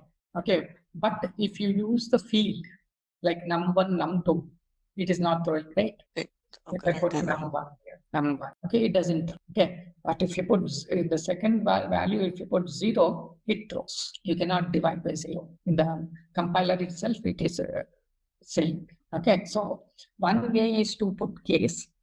Okay, and in the else we can put that division by 0 not possible. Okay, I'll put it here. Okay, you just try the case. Okay, it will come. If you don't get, I'll let you know. I need to tell you some other things as well. Okay, so let me check whether I'm done with this. Okay, now let me go to other one. Okay, there. Let's go to the case. Okay, we are seeing simple case. Okay, this is the case, and based on the class, we are putting whether it is an economic class or first class or business class. Right. So if this is not a simple case, but there will be a case where we need to put conditional logic. Okay. So suppose if you see this one, we are putting a case where I'm putting condition. Okay. I'm putting like case when smoker, if it is a smoker. Okay. Then putting like case when smoker, if it is a smoker. Okay. Then discount is new discount is 1.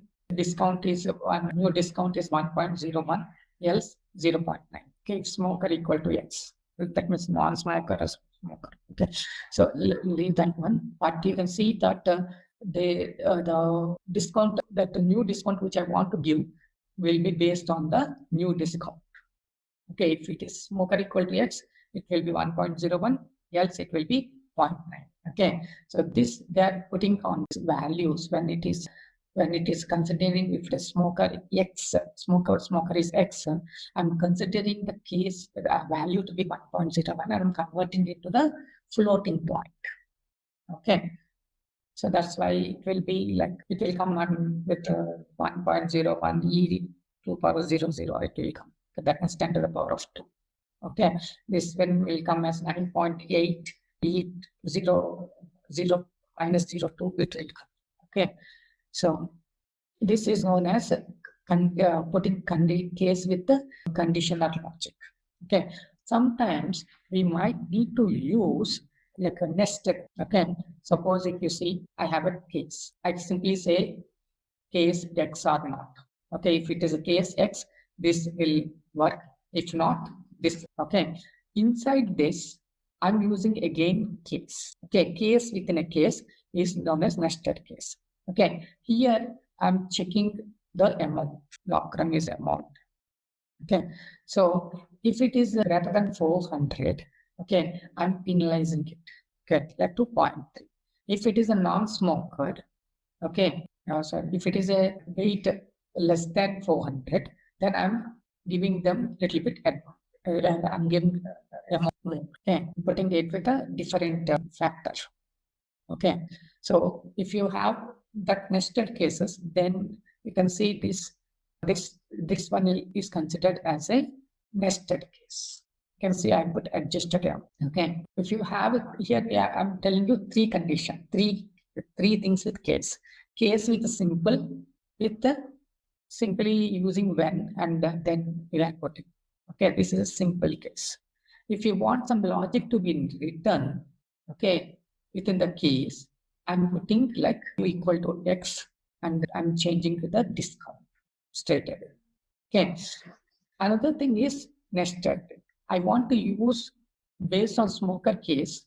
I want to introduce a case. Actually, okay, you need to add two things, then it will go. Here. Yes. Like, what is that LOC? Yeah, this is the amount. Okay, that is used amount. Yeah, in the book, yes, table, we have something called fields like if I say you will see all the fields. Okay, you see luggage weight. Okay, we'll see long comprehensive, yeah, long. Then, so this is the amount. Okay. So these are the fields. Nested case is a bit confusing. Can we get a one more example on the same, like nested case? I have a diagram. Yeah, I have it. Okay. Let me show you that one because yeah. Okay. Do you see this is a simple case? Yes. So case with condition or logic. Okay, we can put case, when condition, then result. Second one you understood it from the figure. Yes. Okay, this one case with condition, and then the logic. Okay. Yes. Yeah. Okay. Third one. Okay. Okay. You see case. They're using when, and in the else, if this is not first class, then they're putting the case with putting another case, and they are putting a logic where unit equal to kg and luggage weight is 20, or unit weight is lb and luggage weight is greater than 44. Then they're putting some X. Okay. So if you are using case within a case, then we call it as nested for.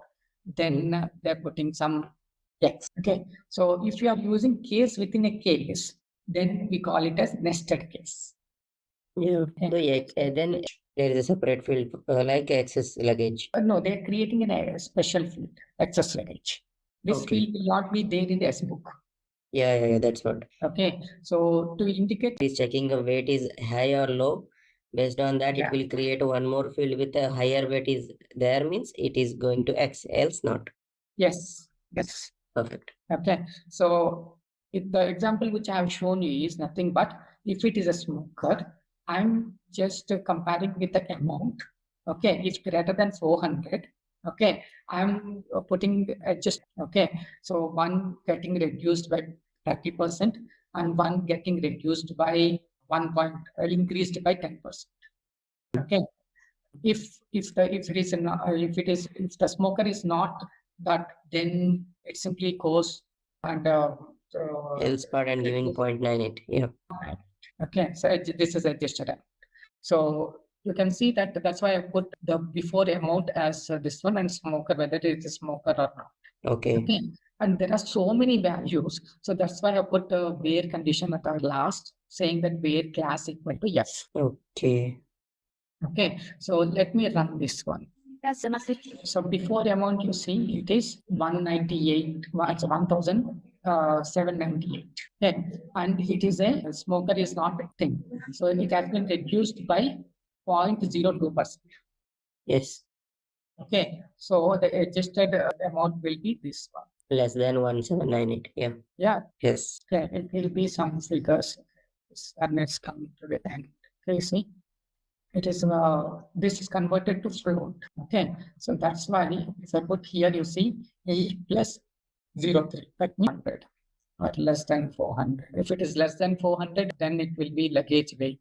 This is the luggage weight. Okay, so wherever a smoker is X, the value is adjusted amount will be high. Yeah. So you see this one, it is a smoker. Okay, yes. It is less than 30. Okay, less than 400. So you can see that. So this is understood, right? From this example, you could understand it, right? How the values are working based on the case. Yes, yes. Okay. So if you see the normal one, okay, you can see luggage weight. Okay. So I'm using floor here. So we'll put another value here without. So you can see this is the actual luggage weight, that is 27.1. Okay, it's the weight of the luggage of here.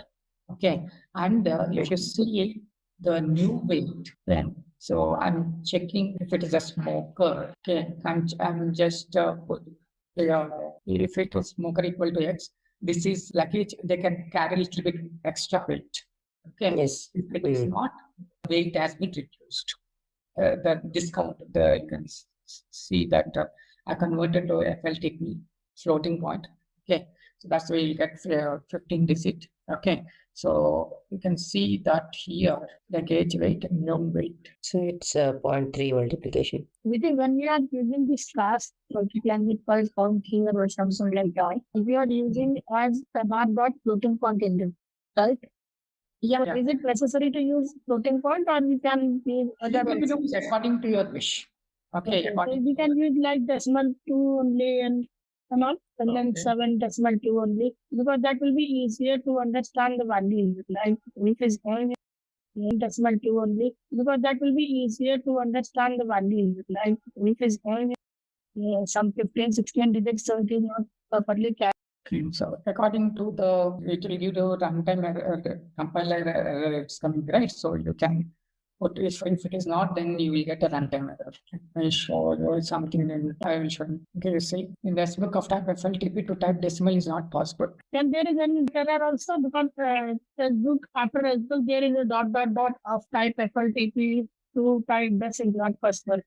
As if this field name, like we can use only field names, like if the field is a floating point, we can only use floating point as a output or anything like that. So this one, I didn't put any. Can you go to problems tab? Pardon? Yeah, in problems tab, there may be some in the below ribbon.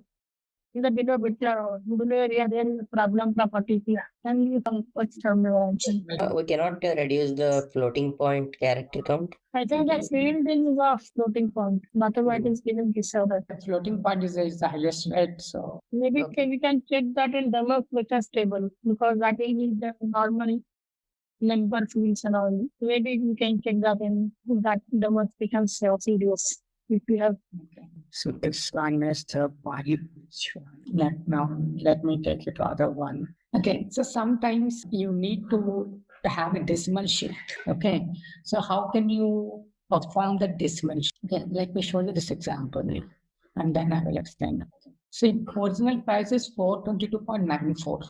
Okay, I made it to decimal with 3 digits. Okay, you see, price is 2 decimals. I made it to cast, and I made it to 3 decimals. I put decimal 8,3. Okay, so you can see price in decimals with after dot U3 3 digits. Price in decimals with after dot U3 3 digits. Okay, so I want to use the decimal shift. Okay, so if you see the output of this, okay, see it is 422. Okay, 42,294 it is come. So it is multiplied with 100. Okay, so if you want to have that decimal shift by 100, then you can use this decimal shift. Okay, so you can use this decimal shift function. I have given currency as 5. Okay, and amount is price.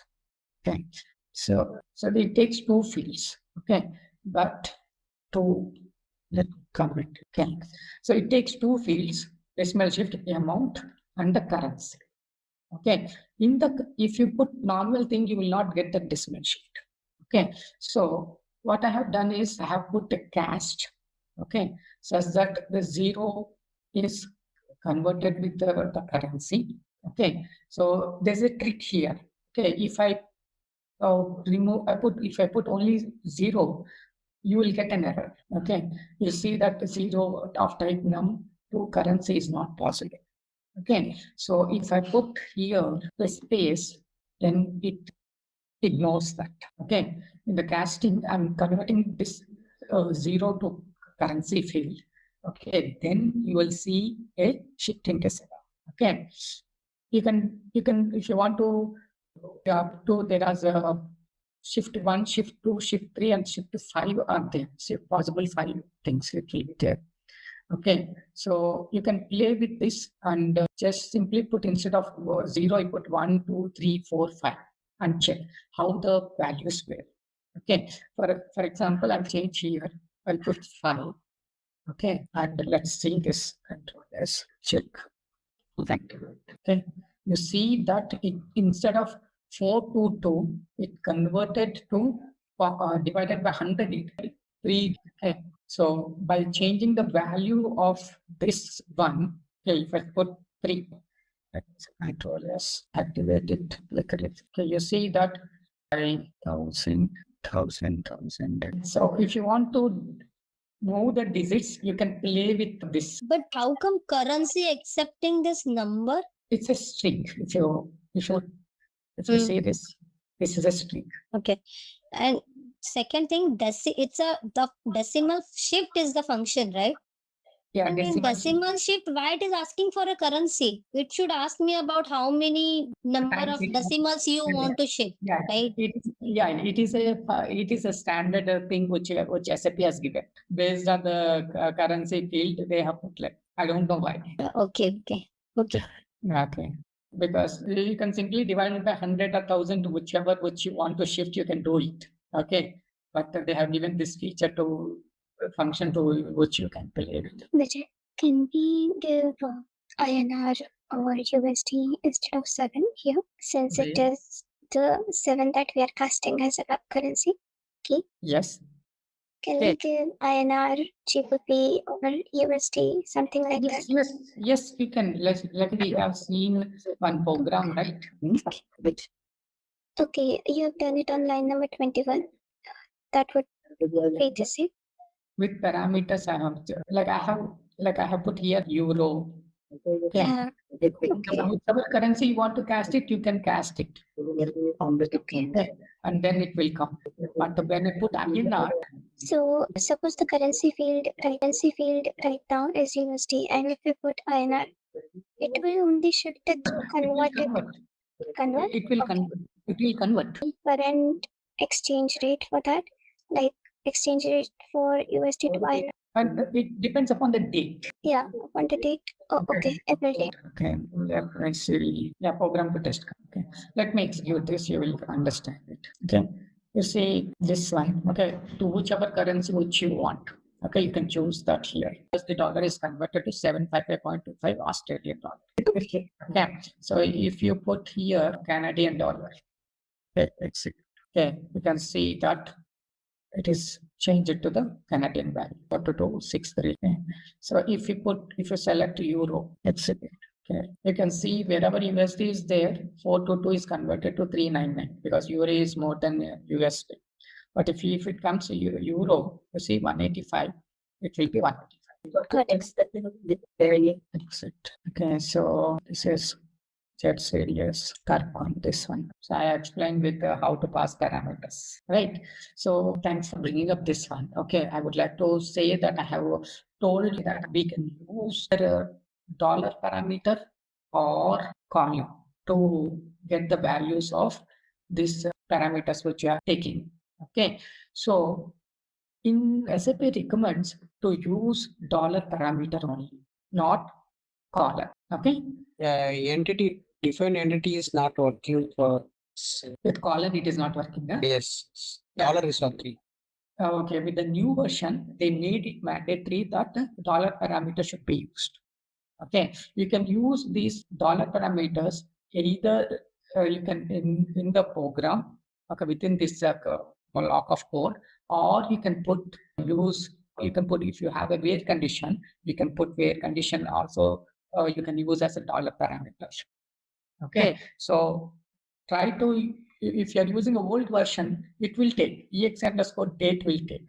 But if you are using the new version with the entity thing, okay, because I'm showing all you with the view definition only.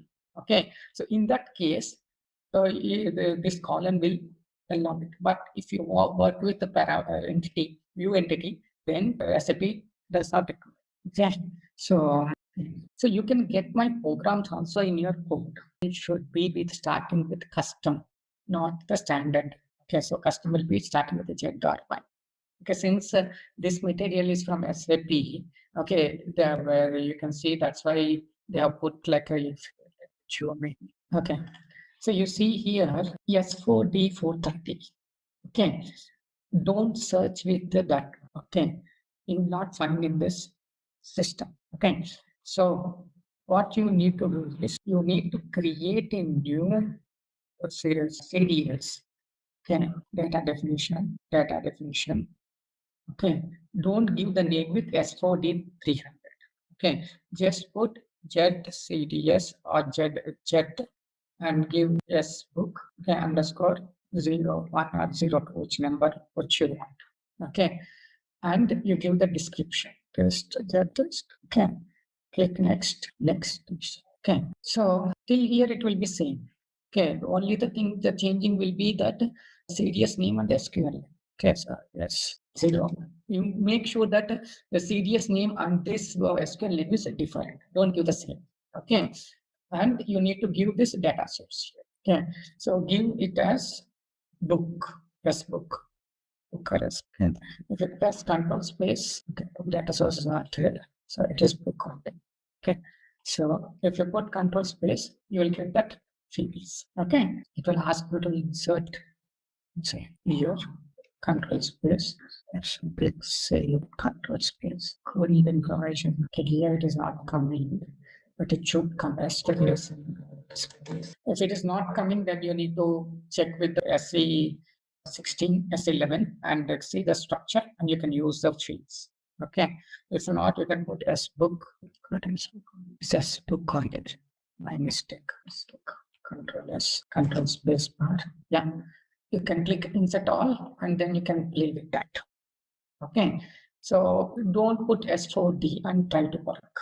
They're asking to going for joins. Okay, inner join, outer join, left outer join.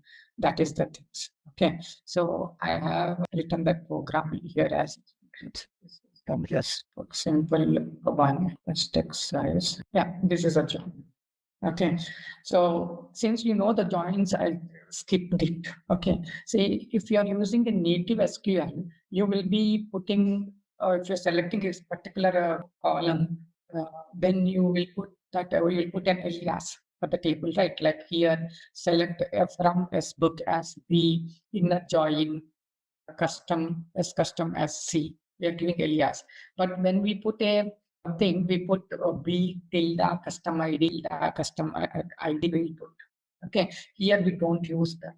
We simply say B dot that name equal with comparing with C dot the custom dot ID. Okay, so you can use the alias as well.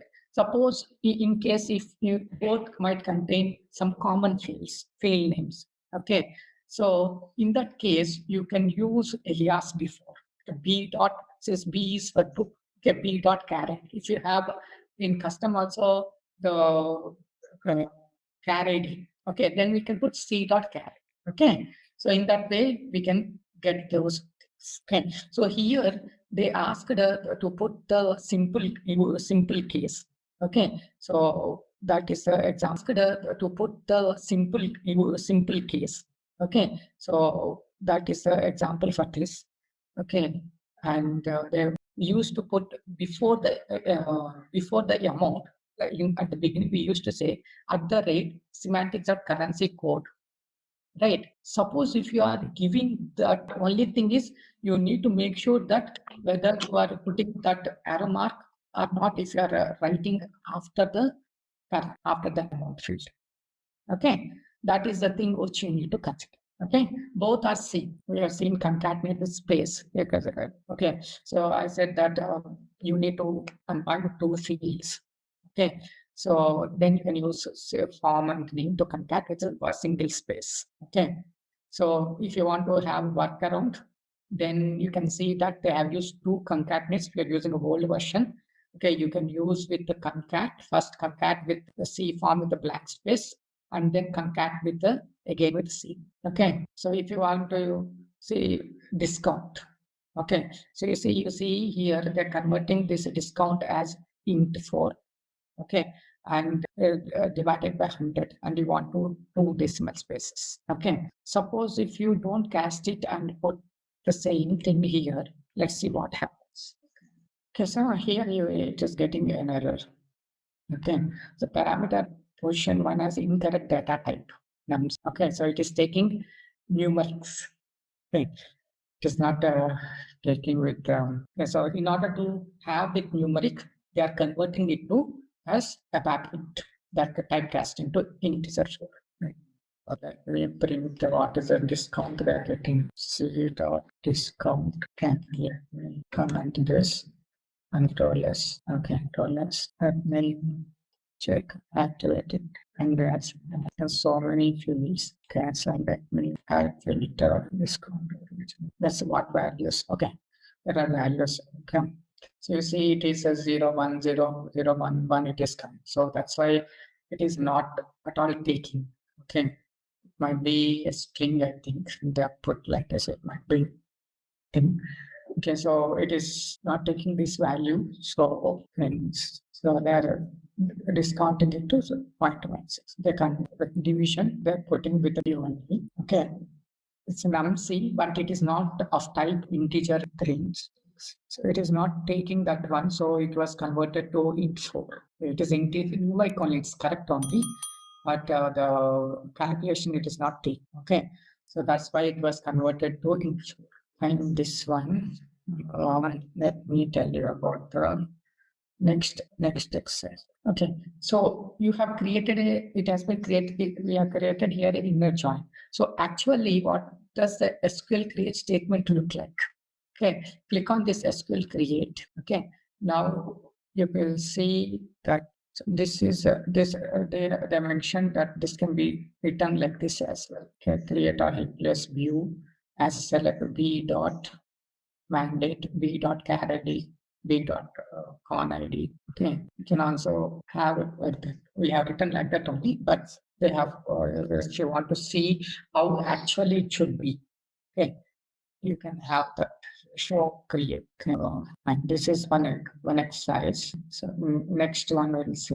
Okay, see they're asking to create a copy of the existing thing, right? You can copy that one, but here you can see that they are suggesting a name with a join and selection. Okay, so in the previous example, this one is example where they have introduced a where condition, where cancelled equal not equal to x to show the display data with condition. Okay, so this is example with x condition. So this is also a simple exercise. So you can do this as well. Those annotations as well. Union. Yeah, union I will tell you. And taking that union and union all. So when do we use union and union all? We have. Can you tell me when do we use union and union all? So when we need common values between two tables, we use union, and when in all values from both the tables at that time. Sorry, that's quite students ago. So we'll take the example of a business, this S book only. Okay, and we will try to get the values of union with business class with and also the economy class. Okay, some marks. So union with new. What does union do? First thing is removes duplicates. Yeah, so this keeps duplicates. With union, performance will be faster. With union, because there's no duplicates, right? Reverse links. Okay, since in the union you need to remove the duplicates. So here it will be slower performance. Here it will be faster because it doesn't care about the duplicates, right? It retrieves the forward, it's faster. Okay, here what are the results it will be? Okay, you will get unique rows. Okay, here you will get all rows, including duplicates. Okay. So I'll put here what are the fields we'll take. We need cat ID, con ID. Okay. Okay, so here we'll also see something called aggregation functions like sum as well. Okay, we'll try to print the total as well of amount. Lockdown is there, right? We'll get that one as well, lockdown. Okay, so I'll say here char ID, con ID. Let me wait. Okay, so I don't have option. My Eclipse is not working. This is my desktop.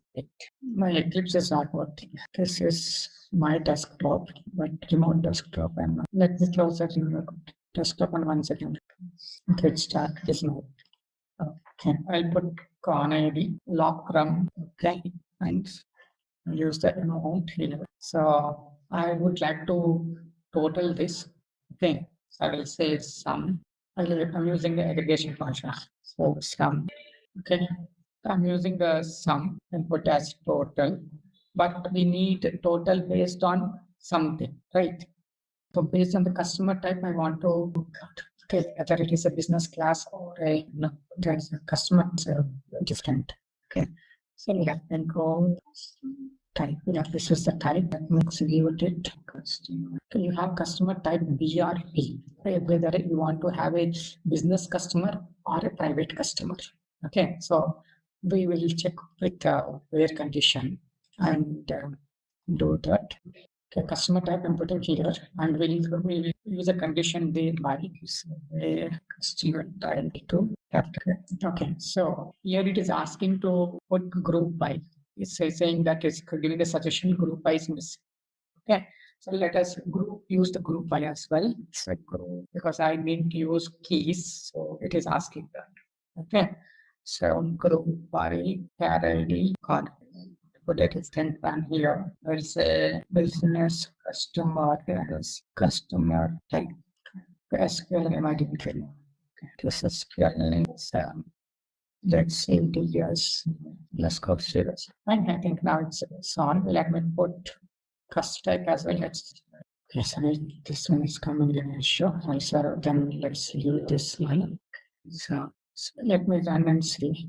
Let me delete this application. Okay, so you got this one. How many business customers are there? Let's see. Okay, you can see that the amount has been got totaled.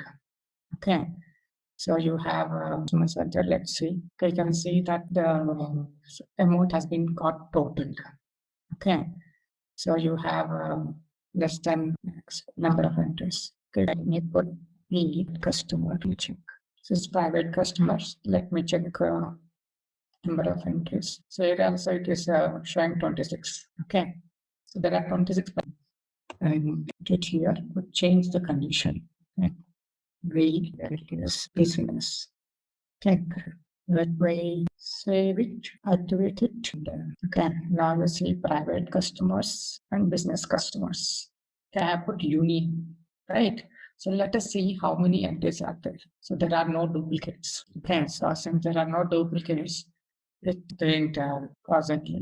26 plus 26 is 50. Okay, so the total might be different. Okay, so that's why it didn't come.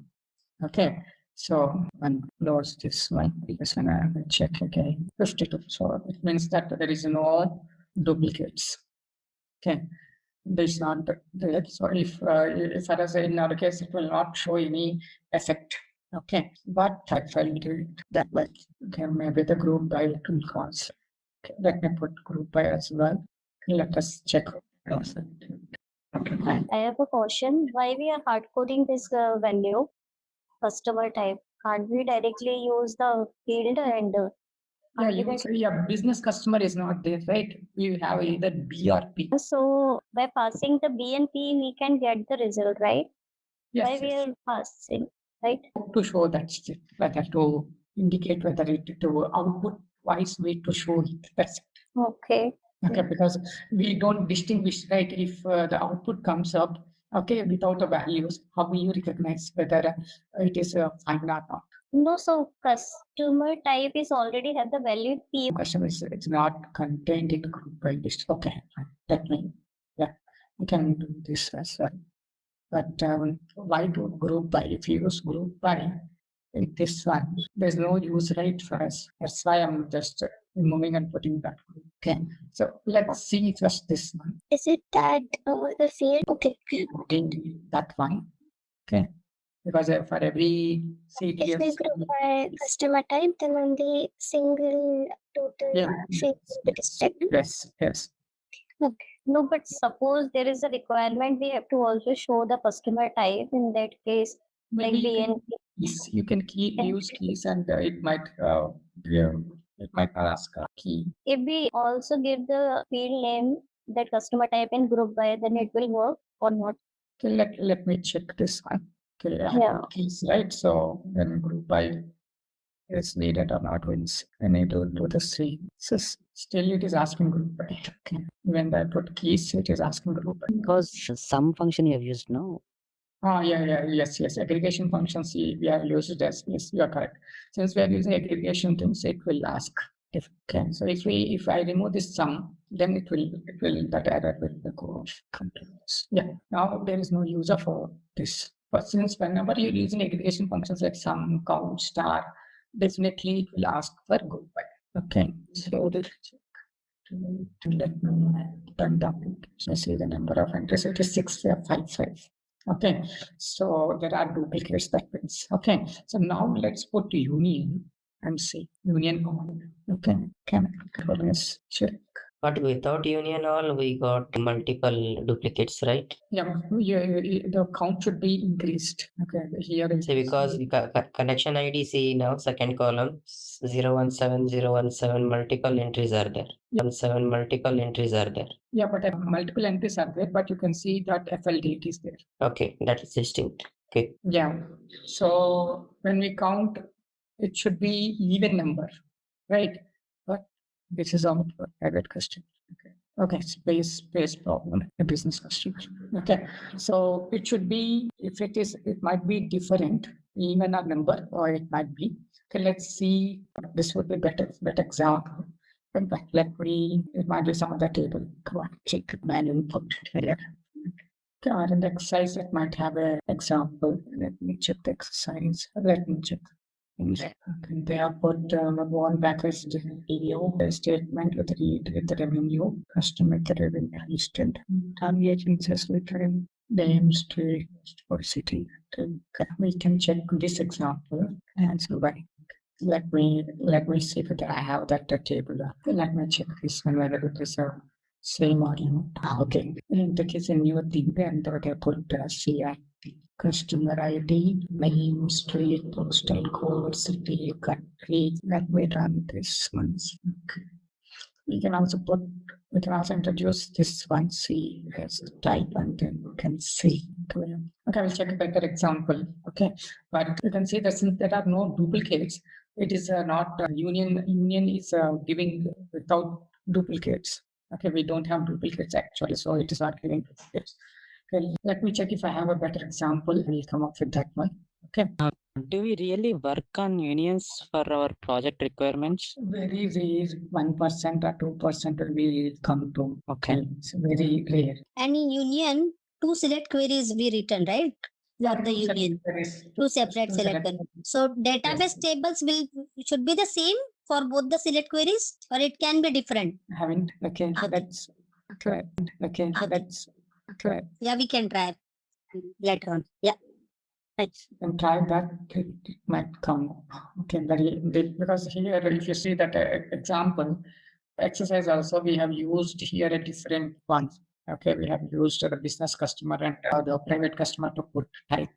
Okay, so it should come this different. Like, since we don't have duplicates, we are not getting the distinction between union and union all here. Okay, but there. Like I have checked in another database where they have duplicates. Okay, so and in the second we are providing it as P. So there's no overlapping. No, if we remove it also, it doesn't matter. The field like bus type can either be P or P.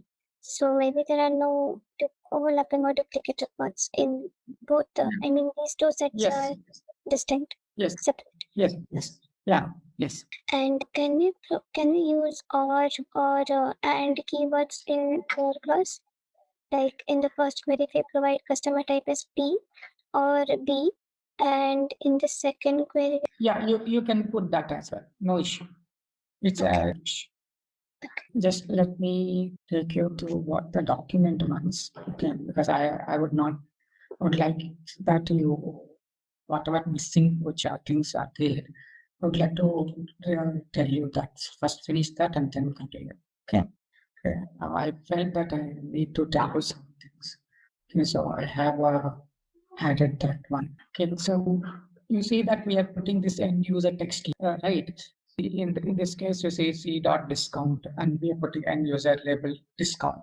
Okay, this you will find it clearly if there is it is not getting inherited from the actual thing. Okay, then this will work.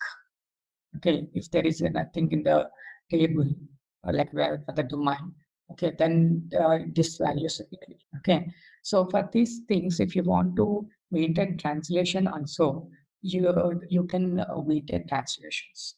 Okay, so the translations can be maintained in SC63. Okay, so you can go to SC63 and you will need to select short text and click on this DDLS CDS view. Let's check that one. 623, 623, short text code for I have given S book, right? So yeah, this one we have put the end user discount factor, right? So this one will to give this ZCDS expression. So, and next source language, I need to check it is English, US, the target language, the German, edit. Okay, you see, we can give that translation.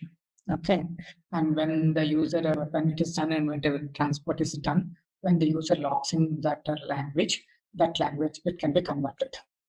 Okay, this one I would like to show. Apart from this, I told you about the case. Nested case also I have told you. Okay, so in arithmetic expressions, okay, there are 3 types of things: integer, decimal, floating point. So we have seen FLTP floating point. We have seen integer expression as int4 we have used for the division. Okay, for the division, one of the example shown, it is dividing discount as by 100.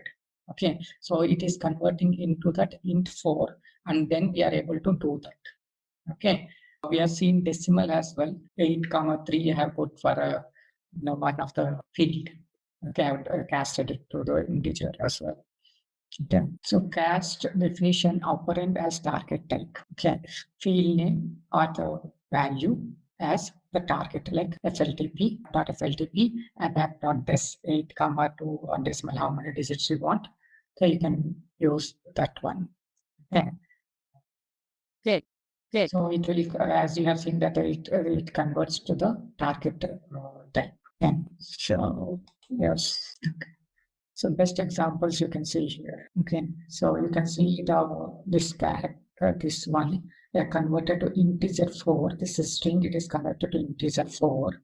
Okay, you can see that it can convert it to decimals, you can convert to float, then you can convert to date as well.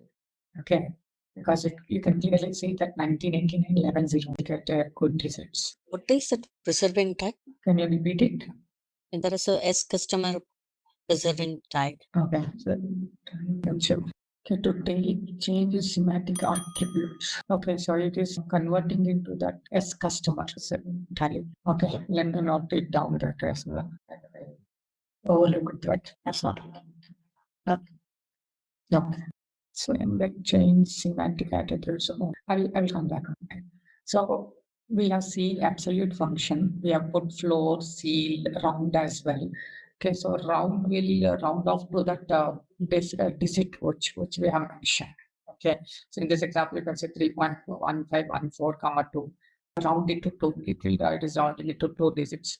Okay, suppose if you see here, -1. So if you say -1, it is rounding off this unit place. Okay, if you say -2, it will part of to the 10th place. Okay, so if you want to play with that, use carefully. Okay, so floor and seal, these are mathematical expressions. Okay, but we don't tend to use much. Okay, only apart from the financial things, because financial every digit counts, right? So we taught round off without the functional consent. Okay, you can see the difference clearly with floor and seal. It is seal is taken to the next digit, whereas floor is cutting to that one only. Okay, so you can see that it always lowers to the lower integer 1.5. Floor means it goes to 1 only. If you put 1.6 also, it goes to the 1. But if you use seal, it can only be round off. Okay, so not sure about.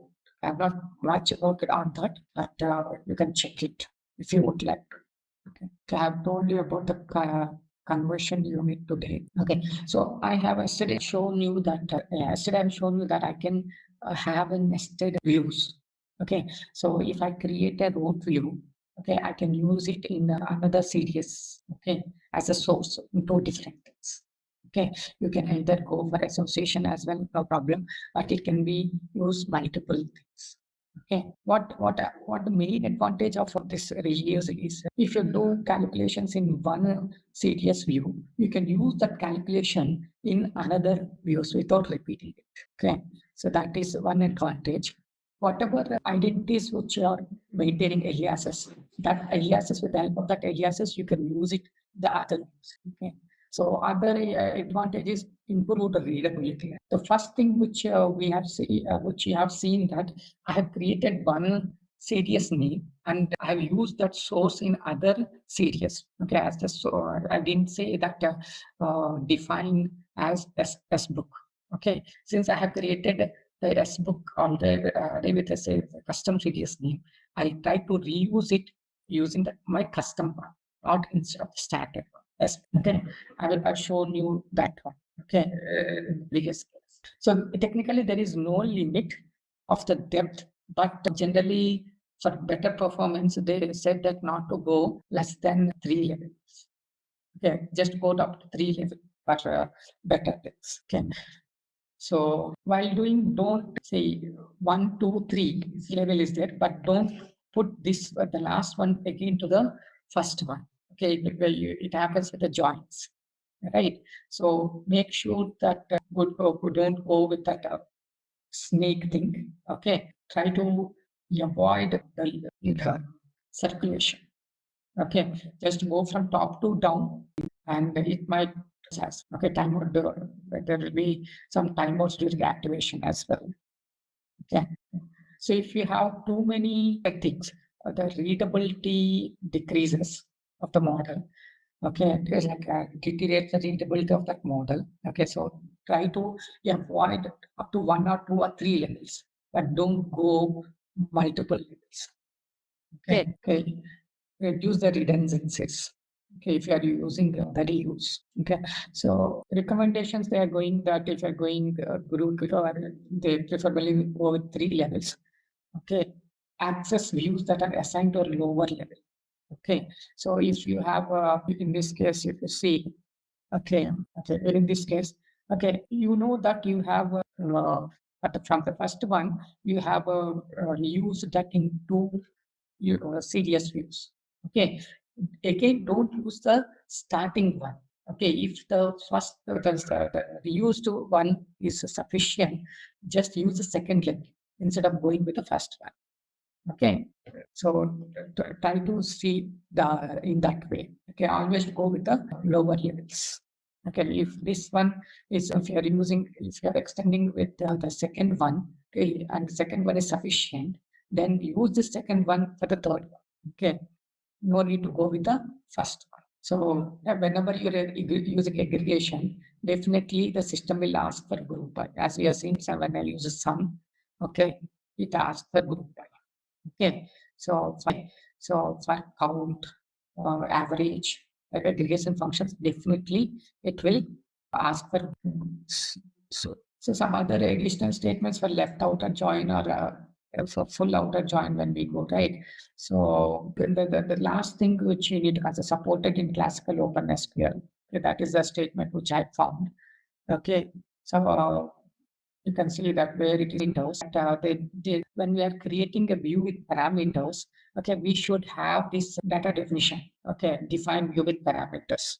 Okay, when we can clearly see that it is not there in our case. Maybe with the latest version of the version it might have. Okay, so here if you see projection view with parameters, we don't have. So we don't have that. This might be an older version, so some software needs to be installed again. Like we need to go with help install new software.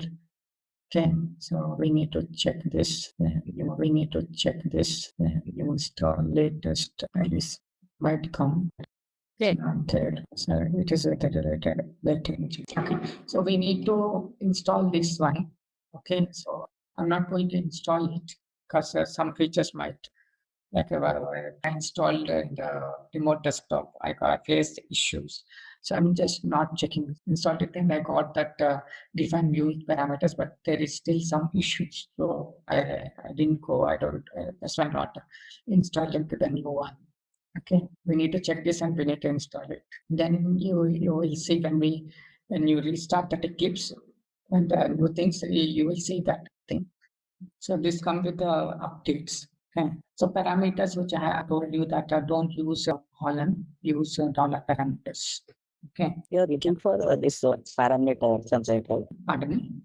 Yeah, you are looking for this with parameter template, right? Yes, yes.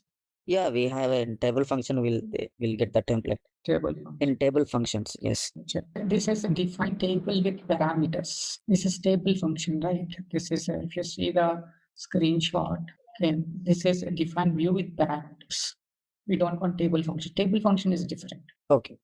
So this is as parameters. Okay. So here, which they mentioned, client. Okay, when you are using AMDP or table functions, okay, you need to give the client. Okay, so there it will help you. So you can have it client, system mandate, system time, system language, because whatever the topics which need to importance, I have I will have just shown. Okay, I have not told any new topics apart from conversion, unit conversion, and some arithmetic of some units. Using examples only, I have shown. Okay, so actually we are a little bit lagging behind. Okay, but we'll see how it goes. It's okay. So if you want to get the system language also as well, based on the current session, okay, you can use a dollar session for system values. Suppose in some conditions you want to put a condition based on the language. Okay, some tables might have language-based conditions, right? Even though you store it in the same table, okay, some values will be in different languages. Okay, so in that case, you can use this session variable. Okay, so session dollar session dot system language will give you that current system language. Okay, just check session. Okay, so if I say system date, okay, jet underscore system date. Yes, okay, see, we're getting the system date. Okay, in ABAP programming, we use other things. You can get client name, system date, system language, user date, and user time zone. These are the things which you can get in session. Yeah. Okay. These are the session variables. Yeah. Environment variables. In the Go back to the previous slide, previous page. Yeah, this one. When using in view another CDS view, the annotation is ignored. Means like if you reuse it in another CDS, like I have used this CDS as a Jet CDS customer 00, right?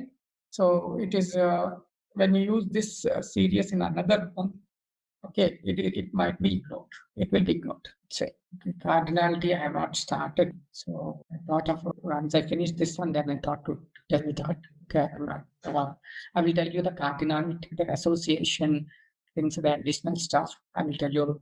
Okay, I will take one more session on Monday, and then I will go for UFF here.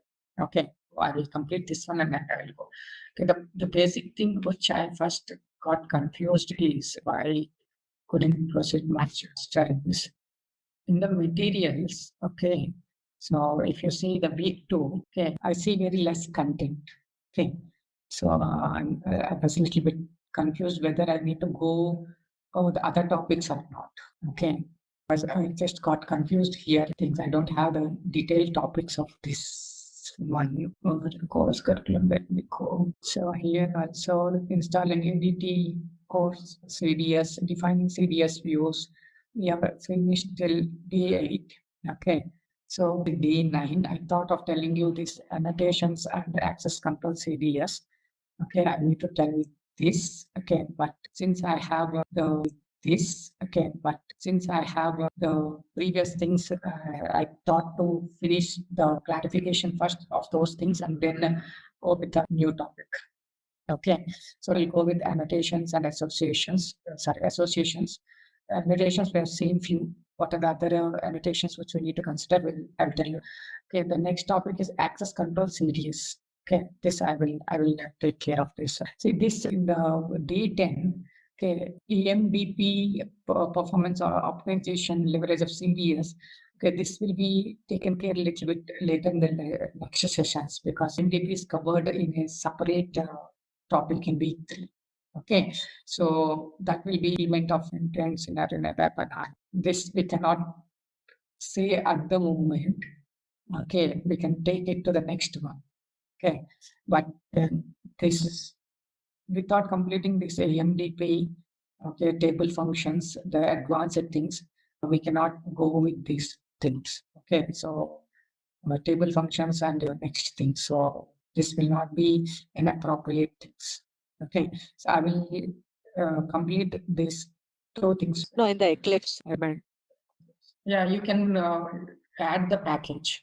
Okay, like a Monica I have added, right? So added package, right click and new.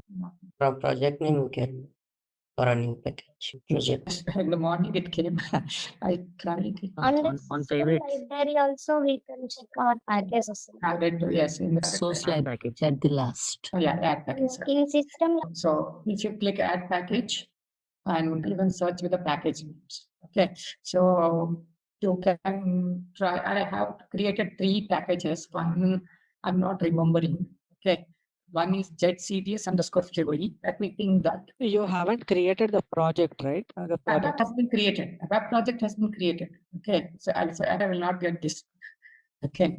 So can I check your objects in my project under my project? Okay. Yes, you can. You need to add this packages. Okay. So let me ping that package name. You can check. Okay. Let me know once. Even I think that it saves time. But Okay. So this is my project, which I created. Exercises which I have created on the class and off class as well. I created and put. Right? Okay. Okay, the things for some of the exercises, 5 or 6 exercises I have put to show you.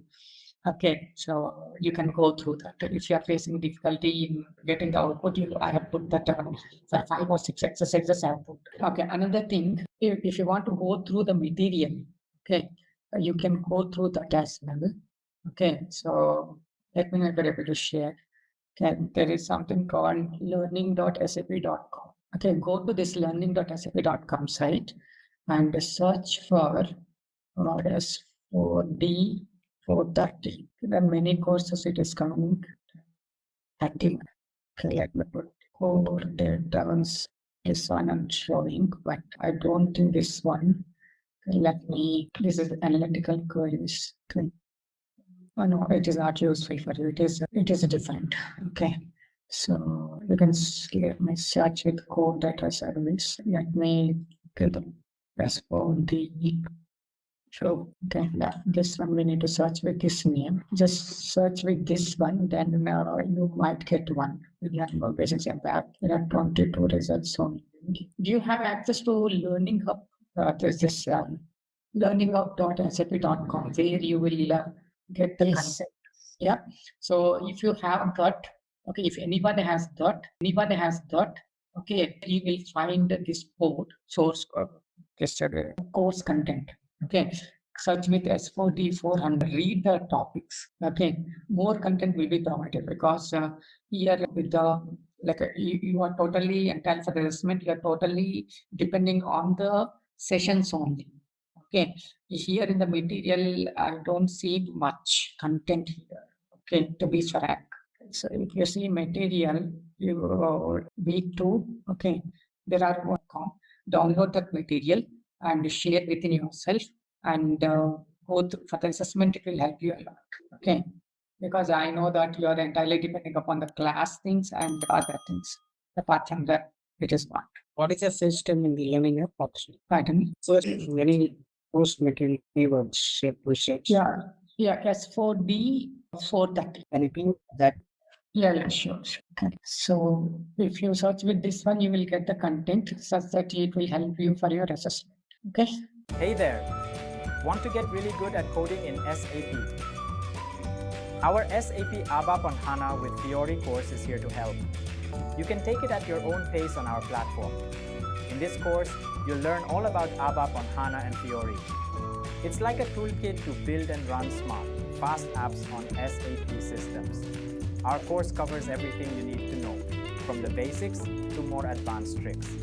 It's made by experts who know what they're talking about. Your teachers are pros who've been doing this for ages. They're here to help you learn and answer any questions you have. And don't just take our word for it.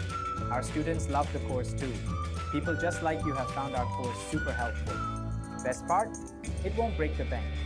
This awesome opportunity to learn is affordable. Ready to become an SAP ABAP on HANA Pro? Sign up for our page now. And for more info, check out ZaranTech's website. So we can create simple view, we can create a complex view, okay, we can create inline views as well, okay, okay. Simple views at the moment we are doing without any group by class. First class which we have done is, right, that is a simple view. Okay, complex view will be always with a group by class. Okay, and the related functions will be using. Okay, so here we can see that we have used functions like a conversion function, conversion unitary function, currency conversion function, currency unit function, and the group by classes average. We have put some aggregation functions and we have put group by classes. Okay, or joins. Okay, so we can do that. We can have enter to the remote desktop and explaining you some text. That's it. Let me know if you're able to see my screen. Yeah, we can see. Okay, thank you. See, we are using these views, right? Now we are creating so many views. So we have created simple views, complex views, inline views we have created. Okay. See, for a bigger picture, okay, we can create calculation views, we can create analytical views, okay, we can create attribute views as well. Okay. So these are nothing but HANA specific views, which are mostly created using the HANA store. Okay. So if you take analytical views, they are mostly related with the BW things. Okay. To analyze the things, we put some graphs. Okay. We put some tables along with graphs. Okay, we can have analysis based on different graphs. Okay. So those are the things which can be done with the analytical views. Okay. So here we have the tables which contain both attribute and measurable data. Okay, so in attribute views we will have only with the attribute data located in one HANA table. Whereas if you want to bring more data, we use joins and selects and select specific columns, and then we can use the tables to display the data. If you see the joins, okay, in that case we are bringing data from the different tables. So that will be like attribute views. Okay. So analytical views not only bring the attribute data, but they give the analytical views not only bring the attribute data, but they give the measure of the data by the graphs and the table. Okay. So analytical views can contain either graphical picture or you can have a table format. But calculation views will contain more complex calculations.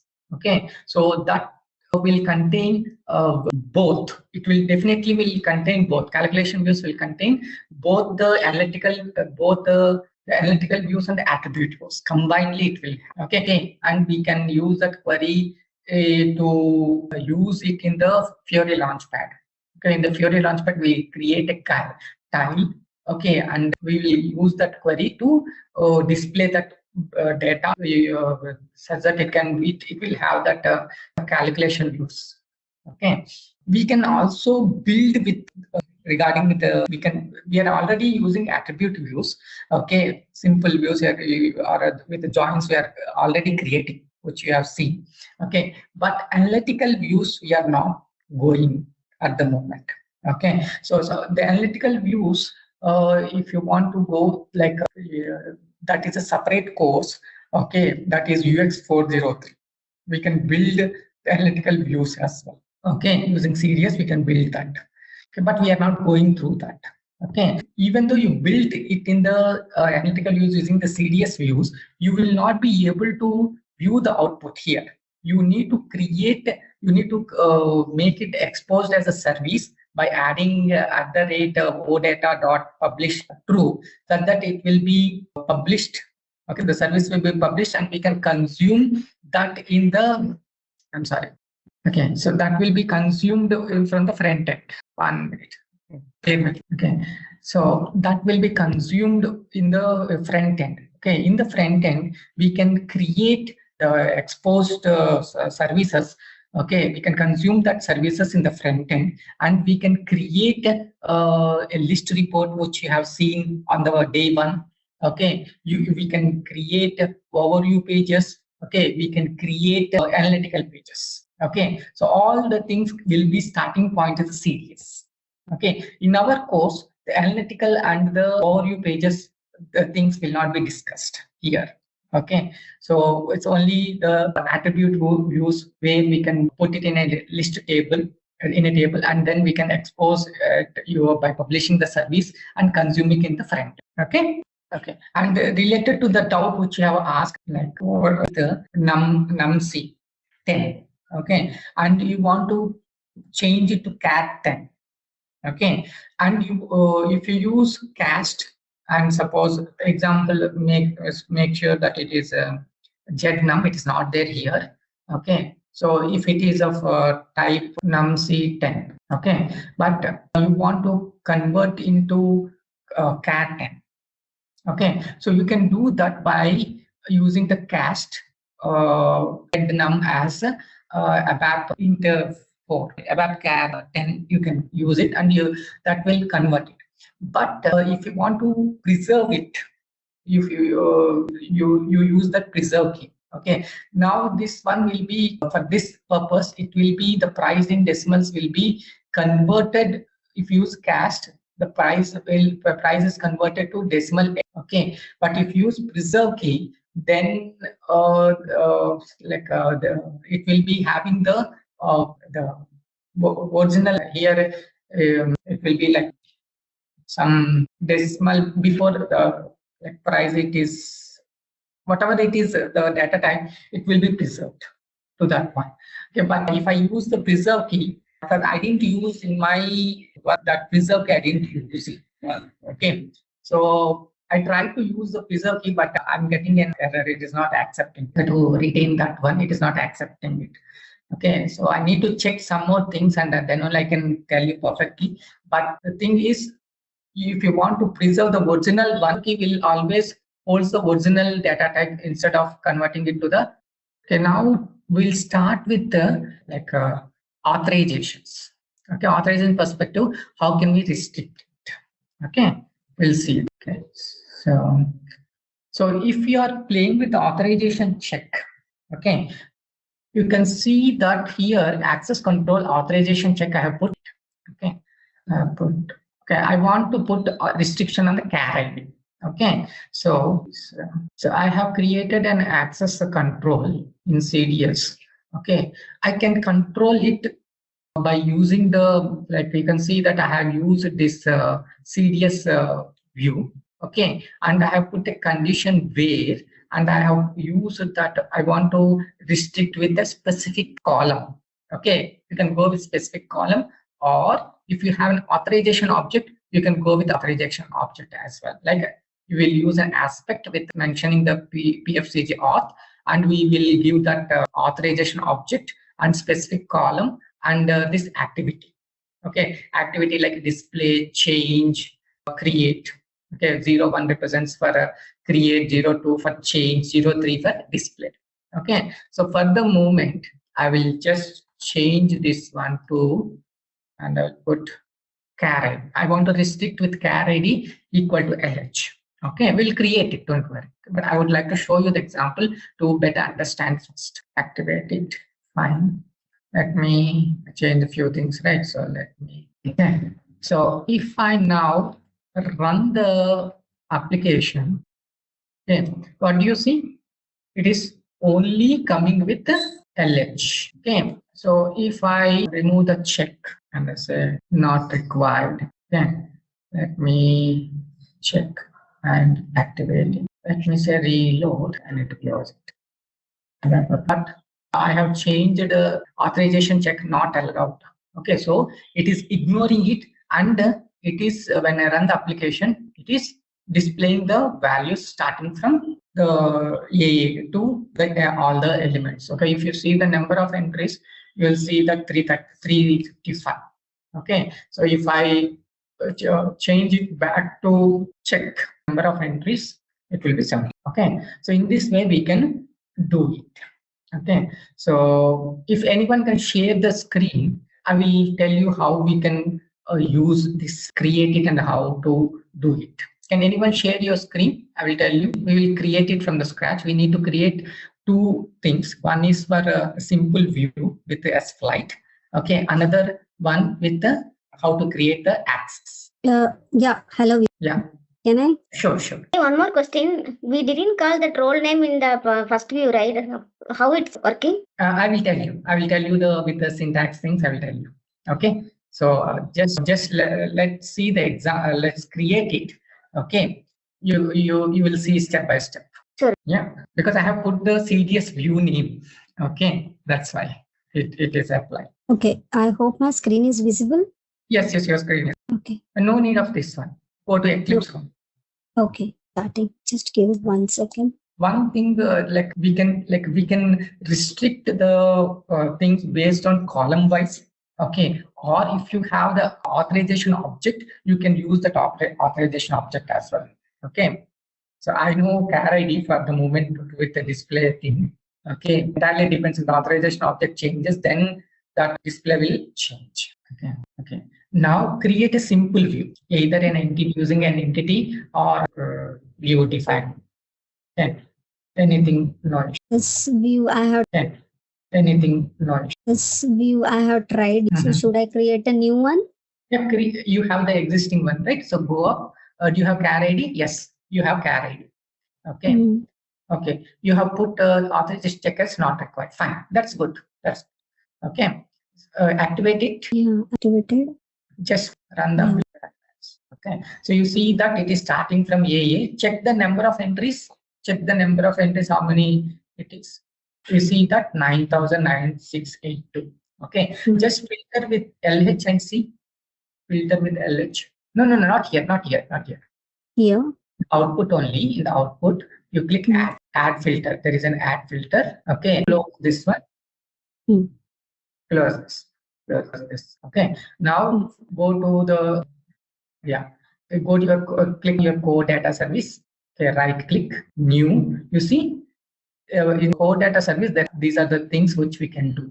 Okay, we have created a data definition. Now we need to create an access control. Okay. So this one, right? Yes, this one. Okay. So give a name with starting with jet underscore access something. Okay. Fine. Okay. Give the description. Access control for char ID. Okay. Click next. Okay. So click next. Okay. So let's create the simple condition. Okay. You can go if you have a PFCG you have the authorization object, then you can select PFCG aspect. But let's go with a simple condition where we'll restrict with char ID. Okay. Okay. Now you see you have the no, don't click finish. Okay. You can see you have end user text label mapping role to true. Okay. We are putting mapping role to true. Okay. So you can see defined role of the role name. Okay. You can see grant. Okay, so grant on which thing which you want to apply. You want to select on grant on select create or thing. Okay, you can see that it is grant select on. Okay, what it or thing. Okay, you can see that it is grant select on. Okay, what is the CDS entity? Okay, the CDS entity is under the literal. The literal value is like we'll put LH. Okay. We can give on the, if you have the authorization object, you can give that using that authorization object as well. Okay. But first click on finish. $cursor. What will that do? Hello. I think you are on mute. Go to your CDS. We will copy paste that one. CDS view the Okay. Okay. Put semicolon on the top. Okay. You can see it's giving error. Just click on that. Okay, you see element char ID does not exist. Okay, why it is showing? You have given an alias for that.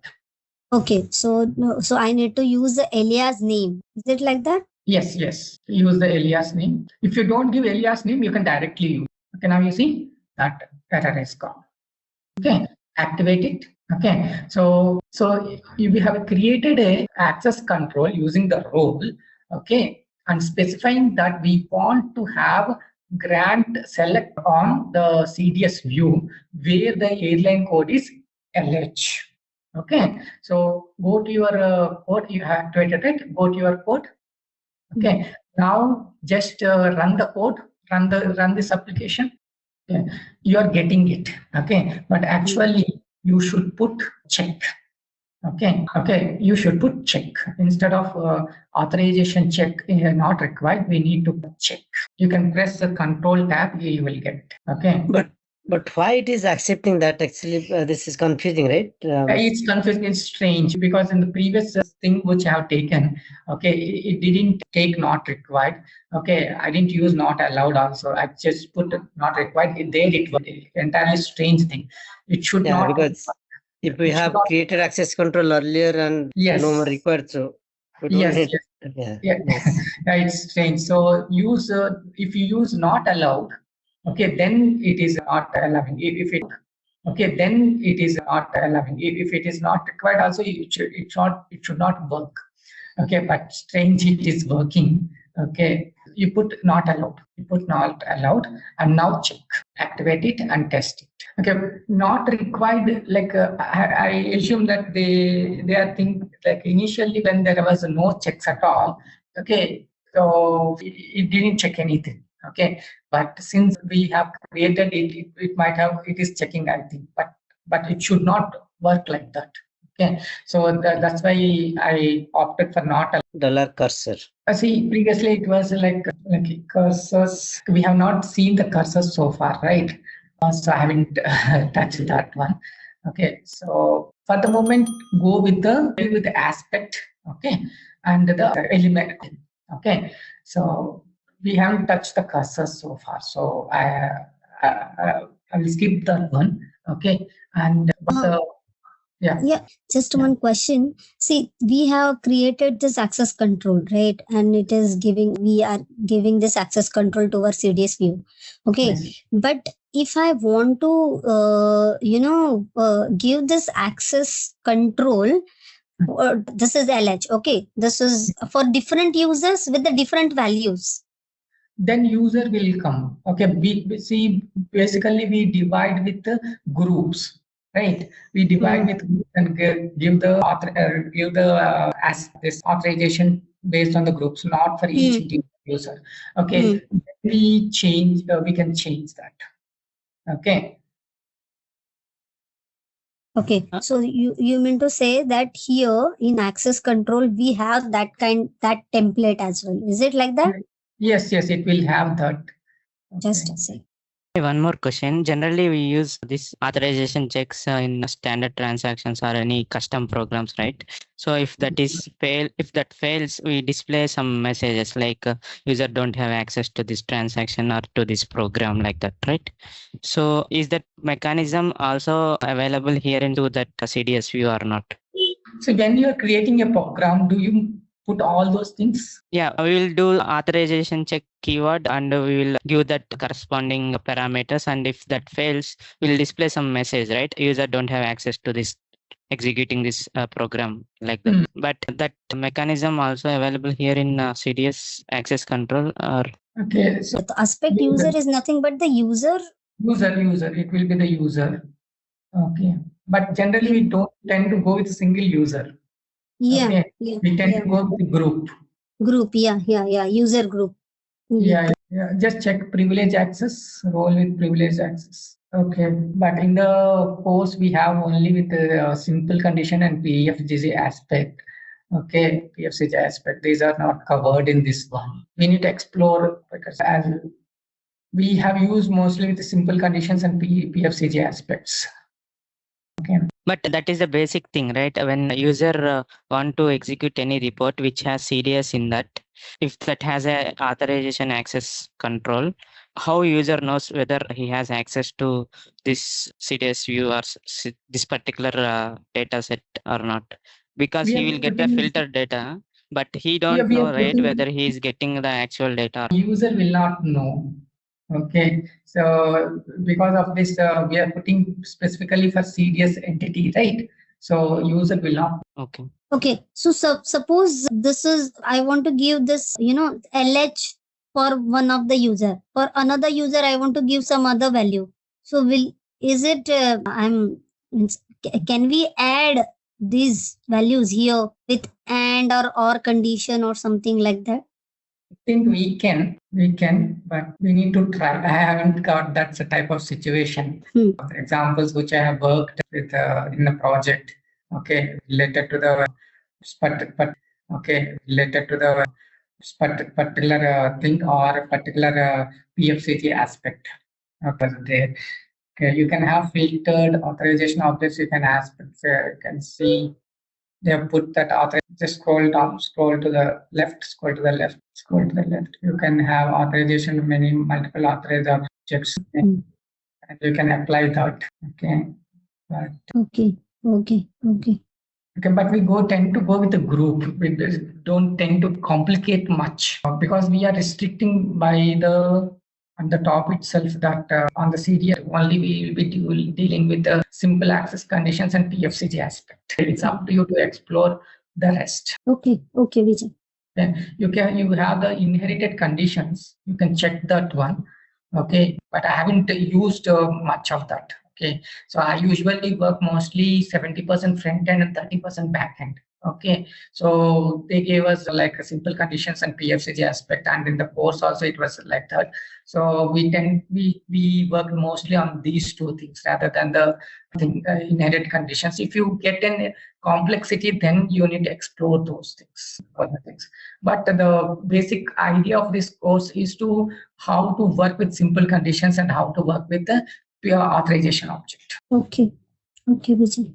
Okay, you need to explore the rest if you want. Okay. Can't we use two and condition? What Poonam is asked. The question is valid. That I also want to know the answer of. The first simple using the simple condition, right? Yeah. Instead of using a one query, can we try to instead of LH, can we try for using for another one also? Can we try to show it? Or you can put or you can put and both, and we will not use it. So you can put either you can see entity 1, entity 2, right? So you can use where char ID equal to AA and con ID equal to so it will be different values, right? Con IDs will be different, right?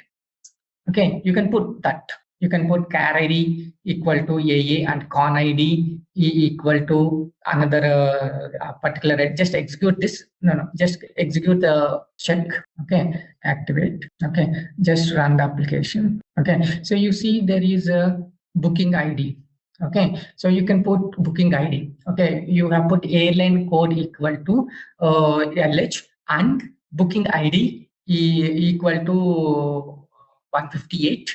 Okay, and you can put that multiple conditions. It will work. Okay. So you can put that condition for the user as well. Okay, or user equal to that particular username. So here we have to give user. Yeah, but that user should be there in your column. Okay, I can't use the current user like system variable. How will you check that? And that aspect user means what? Is it user who is currently running the program, or what is this? Yes, user who is currently running. Then if you put session this thing also, it will have the current username, and aspect user also current user. So always yes, this condition. It will have that. This will always satisfy. So this will always satisfy. But if you want to use that particular thing, use an user in the column, okay, CDS column, and get the user ID.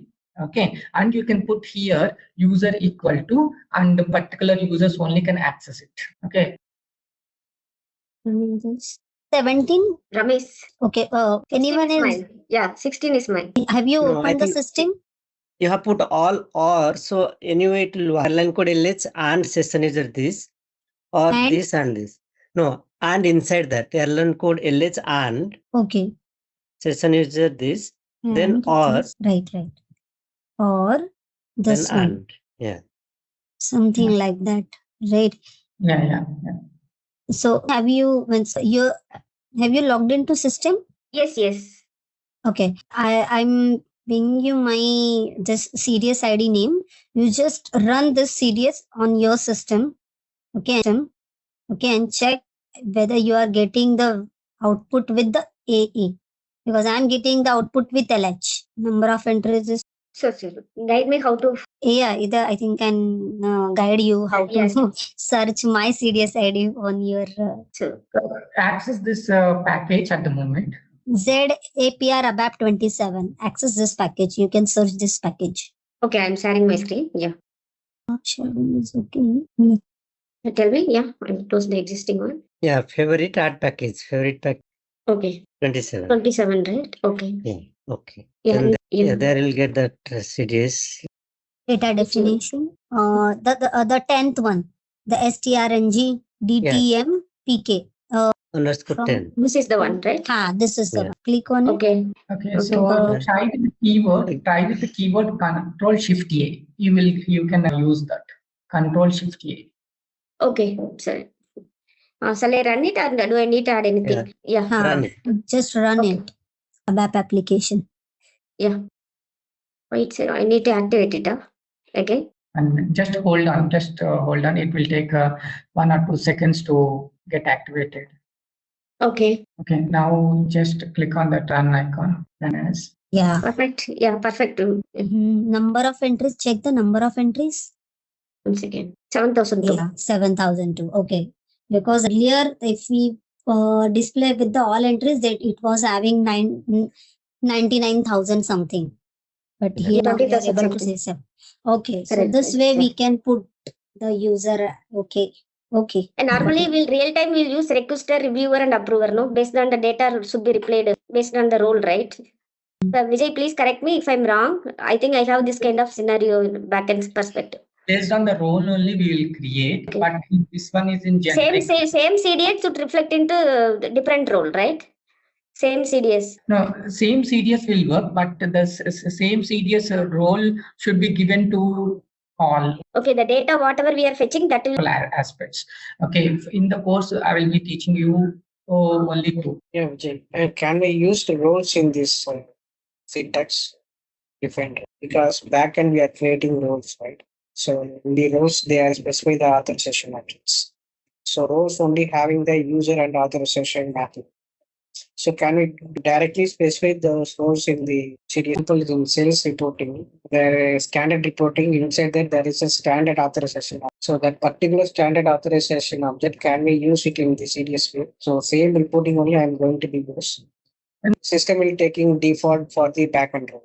No, we can't. We don't put that authorization object in the CDS views. Because CDS views is only for this reporting with a particular column, right? No, he's asking if in that access control, if you can use that role, right?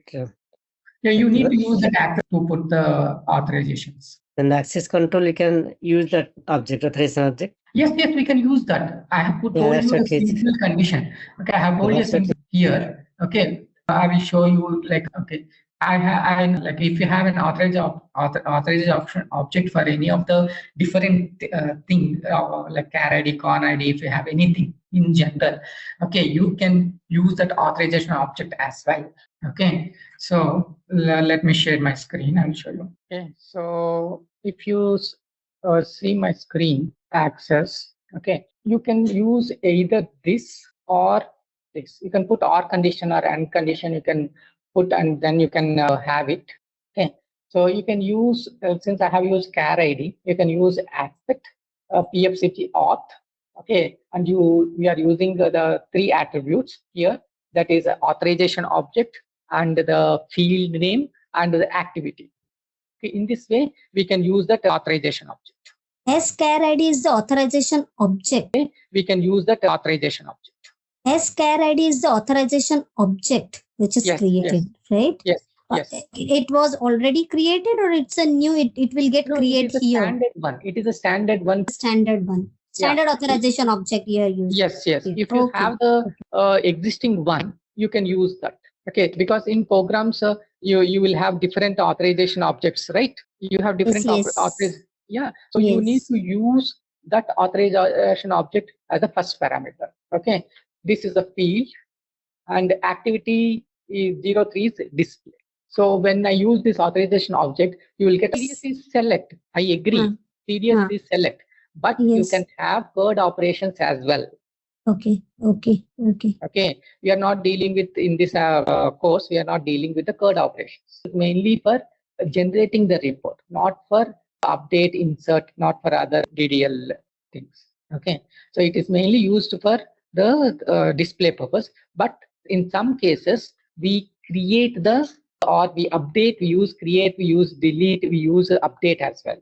Okay. That comes under BOPF. Okay. So we can have the CERD operations implemented in this one, but for that we need to use certain annotations. Okay. So when we use But I think that, we have that in subsequent weeks, right? BOP of those things. no, it was not there. It was not there. But I can show you one example. Okay, I can show you one example how to create the CERD operations in the front end and update it. Okay. Next week, definitely, I said I promised you that I will show you, even though it was not in the course. Okay, I said I will show you that. But it was not there in the course. CDS course, it was not there. That is a different course. That is a CUX 403 course. Okay, that is not there. Okay, so if you want to create a PFC aspect, okay, you can use the second one and it will result a C. Okay, so let me first compare C underscore G. Click next. Okay, select the second one. Okay, and then authorization object aspect. So if you say you aspect user, you will need to give the users. Okay, if you say aspect PFCG, it is related to the authorization objects. Okay, you have the role with generic aspects as well. We need to, it should be explored. Okay, I haven't used these things, but I've used this simple condition and PFCG aspect. So it entirely depends upon your things, the conditions, like a business requirement which you need to explore it. Okay, but for our course, it is only these two are there, not all. Okay, CDS name. Okay, give the CDS name, and you need to give the element name here, RLV aspect with related to PFCG authorization object. Okay, so and then you need to give the authorization object underscore char ID. Okay, and I'm using for the field. You can see the field one is there, right? So I will put char ID. And if you want multiple fields, you can give that. Just go with one. You can give activity equal. It's a ACT Not full name activity, but ACTVT. in capital letter, I think. Maybe it will go to small. Just save it, and then when you apply it, it will. Are you still hearing the voice, background voice? No. No, not now. Previously, did you hear? Like No, we are not hearing. Yesterday okay. it was somewhat. Okay. So in this way, you can use either the authorization object or you can put a single condition. Okay, or multiple conditions. We have checked with the user as well, and it quite worked. Okay, fine. Would you like to try this on your own, or shall I go with another topic?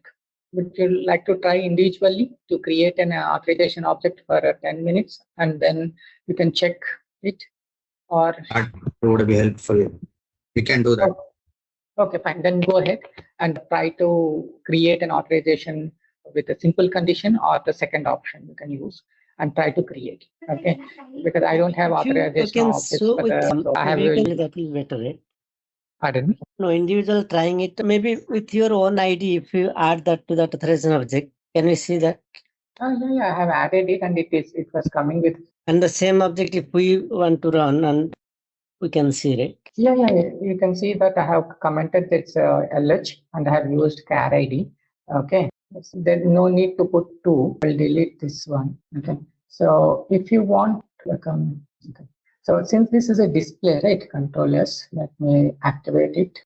And let me cannot change the values, right? So the report, it will come read only, not change. But in if you put it in the read mode only, if the authorization object is certain fields, not all char IDs, then particular fields will be displayed. this object should be changed. And we can define multiple access control on the same CDS entity, right? Entity, whatever restrictions you want to put without changing the code here, okay, you can use this access control and you can put multiple conditions. No. Only single access control you can create, or we can create multiple access control for the same CDS view. Multiple access control. But you can put here where conditions, right? Where char ID equal to this one or con ID. Yeah, no, if we have same, okay. You want to only use one in access control, multiple programs. Okay, I got it. You want to use in multiple programs, right? So you can use it.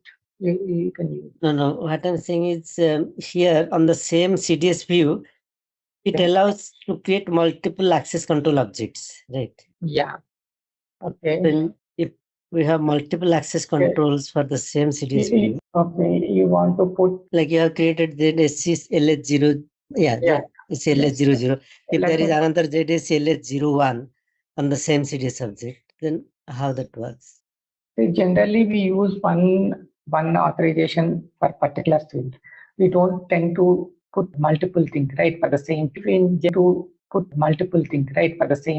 general, we go for a con ID, like car ID, con ID, or booking ID.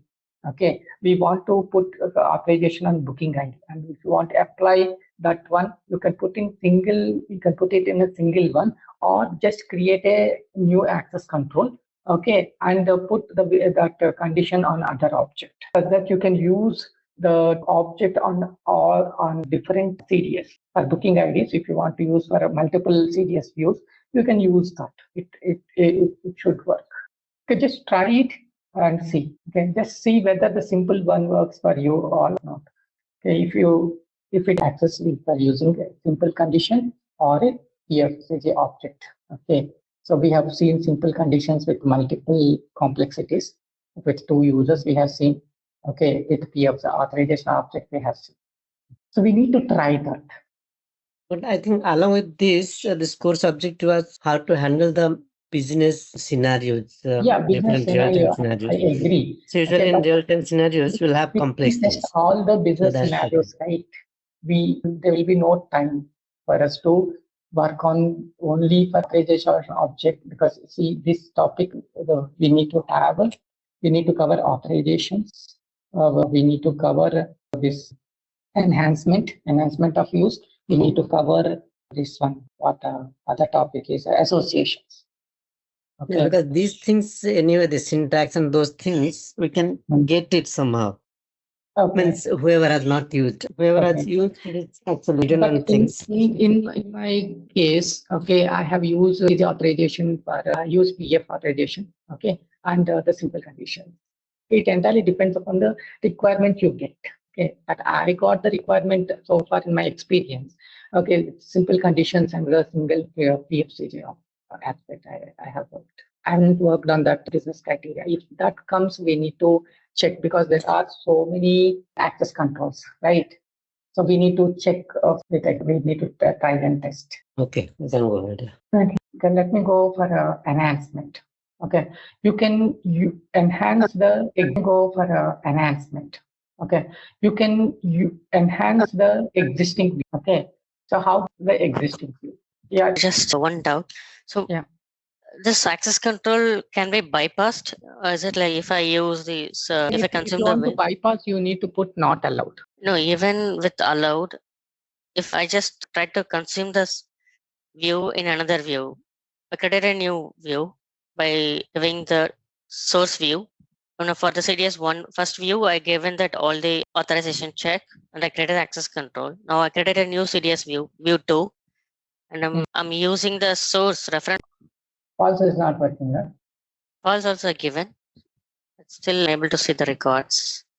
So is it like it's an exception, or it will allow? Yes, because you are using it in the we have given the condition for only this CDS. We have not put the object on the second one. Okay, if I consume in another view, that access control will be bypassed, even if it's there. Yes. Okay, thank you. You can see how many fields are there here: car ID, con ID, FL date, price. Okay, price in decimal. and the last one is the amount, right? When I run this application, okay, you see, suppose I want, let me check what are the other fields I have in SQL. I can't add currency. I didn't use payment sum type, right? Or price or seat max. Okay. I haven't used these things. Okay. So if I want to enhance it, okay, I can enhance this view to get the additional fields. If someone adds an append, if they append the structure, okay, so then they have to add this one. Okay, instead of touching this one, okay, they enhance this view. Okay, so how can we do that? So we enhance this view. Okay, so how can we do that? So suppose this is GDS, just enhance underscore S0 enhance light. Okay, so we need to give the reference object here. So a reference object will come. Click OK, and then click next. Okay, so you can use this one, view extend. If you are using entity, you can click view extend view entity, or if you, I'll say here, see this. Okay, you can see all the S flat is coming. Okay, I can say plain type. Okay, S flat of plain type, comma. I can put seat max, seats occupied, and let me check the seat enhance. Okay, so I'm running the enhanced one.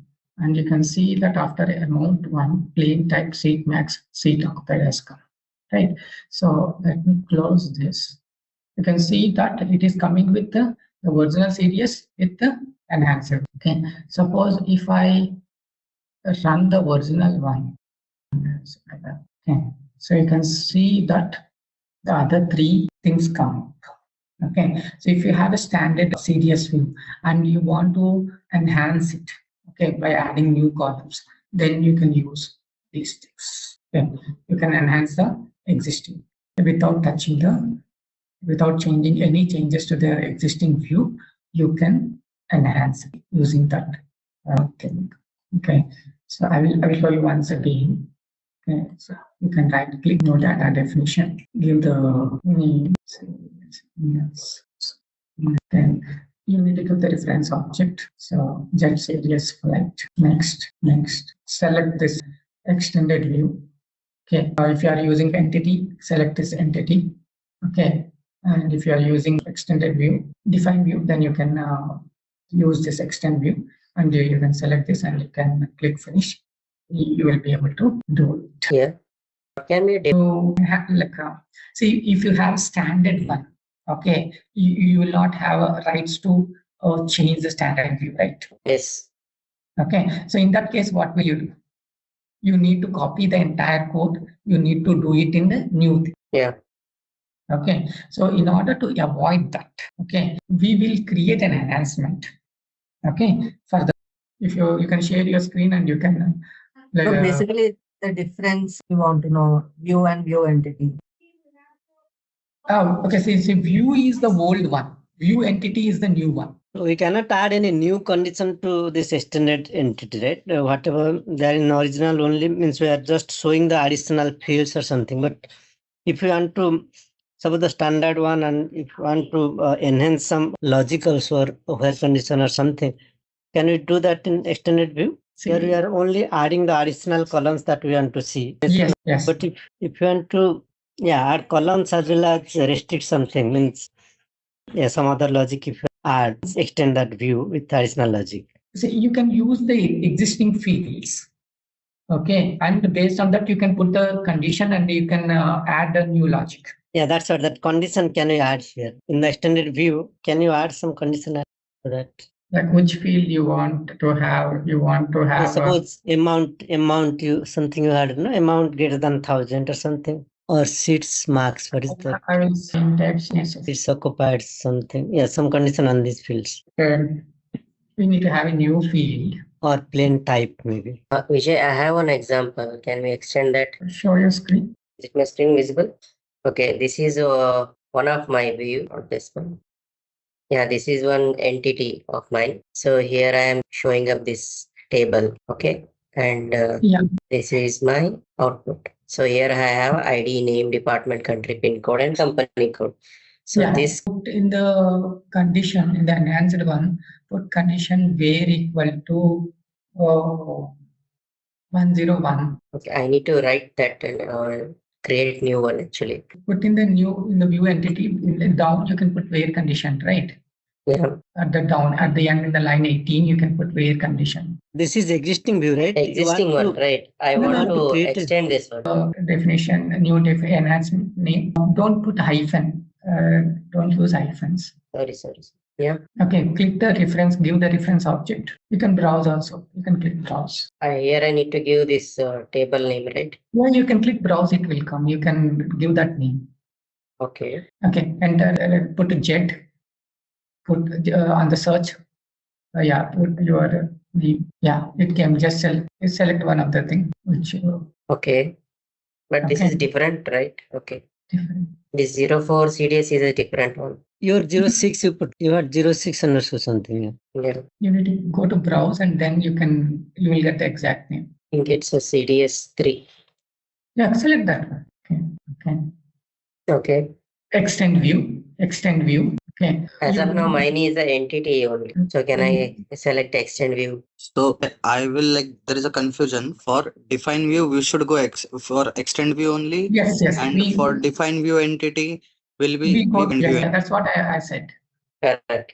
Then I need to go for this. Okay. So you can give the if you want to add a new fields.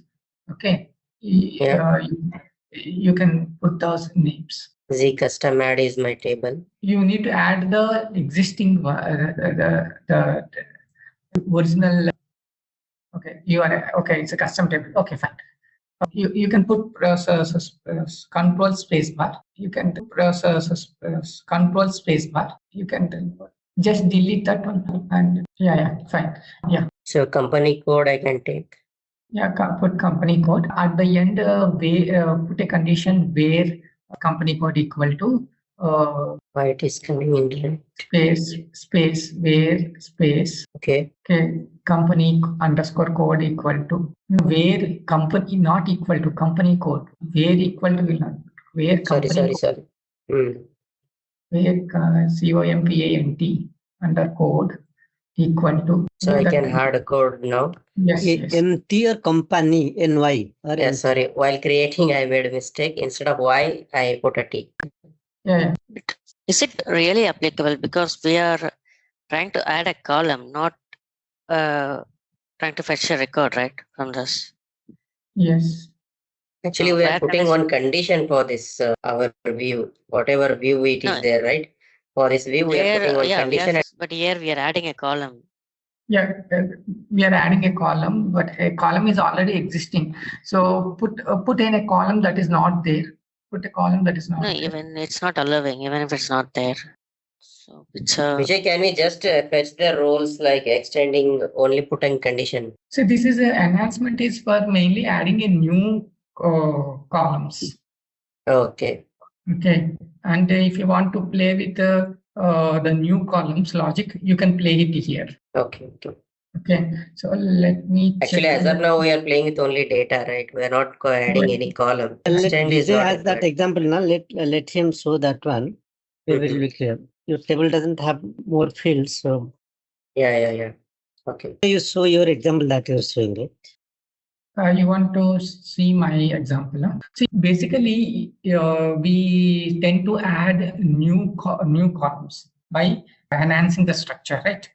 In SC16, in SC11, we can extend the structure, right? Yeah, that's what we thought. Maybe this extending the view is only adding fields, but you said you can add conditions also. That's what that means. If it is only adding fields, but you said you can add conditions also. That's what that means. If it is possible, also the business logic, if you can add in where clause or something, then that is extending the view. Okay. So I have enhanced this. Okay, let me check it again. So let me see this SQL, how this structure looks like.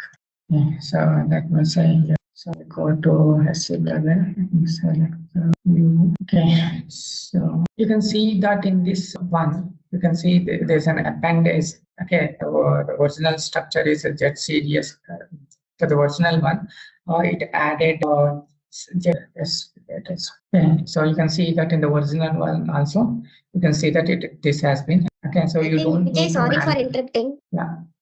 I think we have in the new Fiori of the custom field and logic, one more column, we are able to extend the field, right? Where? We have on Fiori application, Fiori app, custom field and logic. Normally we used to extend, right?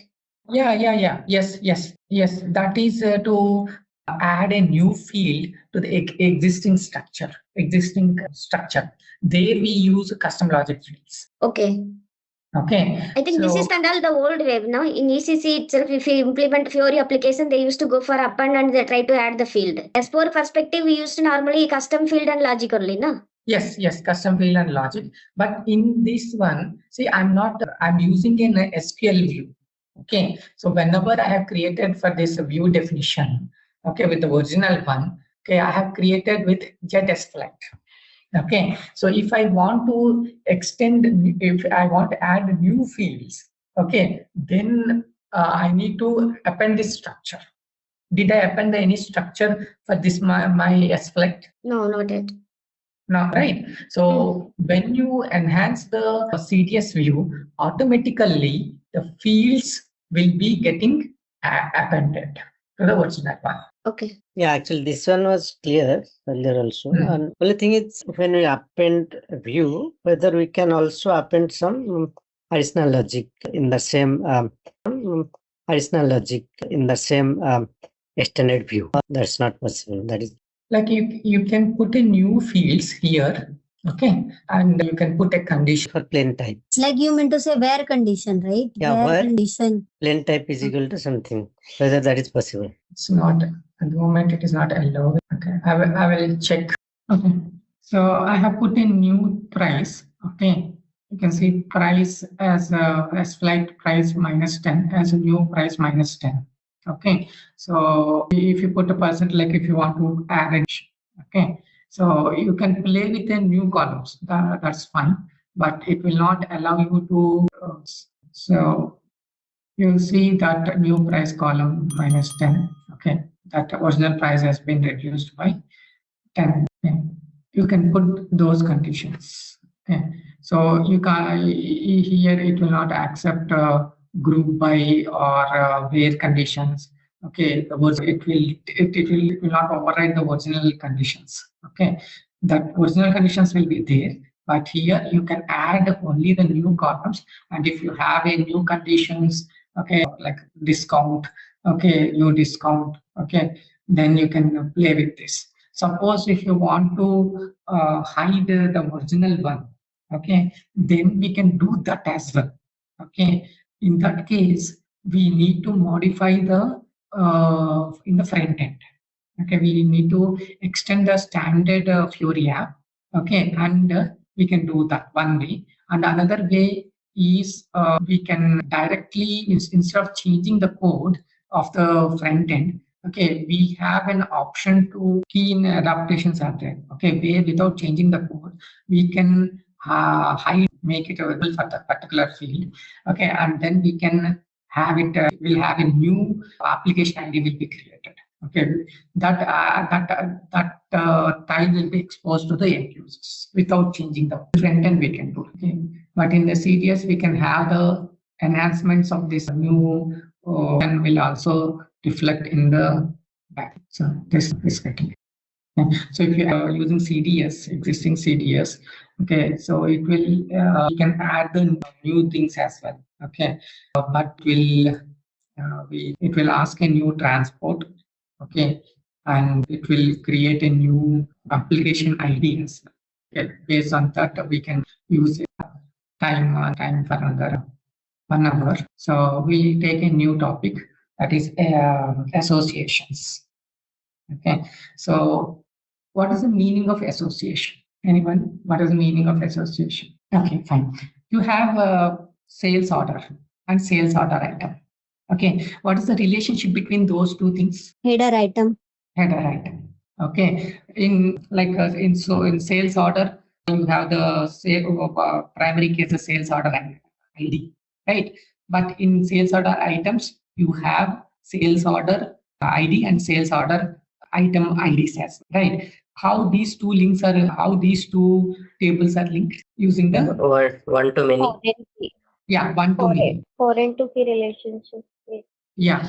So when you are maintaining a relationship between two tables, okay, we call it as association.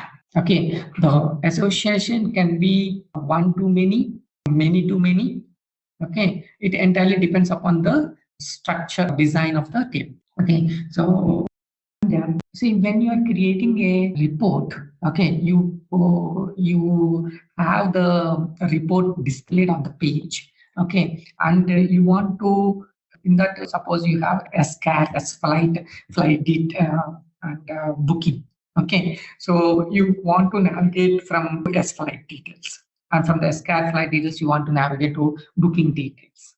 Okay, you have an option, right? When you go to that particular flight details, you want to navigate to booking details. Okay, you have an option, right? When you go to that particular details, right? In your report programming, when you create an application with the SCAR ID, you click on particular S flight. Okay, you want to see the flight details. Okay, and when you click on that particular flight details, okay, you want to see the booking details, right? So you can, using associations, you can have that feature in the CDS as well. Okay, that is called as exposed associations. Okay, so we can achieve that as well. Okay, okay. So annotations for CDS views. Okay, so far you have seen, we have, while creating the CDS views, we have when we create the CDS, automatically certain annotations are automatically coming. Okay, so in order to, we have discussed about the top 4. Okay, we have not discussed about the OData published. Okay, so if you use the annotation @OData published true, that means we are exposing this service to the internet such that we can consume in the applications. Okay, and when we are viewing the application, okay, what do you see? It is totally right in the front end. When I run the application, it is totally blank, right? Let me open it. Services, service marketplace, and let me go to the application. Go to application. Let me start this. Okay. It will take some time. So we have seen how to publish the thing. Okay. So should I show you that how we can publish the service once again using? Yeah. Yes. No issues at all. We will be very happy. Once we give that annotation @OData.publish equal to true, we need to activate that service here. Okay. So how can we activate the service? So there is a transaction called IWFND maintain service. Okay, I will type that as well. Okay, so in order to we need to check whether the service is there or not. Okay, just put filter JED. Okay, this is the one which I have used. Okay, so if I click this one, you see that the CDS is there. Okay, so so you can see that this is CDS is active. Fine. So in order, what I will do is I will just simply delete this service and add it once again. Okay. So if I say delete, you cannot delete the service directly. Okay, because the service is not going to be deleted. So just select this one and again say delete service here. Okay, it will pop up the message. Yes. Okay, this service is now deleted. Okay, so let me go back and say once again, say / and IWFND maintain service. Okay, so if I filter with my thing, ZCDS, okay, this one is not there. Okay, so in order to have this service added, we need to click add service. Okay, since it is a embedded system, okay, I need to check co-deployed. If it is a central hub, okay, that it has many business suites, Okay, then we need to uncheck this one, okay, and get the alias where it is, and then we need to give the service. Okay, but since it's a core deployed, just click on core deployed one, the embedded core deployed, and type your star. Okay, and then click get service. Okay, so whenever whatever CDS name which we have given, okay, it will add underscore CDS as a service. Okay, it indicates that it is not a normal service. Normal service will usually be underscore SRV. Okay, but for the CDS, the service indicates that it underscore CDS and indicates that it is a CDS. Okay, so after getting the service, select the service and click add selected service. Okay, so it will ask for the package. Okay, set CDS. Okay, and you can set the client as a default client. Okay, and then click this one. If you have any authorizations, then you can give that role. Okay, so if not, you can, normally we don't give here. Okay, authorization thing. Okay, you can click tick mark. Okay, so it will create a work, it will add it to the workbench request. Okay, fine. It is now successful. Okay, fine. So if I go back, okay, you see that this service is there and it is ICF node is also active. Okay, this is the publishing the service. And there in the project, it will get opened. Okay, so I have this project. Okay, so here you can see annotation. Yeah, so it will be coming with the VAN. Okay, it is also an XML file. Okay, but where all the things it will take care. Okay, you can see in the VAN.xml file, you can find this our CDS. Okay, in our what is VAN stands for? I didn't concentrate on that actually. Okay. It creates so whatever our view is there, at the end VAN will be added. Automatically will be added. Okay. Okay, I don't know the full form of it. I will check and I'll let you know. Okay, to be frank, I didn't. And this file will automatically get created. No need to do those things. Okay. Like once we create the service in services, we activated the service and a file got created here, is it? A file automatically gets created. Or it was earlier, now it deleted and created, but even though I deleted, okay, it will work because I didn't change any name. What I mean is, if we delete in the background the service, whether this unactivate, no, this will get deleted from this file. Or it will not get deleted, okay, because this is in the front end, right, which has been created. It will not delete it, but it will throw error while we're running application. Yes. When we delete it and when we try to run the application, it will throw error. It will check this XML file. Okay, try to run the application, it will throw error. It will check this XML file. Okay. The particular service is not available. Could you please check like that? It will. Yeah. That backend it is not available. Like yes. Okay.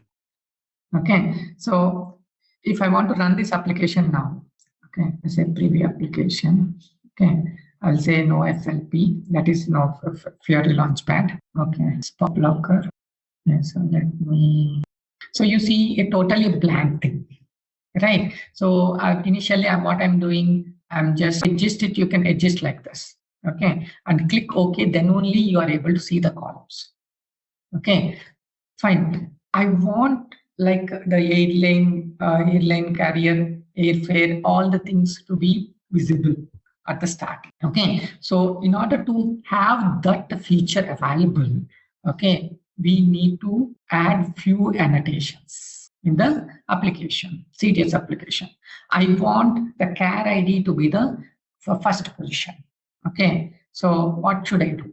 They have given us an annotations like UI @UI means user interface dot line items. What is the line item? Okay, under the line items, like we have many line items like char ID, con ID, right? So that line item, what position it should be. Okay, for that we have an option called position. Okay, you can then give numbers. Okay, so if I go to my CDS view, okay, get CDS view. Okay, here I'll use an annotation @UI dot line item. Okay, if I want, there are many things in this line item. Okay, so if you want to use only one thing, that is position. Okay, you can use position, and I can say 10. Okay, so now if I say check, activate it. So this is a duplicated one, and remove it now. Controls. Okay, fine. It is not mine. Remove it now. Controls. Okay, fine. It is not mine. Okay, let me come to S flight. Let me click reload. What do you see here now? A line is coming. Okay. Previously, I didn't give any positions.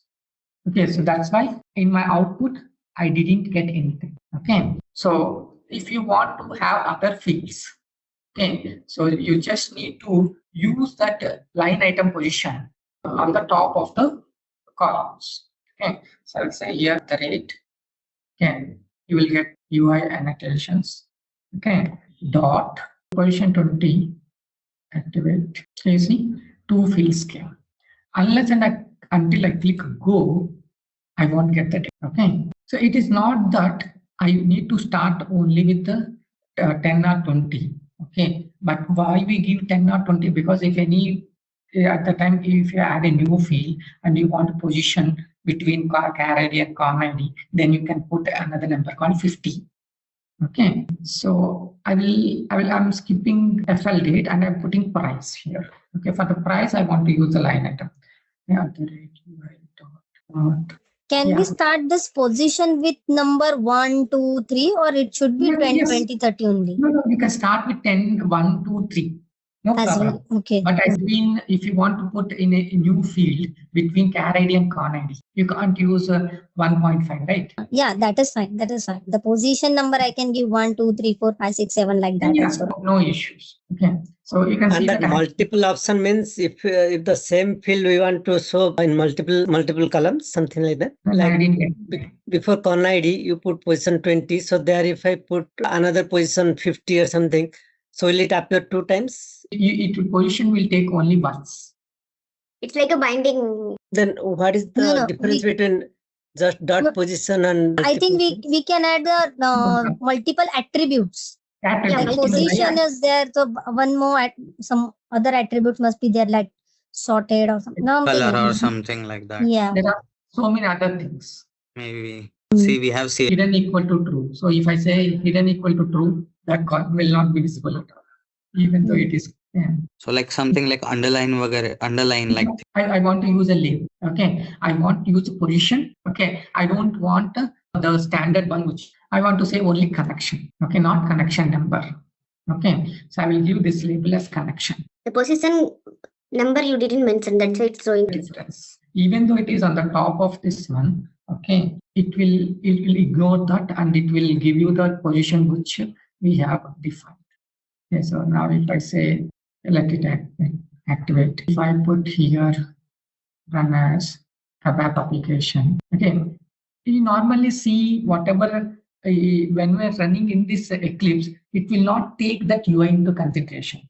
Okay, those UI annotations are mainly for the front end purpose. Okay, so if I now go to my screen and click reload, you will see the difference. You see, instead of connection number, you can see that it has come as connection, and the flight date has moved to the 4th position. It's 40. Okay, so if I click go, then you will get the data. Okay, so this is the meaning of that. Vijay, where have you given this link or data service on UI? Sorry, I missed that part. It is better if you can show us again how to publish another CDS view. Yeah, okay. Can you share your screen? I will help you in doing that. I'll stop sharing. Okay, just one of you who can do it, then it will be better. Can one of you share your screen? Just go to your CDS view. Okay, we will add at the rate odata.publish column. Can one of you share the screen? Anyone is sharing or should I? Krishna, you want to share? Yeah, I want to share. Yeah, share your screen. Let me see. Okay. Yeah, I want to share. Yeah, share your screen. Let me see. Okay, so publish column true is there. Yeah, the service also created this one. Okay, I'll go there. Select that maintain service. Yes, good. Enter. Okay, just click on filter and check whether service is there. Put jet, star. Before also put star. Put before jet also put star. Now click tick mark. Yeah. Okay, Yes. So I'll remove this and Here there is no reference. Adding the service, then we will do that. Here there is no reference and all will not work. For the existing CDS, if we add any new field and new entity and all, we have to delete and add it again. No need. Okay. With the existing thing, you just need to activate in the backend and just reflect it, just run in the front end. It will reflect. No, for the existing things only, they might have added a property field and some extra entity means what they will do, I'm asking. There is no issue at all. Okay. You can see that I have enhanced the thing, and you can see the enhanced fields also coming. Did you observe my thing? See, it's occupied. That also came. Okay. You have added it. You have added put star at the end. Put star. Yeah. Click on co-deploy. Click on co-deploy and get service. Check this one and click on add selected service. Okay. Now enter the pack assignment such that it can be taken forward to the next system. Or use jet CDS underscore Fiori. Okay. If you have, we can give different package also here. Like whenever we are creating CDS view, we can give our package. Here we can give a different package also. You can give a different package. No problem. Okay. So it is now created. Okay. Now log on to your BTP account. Mine still the connection failed from BTP account for the particular service. Let me know when you are free. We can connect for 5 minutes. Okay. First of all, make sure that you have the universal ID, like the setup. Okay. Click on Service Marketplace. Okay. Click on Studios. Search with Studio. this trial. I have trial. I'll click this one. Yeah. Click on, you have 3 dots on the top, right? 3 dots on the top. Yeah. Click on Go to Application. Click OK. Okay. Which one you want to start? This full stack. Okay. Click on that first one or second one, whichever. Is this under data space? Yeah. Yes. Yes. It was created in first day, right? Okay. Yeah. And the cloud connector, that is, it will not SAP service, right? That is whichever cloud we are taking. That is the cloud connector, right? Yes. You might be selected wrong one. SAP Fiori my BTP. That is the one. No problem. We can get in anything. It doesn't matter. Okay. You need to create a Fiori application. Okay.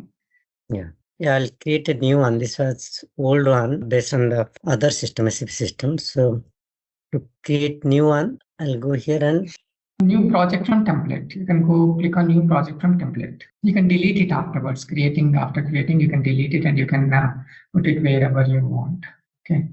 But the existing project, can we change with the new CDS view or something, or we have to create a new project all the time? No need to create a new project. Once you have the service consumed in your front-end application, create a front-end application. If you change it in the backend using CDS, using Eclipse, you just need to activate it. That's it. No. What I'm saying is, if I want to change the service, means in the existing project here in Fiori, suppose I want to use different CDS view instead of the earlier one. So do I need to delete that project and create new one, or? Yeah, you need to create a new one because that one will not work. Okay. Unless and until you have a versions. Okay. So which version you want? You can have version 0 file create. You can create different. Okay. So which version which you want to use, based on that you can now create an application. Okay. Okay. Fiori generated. This one. This is Fiori generated. Click start. It will load it templates. Okay. We need to select list report. Okay. If you scroll down, if you scroll down, okay, there will be analytical list pages. Okay, overview pages. Okay, I said that in HANA HANA specific views, we can create analytical view or page views, overview page views. Okay, so for this we select a list. Okay, now we need to one more. Sorry for disturbing. In this one, if you want to go for charts and all, guided document which should be preferred, right? Yes, there is a separate procedure to go for that. Okay, we need to go for a direct.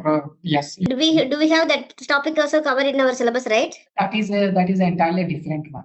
That is serious. That is UX 403.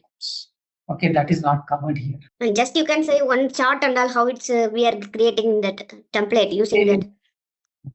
It's not that simple. So here I'll choose connect to system or OData service. Connect to a system. If you have an existing OData service with a different one, you can directly give the URL. Okay. Just scroll down. Here only this one. You are facing problem with the authentication. Destination. You just go back to the service. There is a service, right? Yeah. Click on that. Click on destination. Okay. Yeah, this is for. Click on that. Click on that. Okay.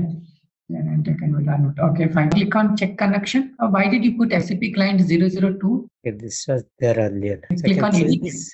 Click on edit. Okay. It is 100. No need. You can put 100. Okay. HTML dynamic. Okay. Now check connections. Here down itself there is a link. There is a link down. Edit, clone, export, delete, check connection. On the right hand side. Yeah, you can click that also. Yeah, flower bud. Yeah. This one, right? Yes. Yeah, connection gateway. It's not gateway. Not gateway. This one you're saying. First. 1 minute. Let me check one. I don't remember it. So let me check mine. Should be true, I think. Confirm. What did you put? Web ID enabled to be true. Should be true. Web ID is system. Okay, I haven't used the system. Okay, you can go to use it. Dot name. Okay, on the right hand side, you need to give SAP capital letters space S/4 HANA HANA. Okay, now click save. Okay, now check the connections. Come down. No need to go down. You have to check connection. Okay, 1 minute. You can remove ABAP platform. Listen. Okay. You can delete it. Click on edit, delete that. Let me check a dynamic to be true. Timeout is there. Product.name is there. SAP client is there. Web ID enabled is there. Web ID usage is there. Fine. Proxy type. The proxy type is wrong. It should be not this. You can delete that. New one you can delete. Okay. Yeah. Click on edit. See here on the top, you see description URL proxy is there. Yeah. So here proxy type should be just on-premise. Okay. So new. No, not property, not new property. You see there is a proxy property on the top. You can above. No, it should be on-premise. Okay. Now click save. Okay. Now check connection. Yeah. Now it is saved. Share the screenshots. Yeah. Okay. I'll share in this team chat. Huh? Yeah. Thank you, Saruj. Okay. Now go to your business application. Okay. Now click next. Okay. Just EH4. Okay. Click next. Yeah. Next. Now. Yeah. Now it is coming. Let it load. Okay. Select that. Okay. You can type. Yes. Control V. Okay. Select that one. Okay. You see that it always ends with _CDS. Okay. And why it is showing bracketed one? All the new services it is creating one. Next. Click next. Okay. Now view is thing. Okay. What type of table you want? Okay. Is it a responsive table or it is an visible? It will be responsive it will be good to view in mobile, desktop and phone and laptop tabs. Okay. When I come to I will tell you what is responsive. You will understand better. Okay. So click next. Okay. Project 1. Let it be project 1. Okay. Yeah, give it 10 minutes. We'll finish this one and then we'll go for the assessment. Okay, give the title. A title you can give anything. Problem. Okay. Application namespace. This will be a little bit unique thing. Okay. Suppose if an working in an organization. Okay. We'll put like com dot. Okay. So for the client TCS, if you are doing thing, we'll put com dot TCS. Okay. Don't put in capitals. It will be in small. Okay. Com dot TCS. Okay. Dot TRNG. TRNG. Like why we put this is, suppose we are working in HR module. Okay, we'll say com.trng dot h dot in HR we have ESS, MSS modules. Okay, ESS dot in ESS we have sub modules. Okay, like that we'll go. Okay, for the moment you can leave this one like this com.tch. Okay, fine. Scroll down. So this description and this application title. Description you can. It's not mandatory. Okay, it's good to give the description because when you deploy the application, you will get with that description. Okay. This will show on the output list, or this application title will show there. First project will come. This 114.9. Okay, let it be. Let click finish. So that is getting generated. The template is getting generated. Okay, installing dependencies, it is checking all the things. Yeah. Okay, we can go directly to the preview. No need to involve the front end components at the moment because you will get confused and lost.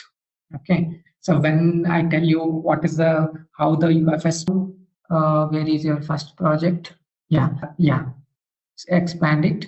Okay, all the structure has been created. Okay, by the thing. So right click on my first project. Right click on my first project. I think the project one is this one, right? We can check the details, no problem. Yeah, project one. Yes. Yeah. Project one. Expand this project one. Yeah, fine. So right click on project one, preview application. Okay, click start with no FLB. This one, right? Yes. Let's start. My pop blocker might come up. Okay, yeah, just click on that pop-up blocker on the URL. Yeah, always done. Okay, click on that play icon once again. Start project one. Let's start. So always it will go to debugger. Means without debug we can run. We are running from the IDE, right? So it will do this like this.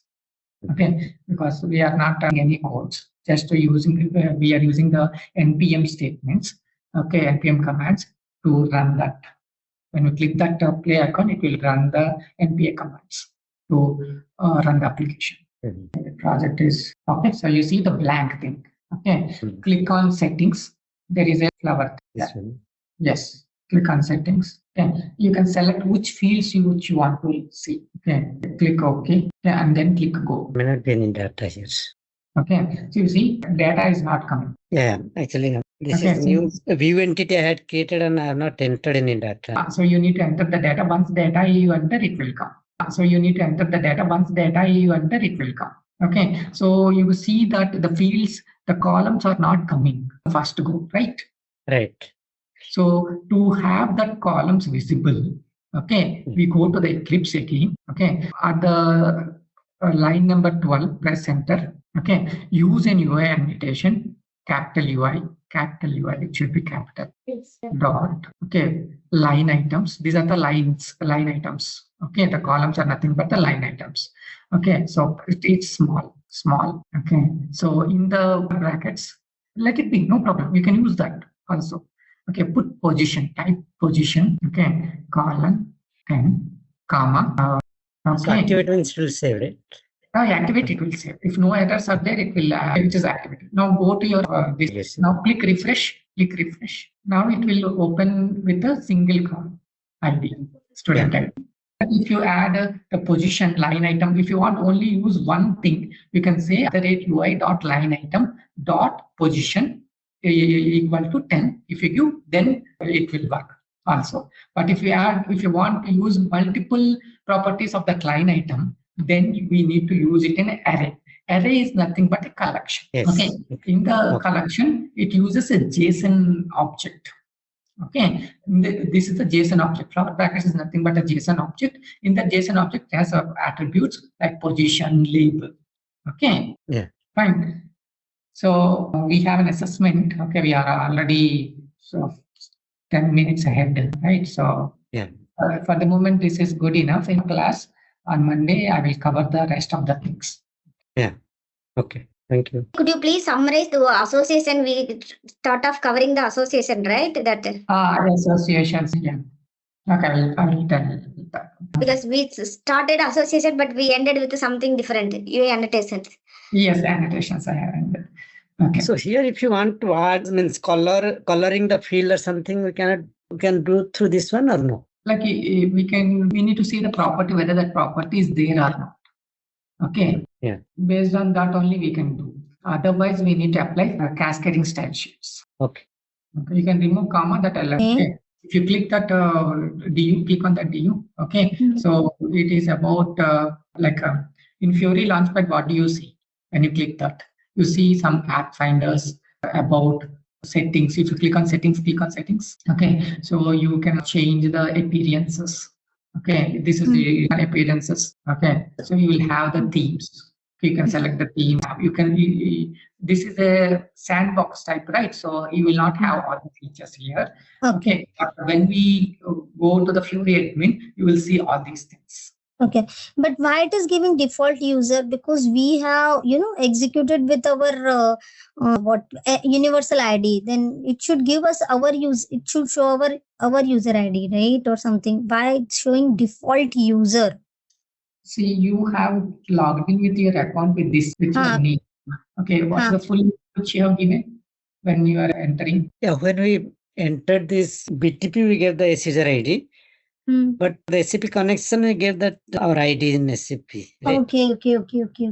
Okay. So that connection name will come here. Is it like that? No, I don't know which one. No, see, this one is, it takes from the name which you go give. It takes from the user ID, like whatever user ID you are giving there. Okay, or you can go to manage settings, SAP universal ID. Okay, there you can see what's your name will come. It will take the first letter and the next letter, starting letter of the first word and the next word, or first name or the surname. Okay, it might take, and it will take the 2 characters, and it will give that. Then it should have taken for me as M or something, right? Yes. But this DU difficult. See, in actual scenario, you will not find this difficulty. Okay, if you have a photo, you will get that photo as well. Okay. No need to worry about relationships between 2 entities or 2 tables by giving the relationship. Okay, whether this sales order item with a sales order and sales item, how is the relationship? One sales order item can have multiple sales order items. Okay, so how it is related using the. Okay, so we will establish a relationship between these 2 things using the sales order. Okay, so so this relationship we call it as an association. Okay, the association will have a name. Okay, so this is a full slide is of the annotations and the associations. Okay, but it started with annotations. I'll just explain this annotation how we can do that. Okay. So let me go quickly. Yeah, this is a series association. See, using association is nothing but a declare relationship with the views. Okay, whether it is we having association with one view to another view with what is the relationship, 1 to 1 or 1 to many or many to 1 in the opposite direction. Please. Okay, so it's really to have the establish in the relationships. Business. Pardon me? Sorry. It is like related to association representation of the business. Okay, we create using entity, view entity or view definition, right? So for the latest one, it is we call it as entity. Okay, so it using association we can establish with 2 views or entities. Okay, so in one interface in one view we can have multiple associations as well. Okay, means you can have suppose as flight booking details. In one thing you can have all. Okay, flight booking details. In one thing you can have all. Okay, you can have that associations. You can see here interface one view has a 2 association connected to view 3 and view 2. Okay, so you can have like that as well. Yeah. Can we see one kind scenario, this kind of scenario? Yeah, I will show. Then I can show that example, created one example as well. This is the exposed one. I will show this. I will run this one and you can see. You can see here I have used as flight, as car and flights. Okay, 2 or 3 things are involved. Okay, and mainly it displays. You simply click on this one. You navigate it to the flight details. Okay, so here you need to do is right click this one and you can see follow association. Okay, so if you click this follow association, I have association with the two tables, SCAR and SFlight. Okay, so if I want the details of flight details related to this A and 0 carrier ID canary, let me click this and you will get the details of this. Okay, so I have not written any report, the entire thing, but since and the performance also is better, I will discuss later. Okay, now let me run once again. Okay, now if I select the second one and if I say follow association, okay, if I here, okay, you see the career detail, flight of the details with the URL. Okay, this will be one there here. Okay, so you can navigate from that to this. Okay, if I say follow association, for this there is no association. Okay. So in this way we can navigate. Okay, so it will not load all the fields for the carrier or flight details. On the fly during the runtime it decides, and you can get the details of that associated relationship with the SPFLI and the flight or SPFLI or carrier. In Fiori, it will not work as expected. Okay, because some other more details need to be. I think that is not covered in for this one for Fiori. Okay. It's like a navigation property only, no? It's a navigation property in Fiori, right? Yes, it's a navigation property, but it will not come those things. Okay, I haven't published it. I will publish the service and publish because that is an another object page where we need to set some properties and get those things. Simply putting this one, it will not work. Okay, you're telling the manifest JSON, we have to call that particular object view. No. There's some setting, some. In real time, we will use this kind of scenario only most of the cases. Yes, I agree. I agree, but that course is different. Okay, to have that in the front end, it is UX 403. Okay. No, that's fine. But whatever we created association, that should be published in OData service, and there we need to put the Fiori report, right? Yeah. Can you please show that kind of one scenario? Simple examples, not for the complicated one. In the Fiori, I can't show that. Yeah, but don't just jump to the complex one. Okay, just work with the simple thing. Okay, in the coming days, you can jump on the complex ones.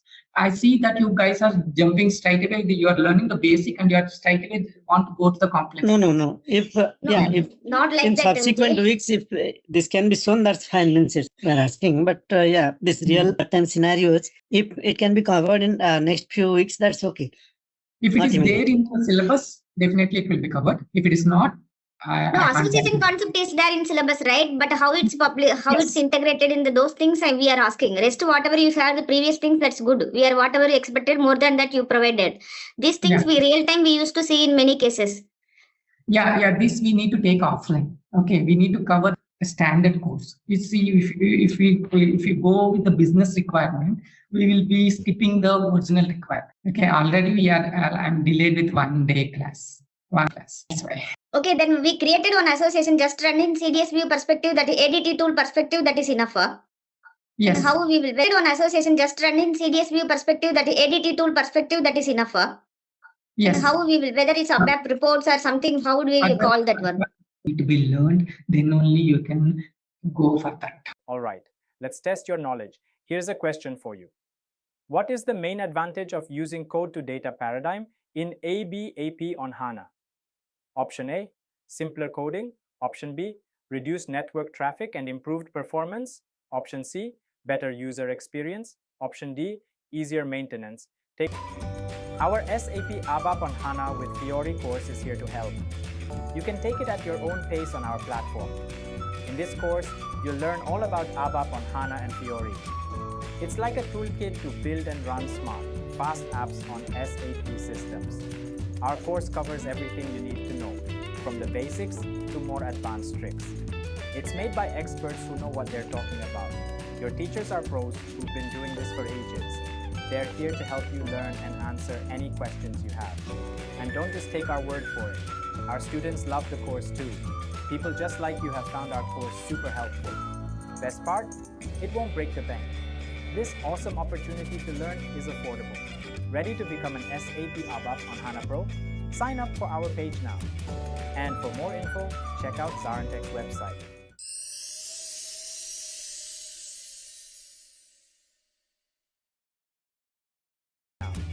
And for more info, check out ZaranTech website.